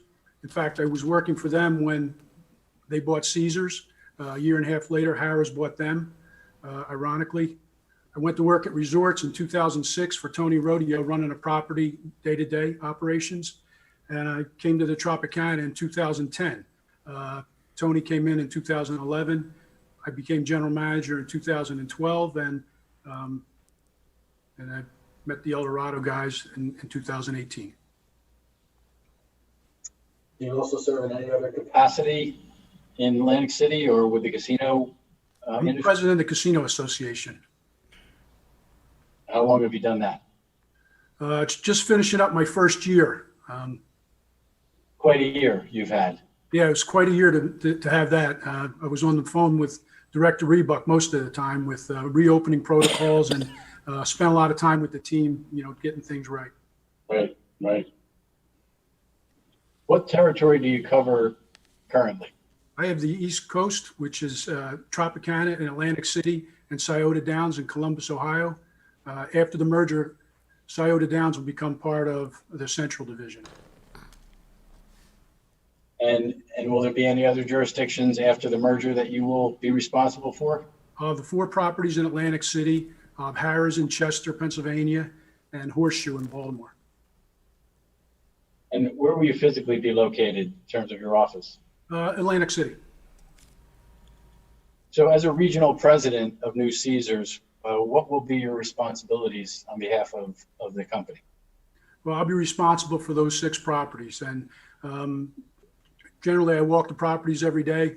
I would think I would be at Horseshoe in Baltimore a couple times a month, same as Harris and Chester, but I'll be in Atlantic City the rest of the time and moving from property to property. Now, do the GMs of these properties, do they report to you? They do. And knowing that under the merger, you'll potentially own Harris and Caesars, and for a short time, Bally's, do you have familiarity with these casino hotels in Atlantic City? Yes, I do. Well, I worked at Bally's for 10 years, so, and I obviously know the market very well. I spent a lot of time walking the city and looking at properties. Ron Bauman and I worked together at Bally's for a short while, and he's on the Casino Association as well. So, I talked to him a lot, and we worked very well together. Carrie Hall, I've met a few times. I don't know her real well. I actually worked for her father. Her father was a pit manager when I was a boxman, so small business. Yes. So, Mr. Callender, have you read the conditions and the commitments that are being made by your company to the commission should the merger and the other petitions be approved? Yes, I have. And you're aware that New Caesars has made a commitment to pre-fund $400 million into an account that is required to be spent over the next 3 years on the 3 properties that New Caesars will own, Tropicana, Caesars, and Harris? Yes, I am. As the regional president over Atlantic City, there has been some dialogue about what is intended to be done with that money and where it is intended to be spent. And there's some requirements about that in terms of dollars. But can you tell the commission what benefits you would foresee from this capital being expended and how? And if we could put up the slides, please, for slide 20. Sure, I'd be happy to. When Anthony told me how much money we were going to spend, I was very excited, frankly. It was interesting to me. It's the similarities between what's happening here and what happened in 2010 when I came to this property shortly after the Columbia Sussex left. Since 2000, it's a great brand. It's a great property and history. They've just been neglected during bankruptcy, and they lost business. They were, in poor condition and had poor morale. So, at least here in Tropicana in 2011, when Tony Rodeo came on board, we spent $300 million through 2019 improving the experience, which I think really needs to happen in those properties as well. Just looking at this case study, I dropped it down to 2014 to 2019, which is when we started to do big projects, large growth projects. And we renovated 3 hotel towers, north, south, and Havana. We did a complete casino floor renovation with a beautiful high-limit slot room and our sports book that Eldorado was part of, along with an escalator that's going down to the boardwalk. At a time when we only had 7 casinos in town and we were short on room occupancy, we purchased a Chelsea hotel and built a connector to the main building and fixed that up, and it looks great now.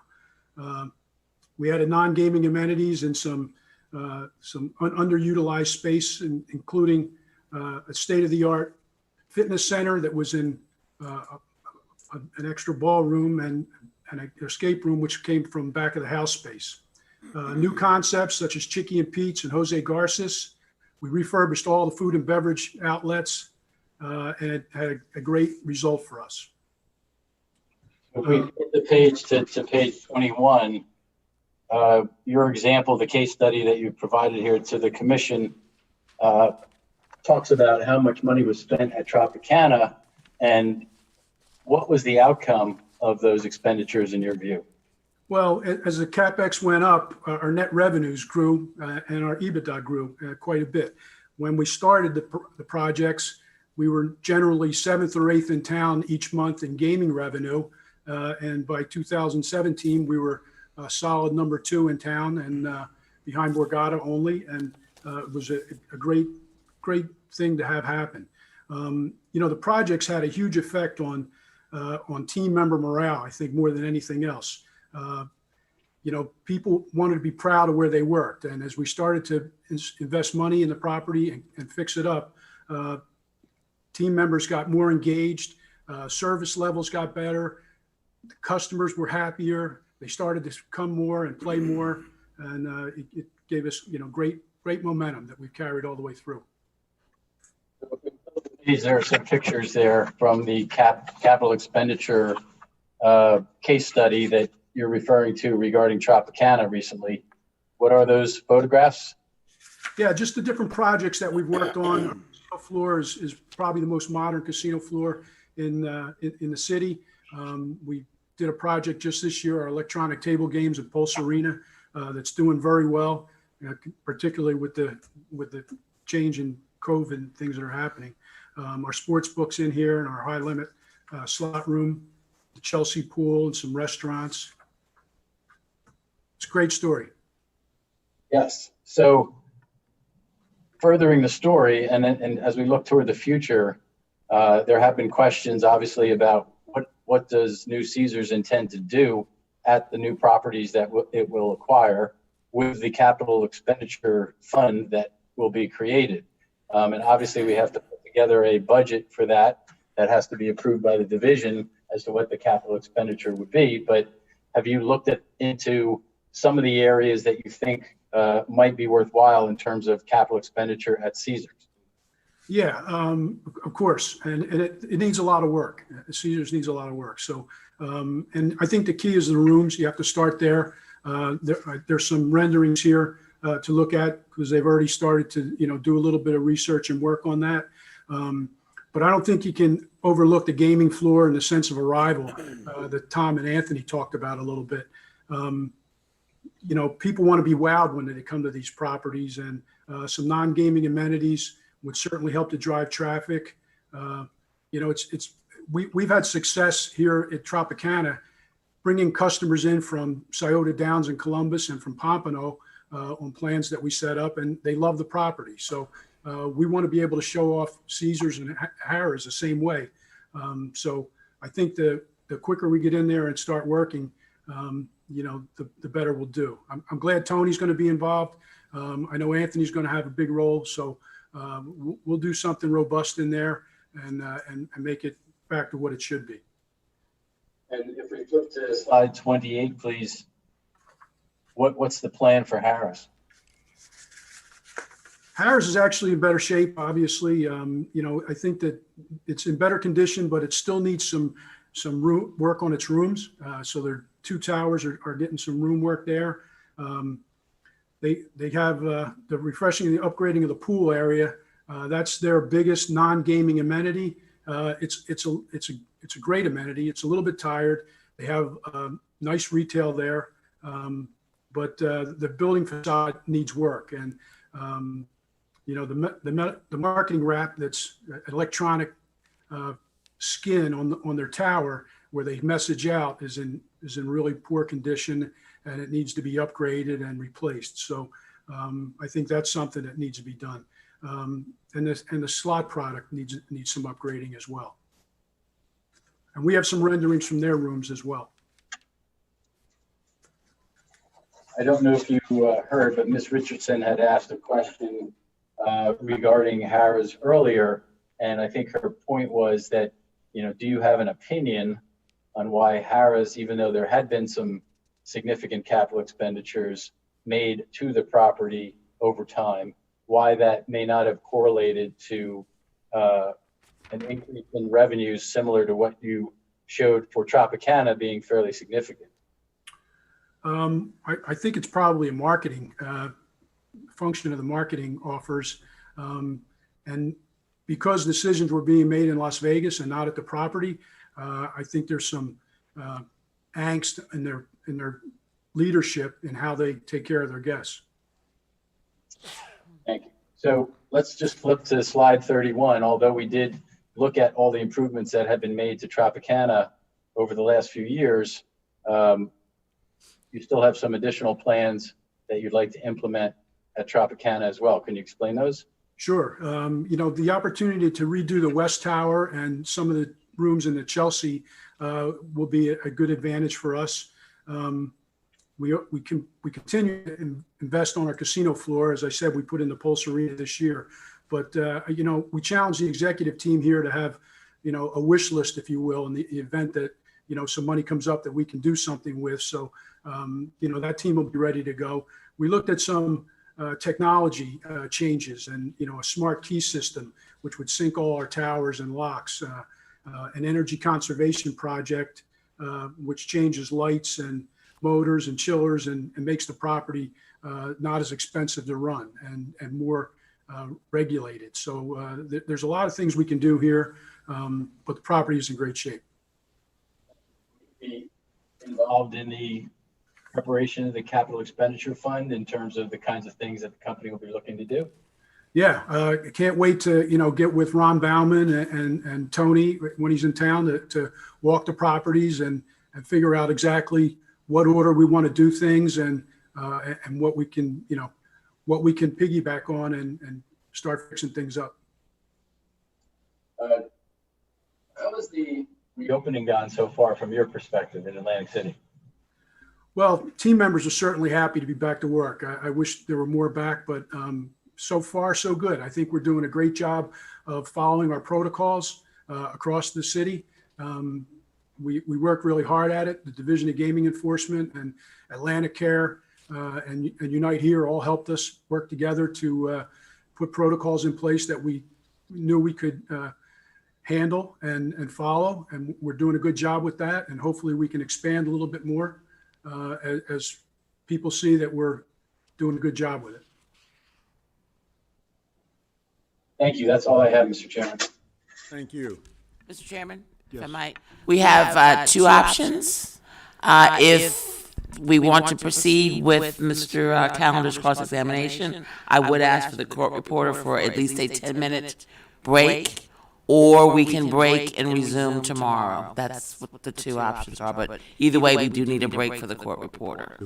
But the commitment is if everybody wants to come back in 10 minutes and keep going to complete Mr. Callender's cross-examination, and he's done as a witness this evening, that's...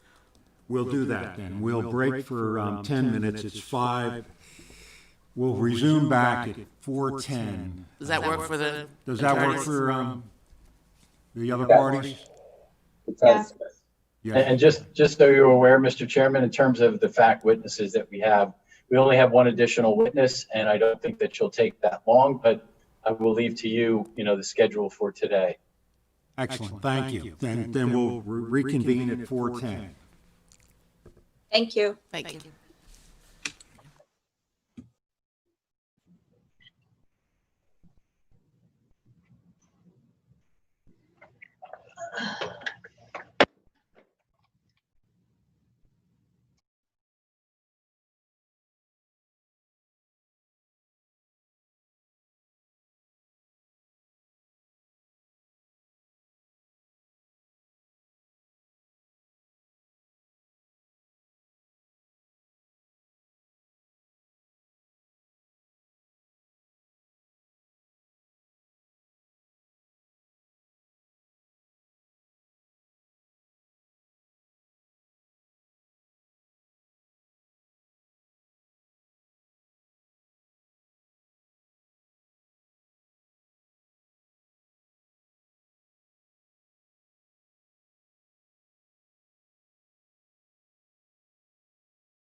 sign it.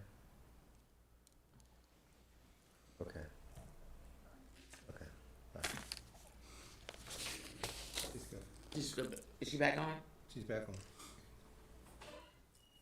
Yes, I'm here. Okay.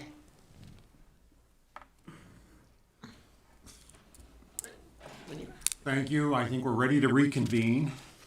Ms. Richardson, your witness. Thank you, Chairman. Good afternoon, Mr. Callender. Good afternoon. I just wanted to clarify a couple things on the slide charts that the graphs that you were looking at with Mr. Schreier. The project Capex case study on slide 21 shows the graphical representation of the Capex expended from 2014 to 2019, correct? That was just on large projects. Right. And so of the 168 million that was spent in those over the 6 years that are depicted there, 152 million of that was expended between 2014 and 2018. Is that correct? Yes, that's correct. And during that period, the Mr. Icon's affiliated companies controlled Tropicana Entertainment that ran Tropicana AC. Is that correct? That's correct. So in 2019, under Eldorado's ownership, there was only 16 million in capital expenditures for Trop AC. Is that right? That's right.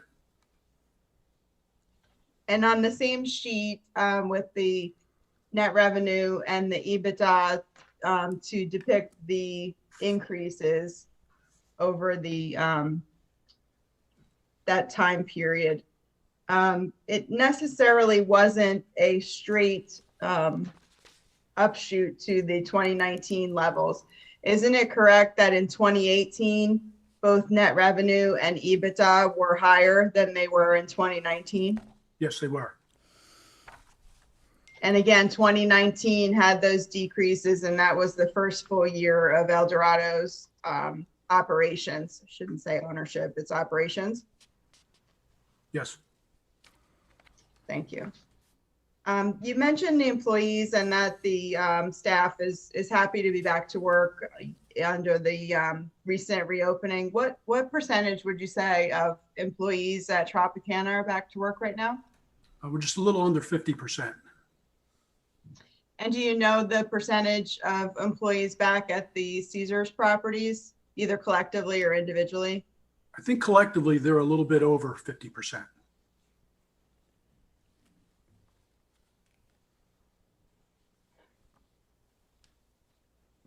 And there's been other testimony and from you as well about staffing and employee levels.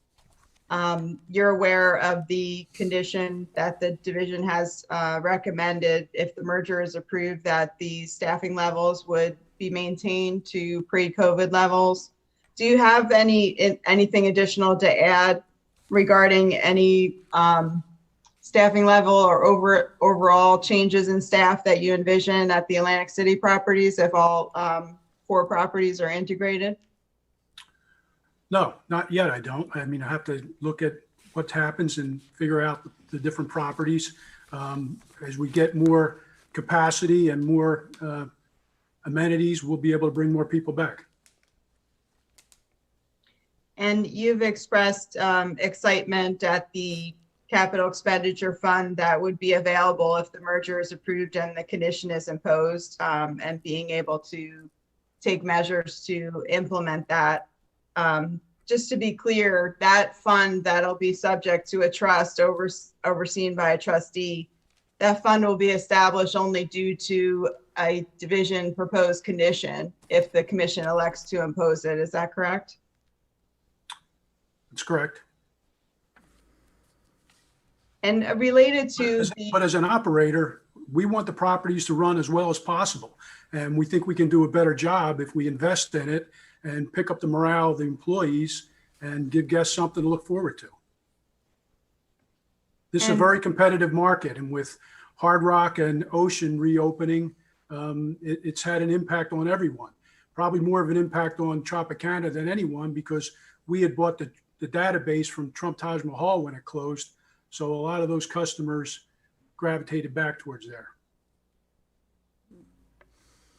I think you're essentially illustrating the point of why the division has honed in on the desperate need for capital expenditure projects at the CEC Atlantic City properties if the merger is approved. So thank you. You mentioned that the staff and operations has done well to meet the unique challenges of COVID protocols on the reopening. Have there been any particular challenges that you've had to address?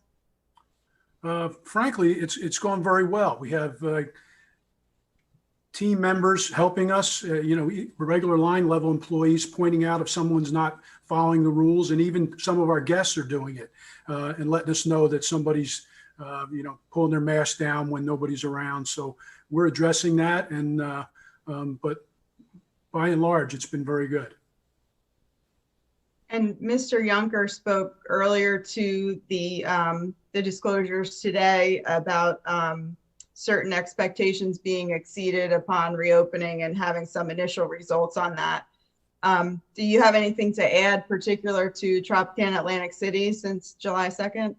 No, we really need to get to where we can feed people. It's going to help us a lot. We're working on a project to get on our Chelsea deck to start doing outdoor dining up there, which will help us increase, patronage. But it's a work in progress. Have you noticed any specific impacts as to customer volumes or feedback from the customers that they're comfortable there, they had some discomfort, any particular feedback that you're receiving? I've talked to a lot of customers. I'm very close to the customers, and some people were great with it, and some people were not. I got calls from people and said, you know what, I'm glad I was back, but I'm going to wait for a while before I come in again. But some of our regulars are here just about as often as they normally would be. Thank you, Mr. Callender. I have no other questions. Thank you. Commissioner Cooper? Thank you, Mr. Chairman. Schreier has any redirect first. Oh, I'm sorry. I'm Mr. Schreier. I'm sorry. Oh, nothing further. Thank you. Okay. Now, Commissioner Cooper. Thank you, Mr. Chairman. It's getting late in the day there, Okay, good afternoon, Mr. Callender. And once again, thank you for your participation today. My questions are, there's no question you have a very long history with the casino industry, a very involved history, with your leadership, your experience, your expertise. It's very well known and appreciated. With the different casinos that you've been at, and you've been in a leadership position, I know that you have always been a leader in community involvement, whichever property you've been at. So my question for you right now is, as this merger, if it goes through, we say if it goes through, could you share with us what type of community involvement you and Eldorado will have in the Atlantic City community? And I also would just like to add, even recently, I know that you have done a lot in the Atlantic City community with the coronavirus and the COVID and everything, and you've been just in the forefront. You took the reins, you've been right out there, and I'm going to personally say thank you for all that you've done. I know with the Casino Association, with Trop, with everything, and that's for me personally. But with Eldorado, how will you be involved in the community? And I'm going to say a part two to that, if Eldorado has a community involvement plan or program in other jurisdictions, if you would like to share that with us, that would be great. Sure. I think it's part of the culture of both companies, actually, to be involved in the community. And as you know, I'm on the board of United Way and president of the 200 Club of Atlantic and Cape May counties. But I reached out to Anthony a month after we were part of Eldorado and told him that Boys and Girls Club had a project that we thought was important, and would he be willing to let us make a donation to that? And we put $100,000 in. So that's is pretty dynamic, and he's very supportive of what we do. The executive team here at Tropicana sit on boards of Boys and Girls Club, South Jersey Food Bank, Atlantic Cape Community College, American Red Cross. We do a lot, and we'll continue to do that. I think how we sync up with Caesars and what they do will be, a project that we can get behind. Okay, and a moment ago, I said Eldorado, I didn't say Caesars, but with the properties and the future, are you able to, is there anything you'd like to add or can add with Eldorado's involvement in their jurisdictions, with their community involvement? I know you just mentioned. Yeah, actually in Scioto Downs, my general manager there sits on the United Way board as well. So, and each one of the executive directors has a role somewhere in the community supporting, what's going on. Okay, thank you. And again, thank you for all that you do for Atlantic City and the area. It's greatly appreciated. I'm going to say especially with these very fragile times. That's good for me, Mr. Chairman. Thank you, Commissioner Cooper. I just want to get it again, Mr. Callender, you'll be stationed here. Your main location will be in Atlantic City if this merger goes through and you get promoted? Yes, sir. I live in Brigantine. I can walk to Harris from there. Okay, well, we want to keep you in the area, so I just want to get that on the record. The majority of my time will be in Atlantic City. That's where Anthony wants me, and like I said, I will travel, once or twice a month to one of the other properties, which is what I've been doing in Scioto. But I'm here 6 days a week for the most part. Excellent. Also, along that line, I know you're head of the Casino Association. I know you worked nonstop with the division as well as the commission in regards to reopening. I was at your property on July 2nd when we opened it. It was the first property I was there. And anybody who's listening out there, the properties are clean. We're following all the protocols. We worked it out with the health department, Atlantic Care, as well as the Casino Association and the division and the commission. So I'm proud to say, and your leadership was very critical there, that I think that we are providing as clean and as safe location in all the properties in Atlantic City that you could get anywhere in the country. And I want to thank you for your leadership on that there, Mr. Callender. Thank you, Chairman. And on one final note, in regards to community involvement, as Commissioner Cooper asked you, I know Tropicana has been very active, and I know you do a lot for veterans. I know you've sponsored the Atlantic City Stand Down, and Tropicana last year was honored by the American Legion with a national award for that effort. So I wanted to put that on the record, that you have been there for charitable organizations in the community, and I know that'll continue under your leadership. Yes, sir. That's all I had. Does council have any follow-up? Nothing further from me, Mr. Chairman. Nothing for the division. Thank you, Chairman. Your next witness, Mr. Shire. Yes. Eldorado will call Stephanie Leprey. Good afternoon. Mr. Nance, could you swear her in, please? Do you swear, Joe, the truth, the whole truth, nothing but the truth? I do. Please state your name for the record. Stephanie Leprey. Thank you.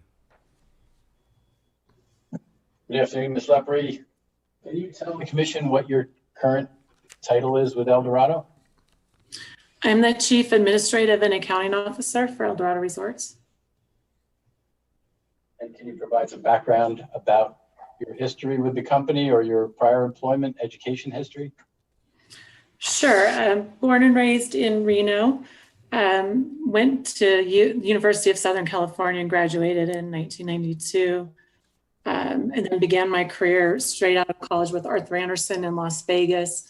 That was, as you well know, when gaming was first becoming legal across the country. So got thrown into the fire and spent a lot of time in a lot of different jurisdictions as gaming first became regulated and legal everywhere outside of Atlantic City and Nevada.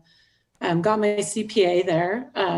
When Silver Legacy opened in 1995, which is a joint venture between Eldorado Resorts and Circus, then Mandalay, and then MGM, but at the time Circus.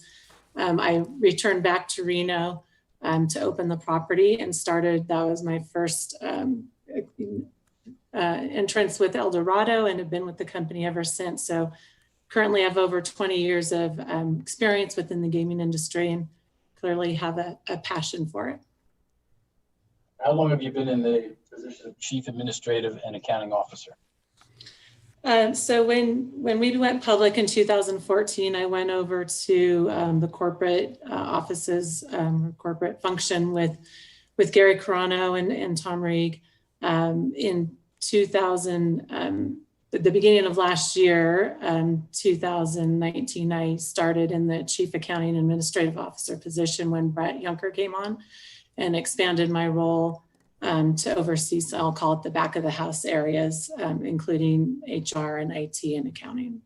Okay. Yeah, I was going to ask you, I mean, it sounds like sort of two hats that you wear. Can you explain what your responsibilities are in the capacities regarding accounting and administration? Yes, today I'm the principal accounting officer, so oversee the financial reporting functions, working directly closely with the properties, and then for external reporting with Brett. Also with our SVP of HR's departure recently, pre-merger, we knew we were on the cusp of the Caesars transaction. I had HR under my purview with that as well, but continue to do that. In the go forward company, I'll have that same role, but Keith Causey, who is the Chief Accounting Officer for Caesars today, is staying on with the company. We're going to take an approach with the business services model where there's an accounting group that he will oversee. I'll have more of the external financial reporting, budgeting side of things. So it's not the entire, because it's obviously as everyone knows, a significant role within one of the largest gaming companies.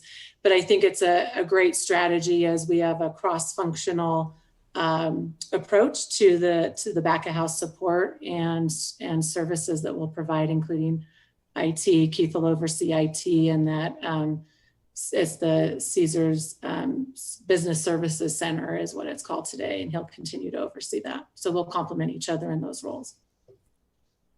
Thank you. We have slide 32 up.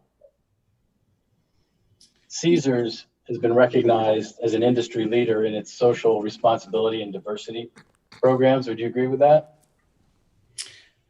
I do. We're really excited to work with Jan Jones, who did lead it and was one of the founders and pioneers of the great programs that Caesars has today. She's staying on with the company. She's currently a board member and staying on with the new Caesars board.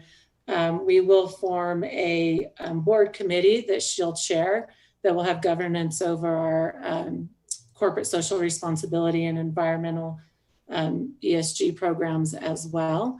I'm very excited to expand the foundation that she's built.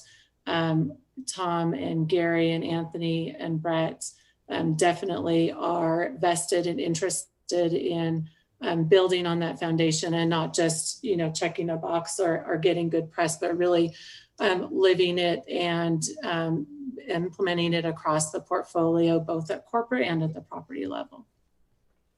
So I see a couple of different programs here that you've noted. Can you explain those? Yes, so one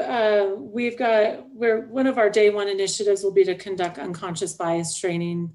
In today's environment, we think not just diversity from a gender perspective, but diversity and inclusion critical, not just for because it's important and it's what we should do, but we think it's a good investment in the property, and that by grooming and mentoring and identifying diversified leaders and talent across the enterprise will benefit the company and our industry as a whole as we move forward.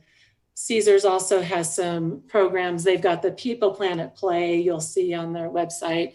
And it's really the three prongs of the initiatives that they've been very successful in building and executing, and we think there's a lot of opportunity to expand on that. These are also fundamental values that Eldorado has had, but ours has been a little bit more organic, whereas Caesars in their culture has been strategic and really implementing it in a way that I think we will complement each other again. The people function is really about diversity, listening to our employees, growth and development, volunteering, community involvement, as Steve mentioned. We all are, Gary Carano came to me many times, supporting and asking me to be on different boards. As Steve said, I'm currently on he's on boards, I'm on the Boys and Girls Club in Nevada. We also think that, investing in our community and our children is critical in our schools. We'll partner with the universities a lot to also identify talent. As far as the planet component is the environmental impact, green initiatives, both internally and with suppliers. And then the play component is really about having world-class venues, world-class customer service, as Anthony spoke to, and then a real focus on responsible gaming, making sure that our advertising and marketing is appropriate, that we train our employees to identify issues and be aware, and also to have policies in place that also promote responsible gaming. So I think if we flip to slide 33, over the concept of responsible gaming. Mm-hmm. And again, are those programs that you're intending to integrate between the two companies? That's correct. We currently have responsible gaming and problem gaming strategies at Eldorado. But again, Caesars has been a pioneer in their approach. They have ambassadors identified at the properties who are both front and back of house team members who really understand what to look for and can be have an approach with customers in the event that there's something, either it's intervention or just awareness that needs to be. So we will certainly deploy that. It's, we had some restrictions on day one, but as soon as we can get in there, we will, we have a timeline and a game plan to implement. We will have policies in day one as well, and then work with the responsible gaming team who is continuing to stay on with us from the Caesars program. And I should reiterate, in addition to Jan Jones, Gwen Megita, and there's others in the corporate social responsibility function that will be staying on with us. Another item I should address is there's a Caesars Care Foundation that was established during COVID that we will also continue to deploy. We had a version of that at Eldorado as well, but it's been important as our team members have been impacted by furloughs and COVID and reduced hours and those things. And then also the Caesars Foundation will be further expanded across the Eldorado portfolio. Okay, and I heard the chairman and Commissioner Cooper talk about community involvement. Is that what the Caesars Foundation does? The Caesars Foundation does it, identifies, it has resources, and it'll deploy them both at the corporate level and then also at the property level. As Steve mentioned and Anthony spoke to, we really want the properties to be empowered in their leadership within their communities, because they know better than someone sitting in Reno or Las Vegas what the community needs are. So there's funds that are available to them as well that get allocated, and then corporate funds for initiatives such as the food bank, United Way, some of those other initiatives that that are brought forward to request funds. Thank you. So you are our last witness today. Is there anything else that you would like to add? I would include, we would love to thank the director of the New Jersey Division of Gaming Enforcement and his staff, and the commission and its staff. As chairman and Commissioner Cooper know, we love Atlantic City. We would love to be there, and it's challenging to do these things virtually. So we appreciate the opportunity to do it amidst what we're all going through these days. I know we, as Brett and Tom talked about, this is a very long process and it's a very complicated transaction and unprecedented really in our industry. And then you throw COVID on top of it. So I think we've exhibited the ability to execute in one of the most challenging environments possible. And we appreciate working with you and the opportunity to still be here in front of you today. We also understand and respect the importance of these assets to the state of New Jersey and specifically Atlantic City. Our team is committed in investing not only in these assets that we discussed, but our team members as well and the community in which we operate. So we respectfully request your approval of the transaction and welcome any other questions that you might have for me. Thank you. That's all I have, Mr. Chairman. Thank you. Ms. Richardson? Thank you, Chairman. Good afternoon, Ms. Leprey. Good afternoon.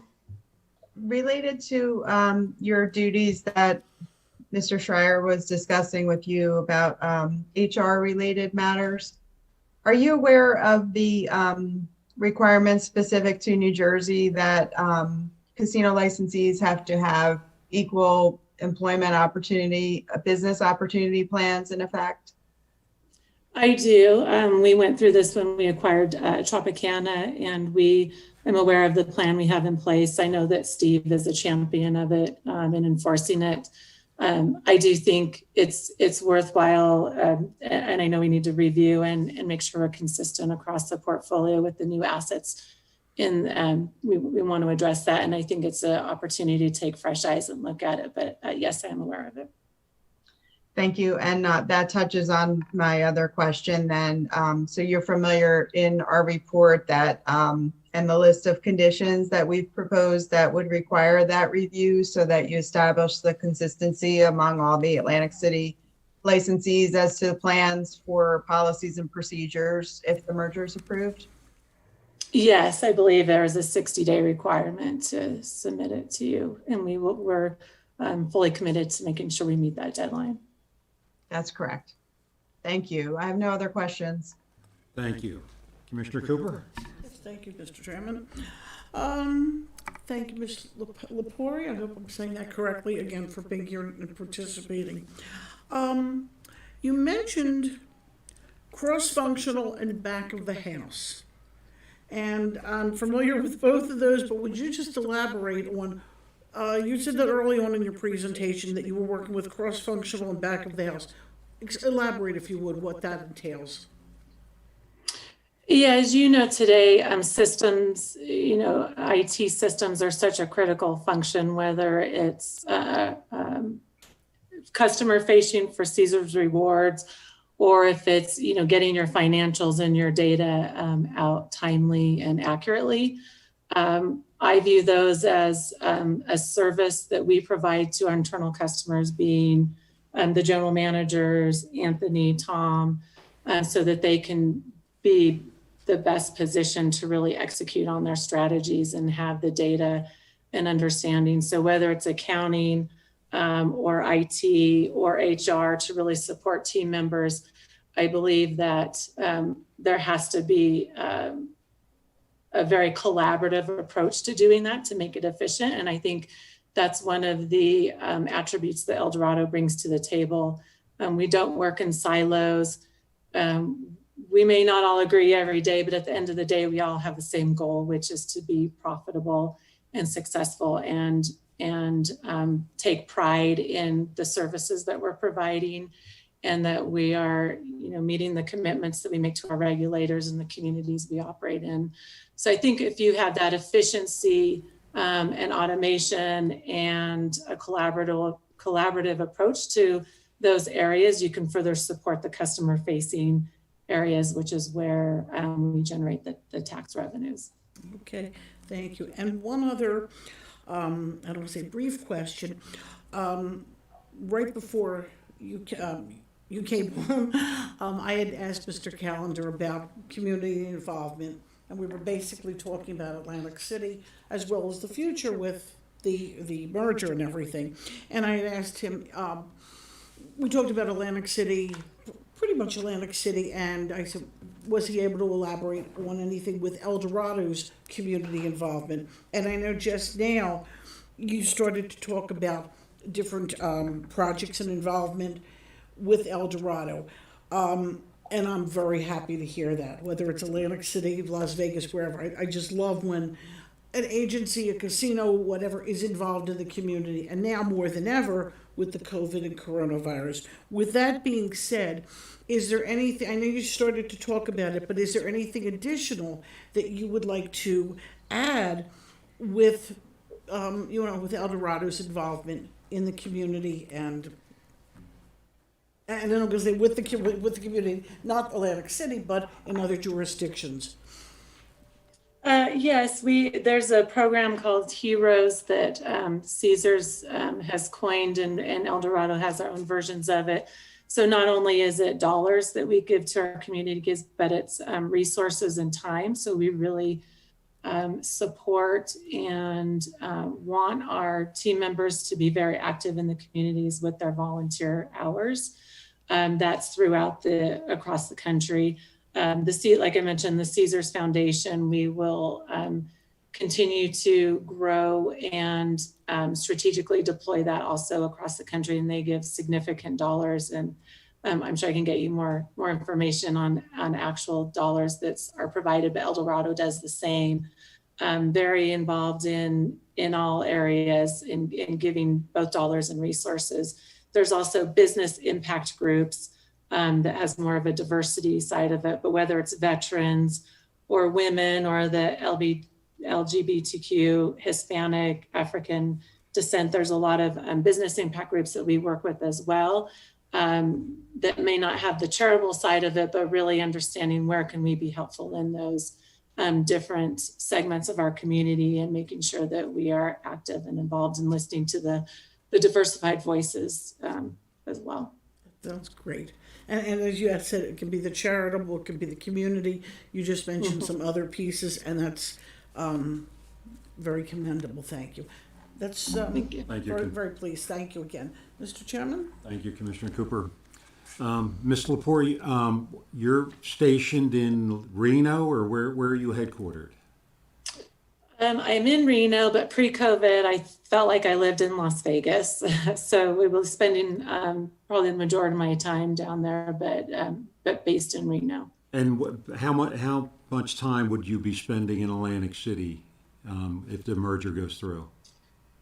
Steve knows it's one of my favorite places to come to, and I got the opportunity to meet with Chairman Cooper and Commissioner Cooper to speak at a engagement. But I typically would get out there about once a quarter or 2 to 3 times a year. I would make it out to Atlantic City, depending on, the integration kind of slowed some of our integration activities, slowed that a little bit, but now even more reason having more properties located there.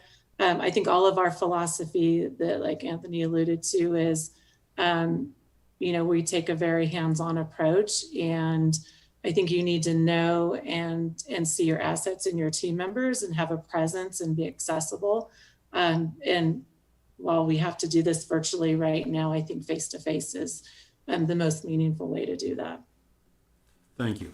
That's all I have. Councils, do you have any further questions? I don't know if you had your CARES Act question. Ms. Leprey was identified as the witness that could answer any CARES Act questions. Oh, excellent. Yes, there was one follow-up in regards to Ms. Leprey. Did Caesars or Eldorado utilize the CARE Act provision?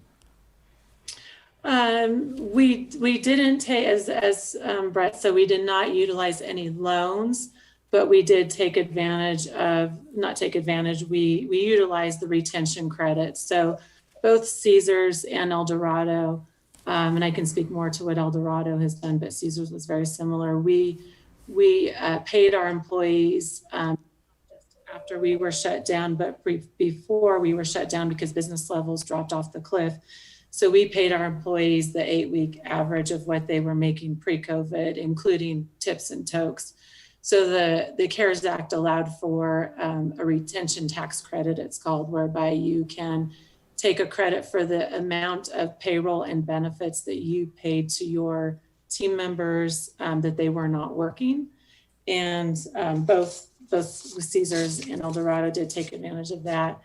We have committed, as Tom said early on, to honor benefits through August 31st for those that are not furloughed.